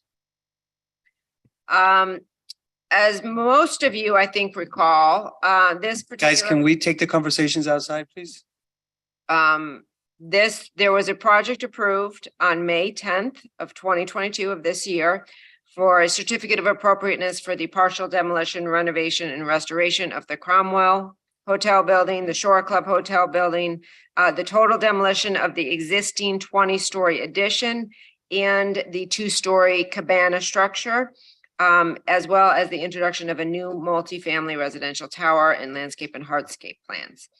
At the time of the approval, the applicant had not anticipated what is likely to be an extremely lengthy process for the demolition of the non-contributing portion. So you have the Chipperfield Tower, which was already approved, the certificate of appropriateness for the demolition, and then you have the cabana structures. Because there are also contributing structures on the site, the phasing of that and the method of demolition needs to occur much slower and much more carefully as to not to disturb the existing contributing building structures. So therefore, the applicant reached out to staff and, we advised them that they could request this waiver. Again, this is only for the non-contributing structures, not the contributing structures. And they have requested the waiver.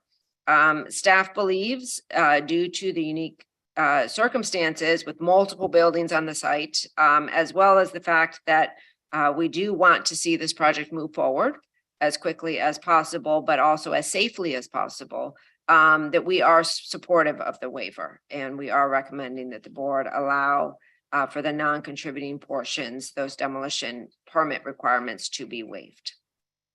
I am here for any questions. So they're asking for a waiver only right now. Any board members have questions for staff?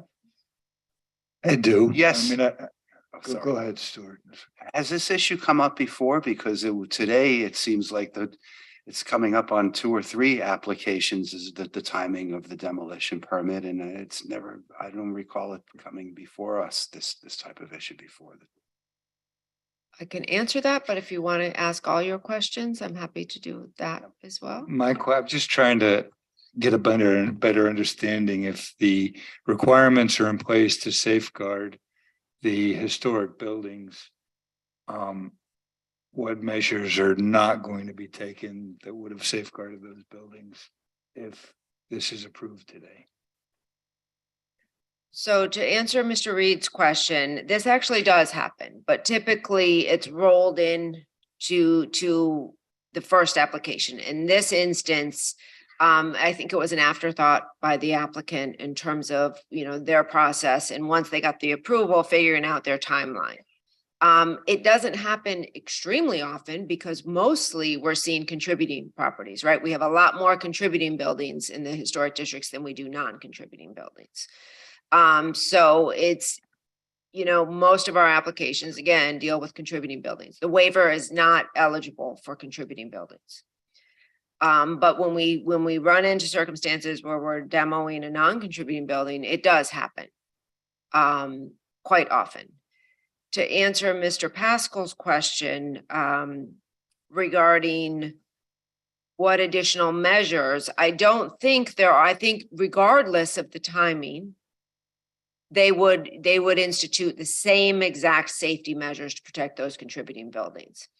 What I've discussed with the applicant is because there's a lot of extra safeguards that need to happen regardless of when they get their permit, it's going to take them a lot more time than they had initially anticipated. I know I saw their engineers here, their shoring engineer.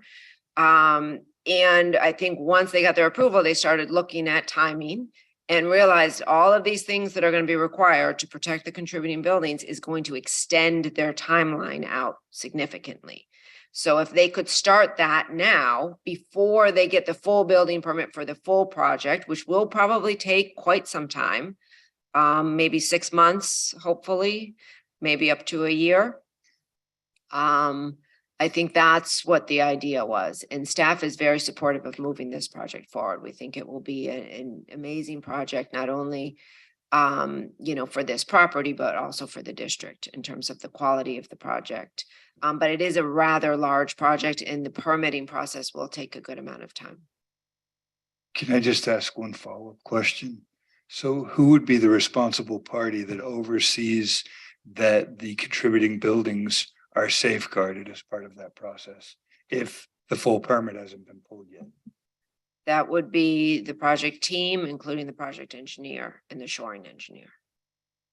But nobody on behalf of the city? No, the building The department. building department will also do periodic inspections. The building department, doesn't prepare the plans, but they review them and they review the shoring plans. Okay, so there would just be a separate permit for the demolition versus the new construction. Correct. Okay. Good afternoon, Mr. Chair, Neeson Kazan, Ackerman LLP, representing the applicant. And with me today as well is the principal, Alex Witkoff, of the owner of the property and the developer of the property, who, by the way, has a flight this afternoon, so we'd appreciate any consideration in terms of timing. Kobe Karp, the architect for the project as well, who will be presenting with me, as well as representatives of the contractor, the BG Group, which will conduct the demolition of the property, as well as Coastal Construction, the contractor for the property, and our structural engineer, Yusuf Hachem. Debbie has given a very thorough explanation of the reasons for why we are before you, and it is similar to the one you just approved verbally earlier this afternoon on the 407 building, a non-contributing building. We are seeking the waiver to permit the demolition prior to the full building permit. If we could tee up the presentation, please. Thank you. No. That's the wrong one, yes. There's another one. That's the opposition.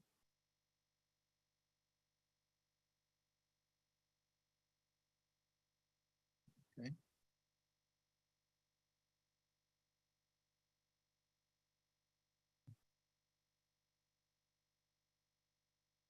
No? Yeah.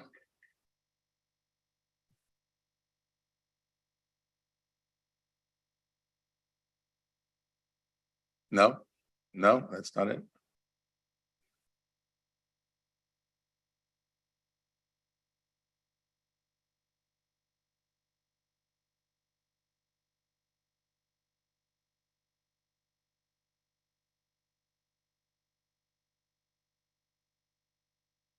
You can stop it, maybe clock.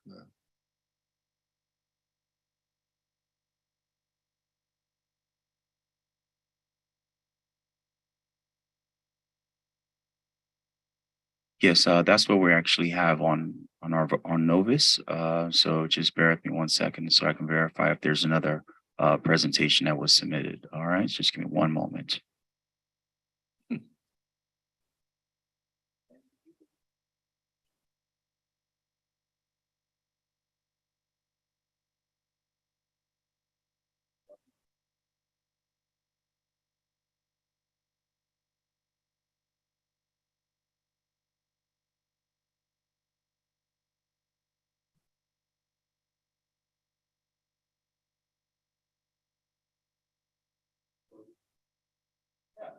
Yeah, anybody have anything to disclose?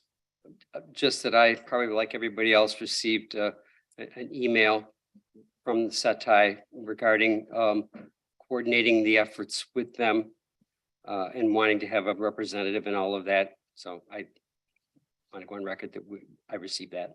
Great, you're probably not alone. And I received, as everybody else did, what had come up on the screen before from Ken Robbins' office. Yeah, I received that email and I spoke to Alex Wyckoff on the phone. I didn't check my email, so didn't get any. Guys, any? All right, so Same. we're done with disclosures. Any progress there, PJ? Okay. Anybody's interested, Argentina and Croatia are in their 14th minute and it is scoreless. A presentation had been sent a few days ago, so that's another good reason to expedite this hearing.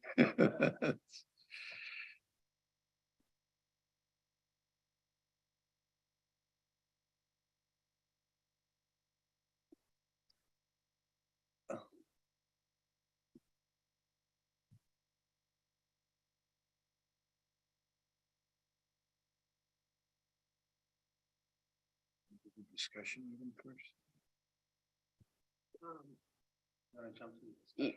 Well, Neeson, we do, the plan that they could probably pull up the plan set. I don't know if that's helpful for you because I saw the plan set is posted. The perhaps, I mean, let me see if we, Okay, I will keep trying.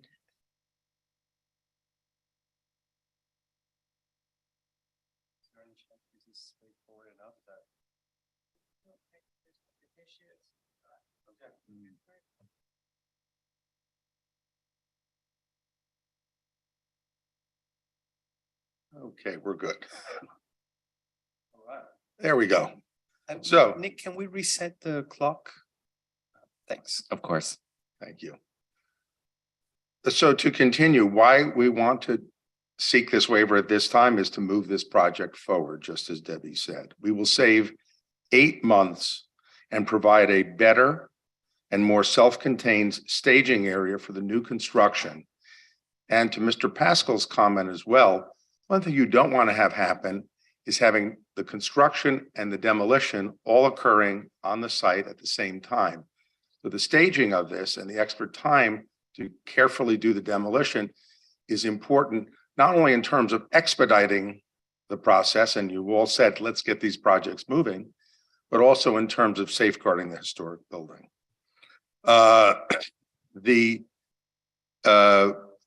And to let you know how ready our client is to move forward, the contractor has been selected for this project, Coastal Construction. The condominium documents have been filed with the state of Florida, and the hotel brand has been selected, Auberge. Now, as has been explained to you by Debbie, the methodology, means and methods of the demolition and the construction is not the jurisdiction of the Historic Preservation Board. It is under the purview of the building department, the public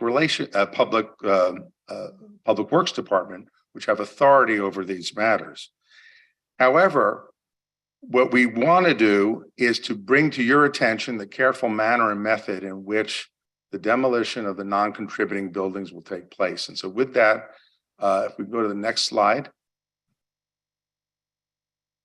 you'll see there are 5 non-contributing sections to the existing Shore Club property. One is the Chipperfield Tower, built and completed in 2000. 2 is a little annex building next to that, completed at the same time.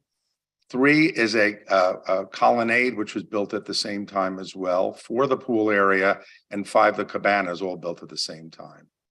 Go to the next slide.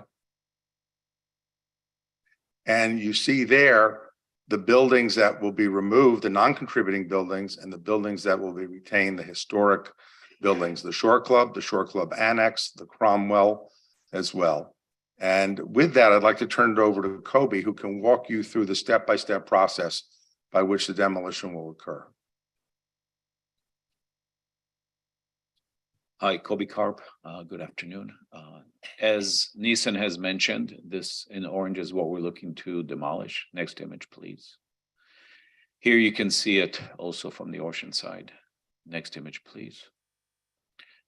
That's the site plan. And what we're looking to do essentially is a pool, and the pool will be filled in. That's going to be our staging area. So we have more space. Next image, please.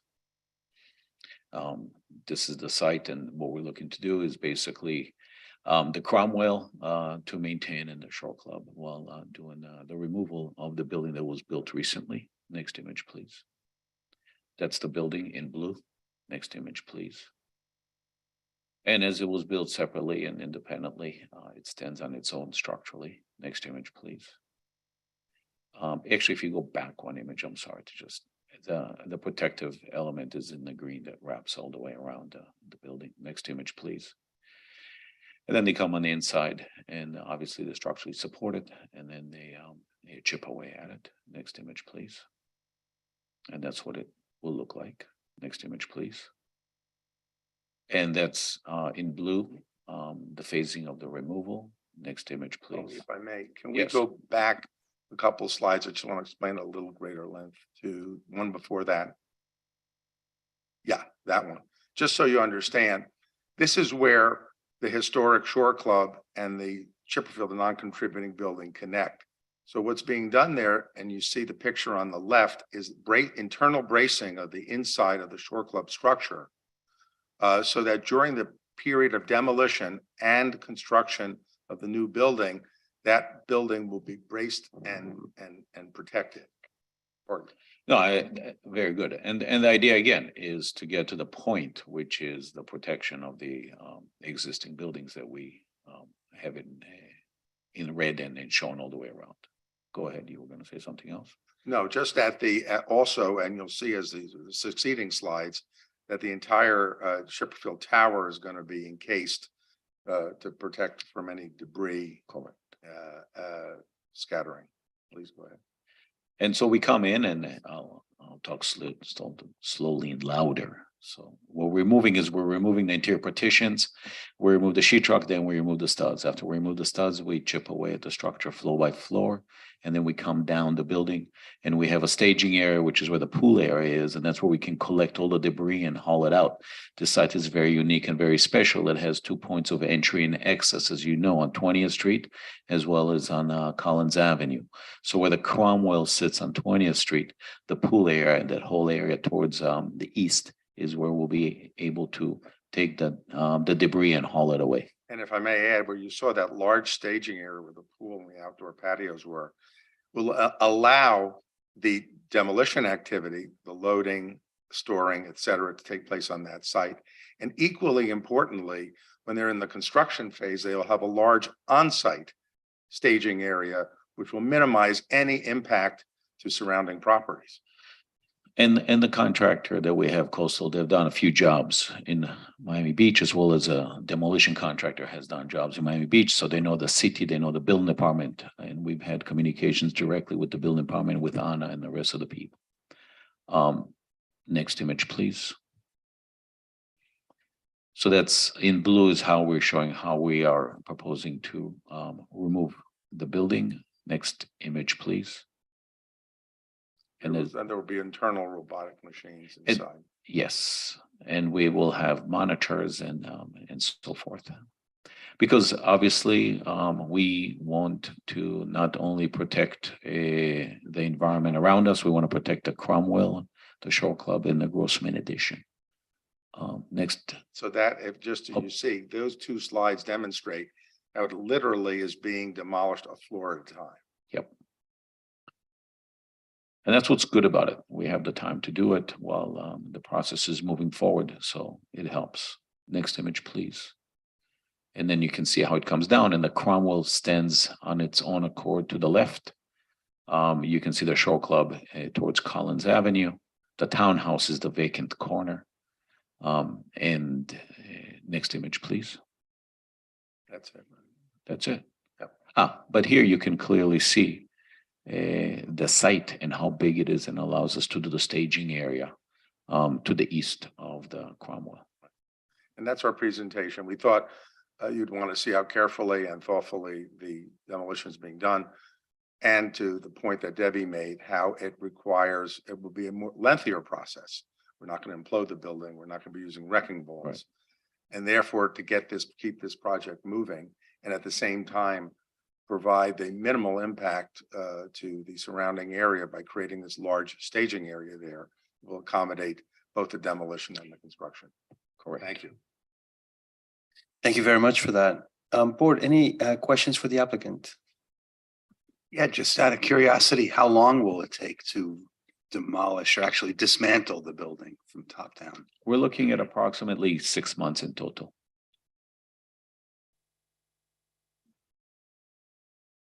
Just in time to get your permits. Amen. Okay. Question?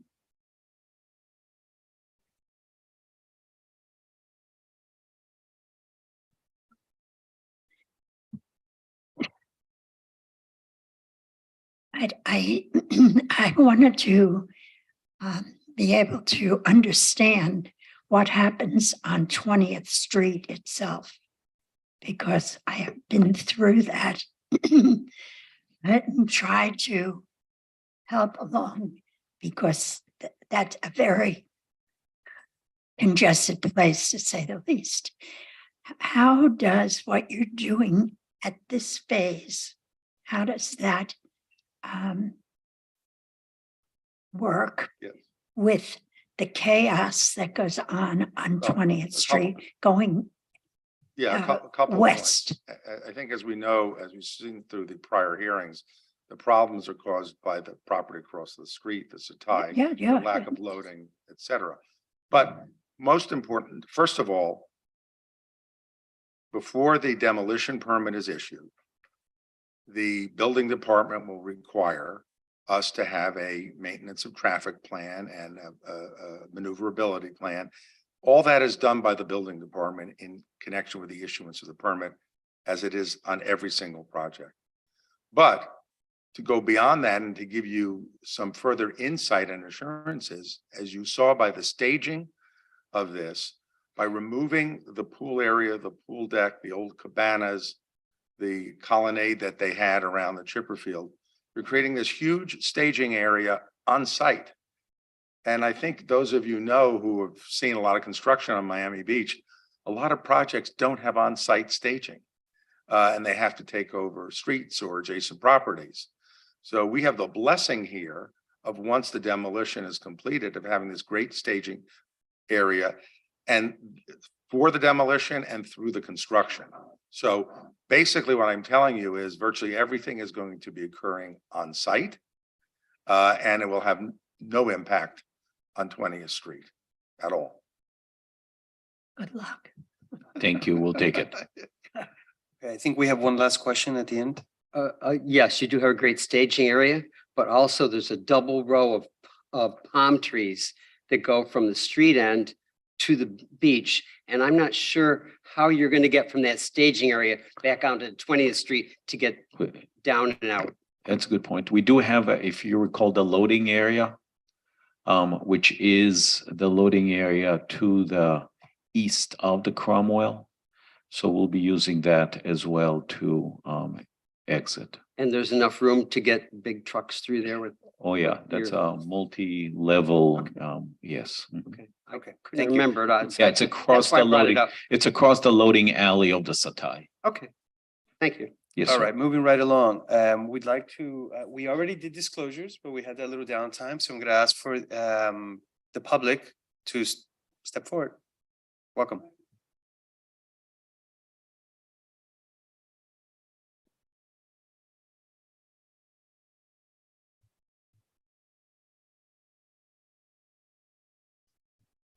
Hello, I'm Ken Harrison Robbins, and I represent the Satai Resorts Residents Condominium Association, which also includes the hotel, the restaurant, the Joya Restaurant, as well as the Ocean Grill.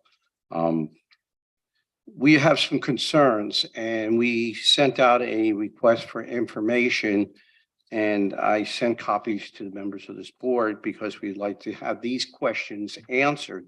Although we have opposed the project and our opposition to the project has not been withdrawn at this time, we still feel that these questions need to be answered before an approval is given. I'd ask for the presentation to be put on the screen. Okay, next page. As everybody knows, this issue is 20th Street, as Ms. Liebman already advised everybody. Would you, next page? Okay, here it is. This is 20th Street. Now, the access to the garage, which serves both the hotel, with approximately 170 units, as well as the Satai, which is about another 170 to 180 units.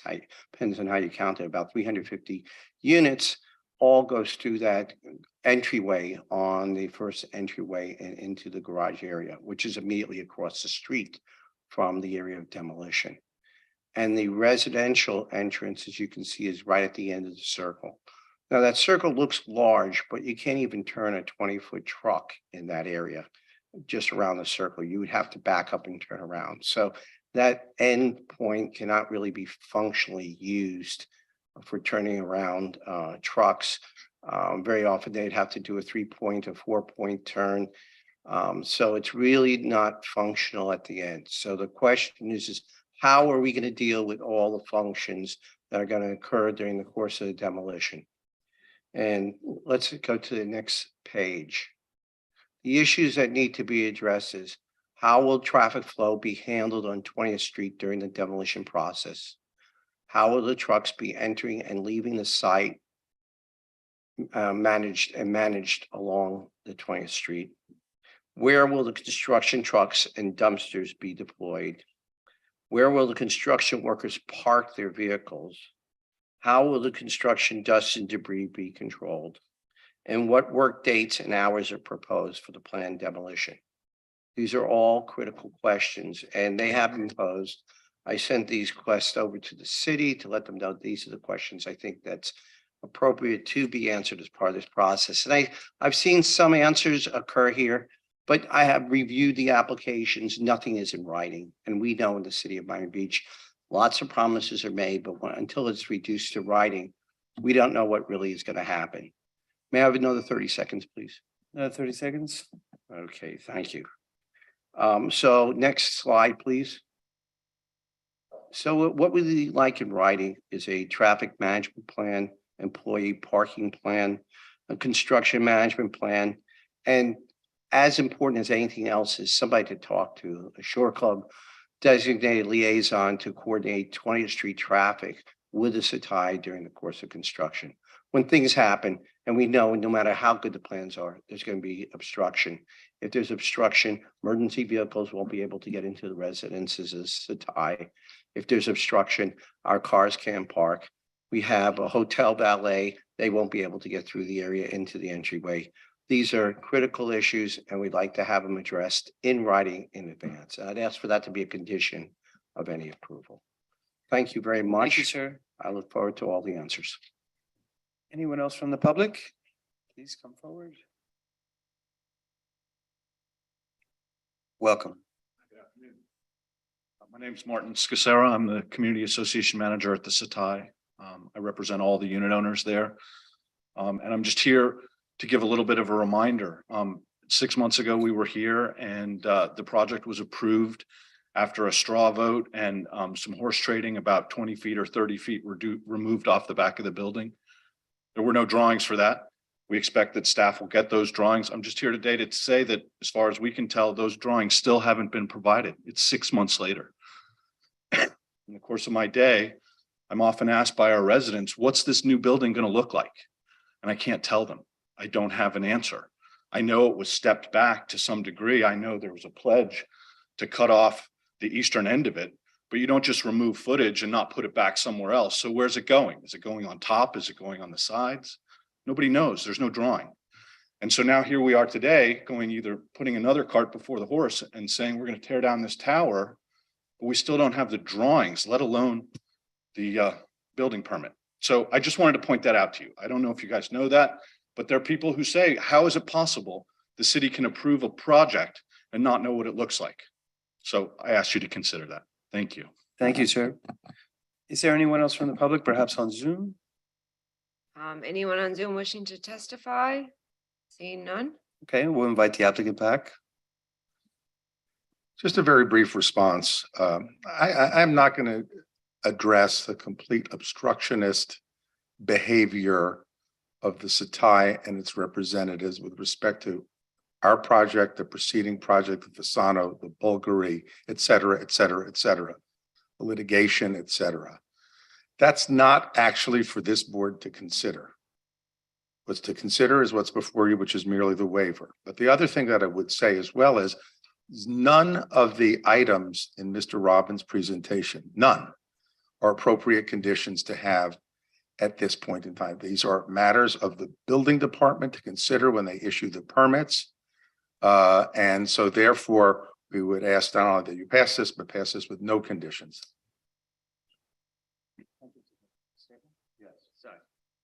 Thank you. Alex Wickoff with the project. So just want to mention a few statements. I live on the beach. We live here. We take this project very seriously. We've hired the foremost experts in every element of the project, including Robert M. Stern and Kobe Karp, including Coastal Construction, who, as you know, has successfully been involved with many projects, both on the beach and in Surfside, the Faina, the Addition, the Surf Club, as well as BG on the demolition. All these matters are, we hear from the community. People are getting these projects approved and not doing anything with them. We're making the statement to the community in Miami Beach at large. We live here. We take our approval seriously. We want to honor our commitments. That's what our family's been doing for 40 years. So with that said, that's why we're applying for this waiver to allow us to do it sooner and commit what we promised to the city, which is to complete this project. Secondly, many of the components of this actually allow us to diminish the traffic and the impact on the community.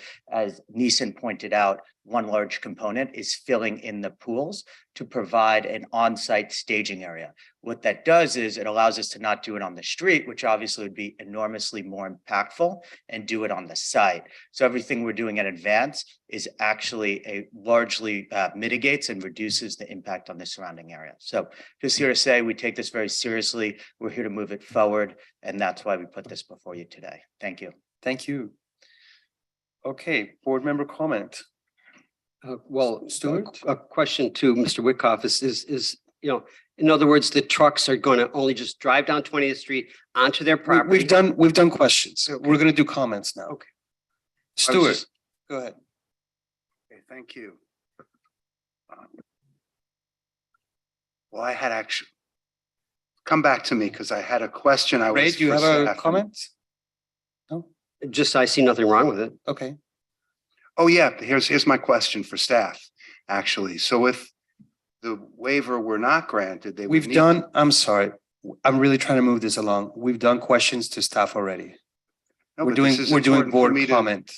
Okay, but I don't understand one important fact that I don't think is before all of us to consider is if they were to get a building permit first, would that have required them to have some assurances that they were going forward with the project, that there was funding in place, that there was certain personnel hired? Like, what would be the difference if they now put the demolition of this building before getting a building permit? Is it just a matter of timing, or would there have been assurances? This happens all the time. But does the building permit require that there are assurances that actually the project would be going forward? Because the only thing that I can see as a potential concern is they would get the demolition permit. They could get to demolish the building, but then they wouldn't be required to go forward with the project. And I'm wondering if a building permit would sort of give them a little more tie into going forward with the construction. Mr. Chair, would you like me to respond? Sure. So, you know, obtaining a building permit does not ensure the project's going to move forward, number one. It is more of an investment. However, the requirement in the city code is not necessarily that they obtain the building permit, it's that the planning department approves the building permit before they can start the demolition. In this case, again, we don't allow this for contributing structures. In this case, you know, it is an 8-month, according to the applicant's testimony, time delay. We heard from Michael Chavot earlier. We heard him unasked or provoked explain about the Raleigh, and that's moving forward. I can't tell you, it was probably at least 12 to 18 months when I had so many complaints and so many people from the neighborhood so concerned as to why construction hadn't started. And why was the delay and why was it taking so long? Well, in the case of the Raleigh, they were not eligible to obtain a waiver because they were dealing with contributing buildings. And it took an extended amount of time where we didn't have any construction activity. So this is the reason why this applicant is coming before you, because they do want to move forward. It is going to be a significant investment for them to take down these buildings. I don't think they would be investing that if they were not moving forward with the project. They are not taking down any contributing structure. Just the chipper field and then the small non-contributing buildings. And the chipper field is really the issue here, which is somewhat unique because it's such a massive building. Up until the recent code amendment, it was a non-conforming building in terms of its height. So it is a challenge and it is a timing issue, which is why we are supporting it. So my comment then is, I appreciate that they showed us exactly how they plan to bring it down. And I really don't understand why it's before this particular board, a waiver of the timing of the demolition. I mean, we aren't demolition experts. We're here mostly reviewing compatibility and historic preservation. So as far as like the details of demolition, which I don't know if any of us have any expertise or training in demolition, I was wondering what with the timing, if that would have any practical effect on preservation concerns. I appreciate that they're dismantling it, so there's substantially lower risk of damaging the contributing buildings on the site.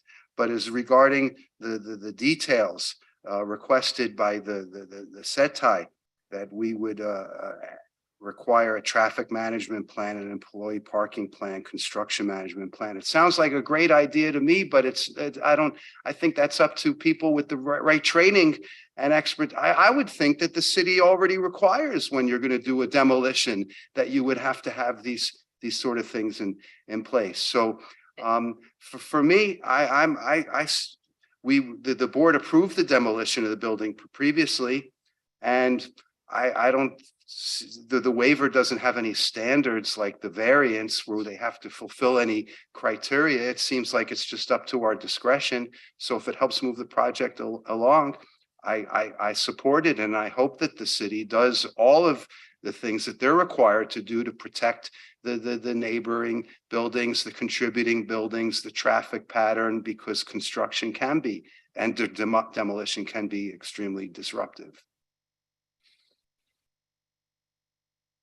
Can I jump Please, in? yep, go ahead, John. I would just comment, kind of building on that I think if we want to kind of frame this in terms of the jurisdiction of this board, we can probably pretty much reliably say that the sooner the demolition takes place and the sooner the project is underway to, reprogram and readdress the historic buildings, the better off they'll be, because we've seen what happens when over time historic buildings fall into disuse and can take a while. So I think anything we can do to kind of move this project forward will, from the perspective of historic preservation, serve the historic preservation of the board. So I would support the waiver as per the staff recommendation.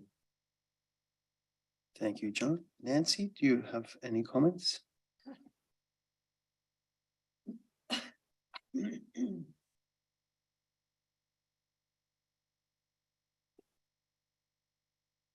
I have a lot of thoughts on the subject because I have been involved in it. Because one day I was trying to get there, and all of a sudden I got into this thing on 20th Street where you couldn't get through with a toothpick. It was so jammed up with everything in the area. And there's one and only, as far as I can remember, there was only one place that was creating any visual project there. It was the SETI. They had everything laid out all over. And when I went there, I was under the impression that there was a street where you could walk on it and do whatever you had to. So I kept following it. And it's been over a year now, and nothing has happened. So I would, on that basis, it's not my business, and I don't have to go to 20th Street for anything. But anybody who is in the area who has something to get finished, I don't know how it's ever going to happen, because 20th Street has to go over to 21st Street, or somehow you have to get over to 21st Street. If I'm just boring anybody with what I'm talking about, tell me. But I think it's a critical problem for whoever is dealing with this place. I have to call it a place. I don't even know what to call it. It's supposed to be a place that people live and go and shop. Nah, just total chaos. And I've been back there 3 or 4 times for other things, and it's still. So I know everybody's worried about when it's going to happen. I hope there's somebody here who has the strength to understand what is going on down there. You have to go down there and see it. See if you can get over to 21st Street. See if you can get out of whatever is going on there. I believe that when the place is the places that are still there who are going to disappear, I guess that's going to help. But the beginning is going to be chaos. And I hope we have enough strength in this project, Neeson, that you can get through with this. I've never seen anything so out of place in a. Don't want to, since the chair, Ms. Liebman addressed me, I just would say, as you saw from the past presentations, the problems that are caused with, and this is not relevant to this issue, but the problems that you're talking about, traffic, loading, are all caused by the misuse of the Satai property. They don't use their loading properly. They have waiting cars all over the place. And trucks loading all over the place. Our project, when it is built, will have ample loading, ample parking, interior loading as well, and drop-offs. Will be a plus for the street. Got it. Thank you. Thank you, Nancy. Thank you. Kirk? So I've supported this project when it came in front of us. I've supported it the other time it came in front of us. I'm supportive of this project moving forward. I understand the reason for this request. My only concern was to ensure that in approving this order, that we're not compromising any oversight or protections that would be implicitly stated with the building permit for the contributing structures.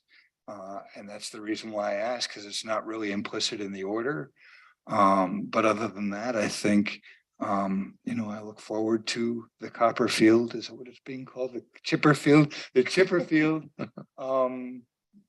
value its contribution to our city and look forward to what happens on that site. And again, just eager to see the Shore Club and the Cromwell restored and brought to new life and most importantly, protected in the process. So I am supportive. Thank you. Thanks, Kirk. I appreciate the issues to be addressed that the public brought forth. I don't know if this is the place for them, but clearly neighbors should be kind to one another. And I would try kindness among neighbors to resolve things. I think the idea of having a liaison between neighbors is really good because there's definitely going to be hiccups and unforeseen events, and you want to communicate. This is the beginning of a long relationship. So I would encourage neighbors to be kind and open and talk to one another. Okay. I also support this project, and I hope that you guys can resolve these questions in a timely fashion. I think it's great that you're moving forward, and I wish you well. With that, I ask if any board member would like to make a motion. Second. Okay, let me call the roll. Ms. Liebman? Yeah. Mr. Reed? Mr. Stewart? Ms. Liebman? Yes. Mr. Pascal? Yes. Mr. Breslin? Mr. Lopez? Yes. Thank you very much. Thank you. Thank you, everyone. That concludes our regular agenda. We do have one discussion item that I passed out some orders of the special magistrate. We had a hearing. Nick, do you remember? It was last week, I believe, for several properties, including 1940 Park Avenue, 2814 Collins Avenue, 3003 Collins Avenue, 3621 Collins Avenue, and 6979 Collins Avenue. All of these properties were issued a violation by the Code Compliance Department for the demolition by neglect procedures. These are all vacant properties. These are properties that are all contributing buildings and were of some concern in terms of the maintenance of them. What I passed out was the orders of the special magistrate on each of these hearings. One of the order conditions was that the board be notified. And we were, happy to do so. I was present at all of the hearings and I did testify, I believe at all of them. And I don't know, it's late in the day, I know, and we could continue this matter, but I just wanted, but I'm also here to answer any questions or explain in greater detail if you wanted to discuss that, about the violations and about what the city's proactively trying to do. Well, I do know one thing with 1940 Park Avenue, which is the Barclay. There's an RFP going out on that to look for ideas on what to do with the property. The city bought the property 15 years ago. It was supposed to be workforce housing. And that's hopefully what it'll still be, but with an RFP going out with the caveat that no hotel space can be built on that lot. So that's the last parcel in the Collins Park neighborhood that has no plan. So I'm thrilled that there is something moving forward on it. It will not be demolished. I can guarantee you that. The commission has already come forward and said, we're going to restore this building as is, and we'll find a partner to work with. Just wanted to let you know that. What was that location? 1940 Park Avenue. It's an incredible building. It is a city-owned building. So yes, we did give ourselves a violation. We do hold ourselves to the same standards. And it was deserved. As private property owners, and there has been some concern about that building in terms of its condition and looking into the future, its structural stability and all of that. So I think during that meeting, we did have property management present at the hearing in front of the special magistrate. They will be coming back to the special magistrate, which was ordered, I believe. Let me see that one. Which one is that? The first one. So in 45 days, we will be back in front of the special magistrate to give her an update. I will be present at that hearing, as well as our property management team, to explain to the special magistrate the progress in terms of securing the building and making sure that it is well maintained and stable. Are they? I think they're open to the public. Yes, they are. Yes. Mhm. The special magistrate meetings, sometimes they're on Zoom. I think we've been doing kind of both in person and at Zoom. But if any of the board members or anyone from the public wishes to attend those hearings, you can contact me or contact the city clerk's office, who does the scheduling for the special magistrate.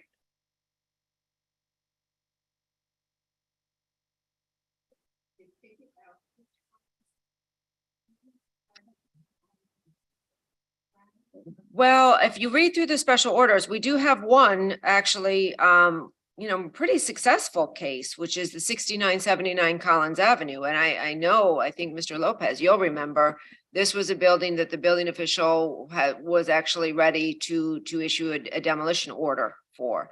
The city, I believe we hired a contractor because we didn't have really much help from the owner. The city had gone through the process of hiring a demolition contractor for this particular property.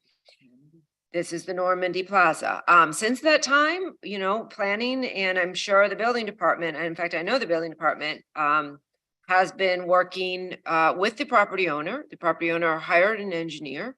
The structural work has been completed. The exterior work has been completed, including the introduction of new windows to secure the building.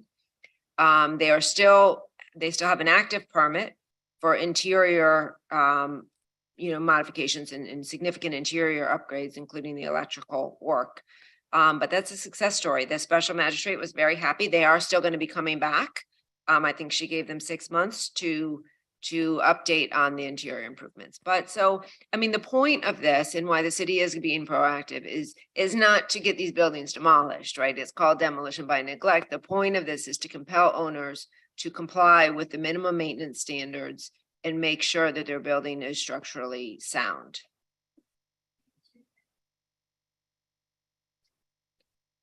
Yeah, each property so far has been issued a violation, and then they have a certain time to cure that violation. And then ultimately, if it's not cured, it goes through the special magistrate process.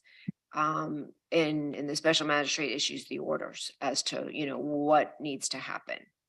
Fines can also be levied on the property if the special magistrate is not satisfied with the progress of work being done.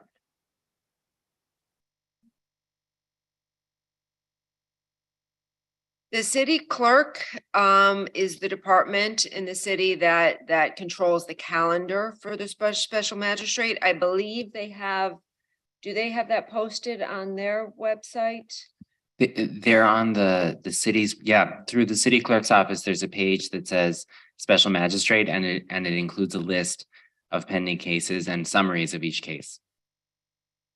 But certainly you're also welcome to reach out to me if you are interested. I know, it makes me happy.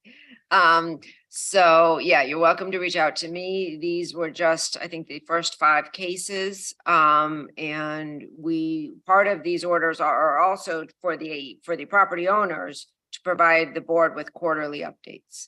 So we will be reaching out to the property owners and ask them to appear before this board. And then if that does not happen, then we can report back to the special magistrate that has not happened. Okay, so we're really trying to be proactive. We know it's a concern of the entire community.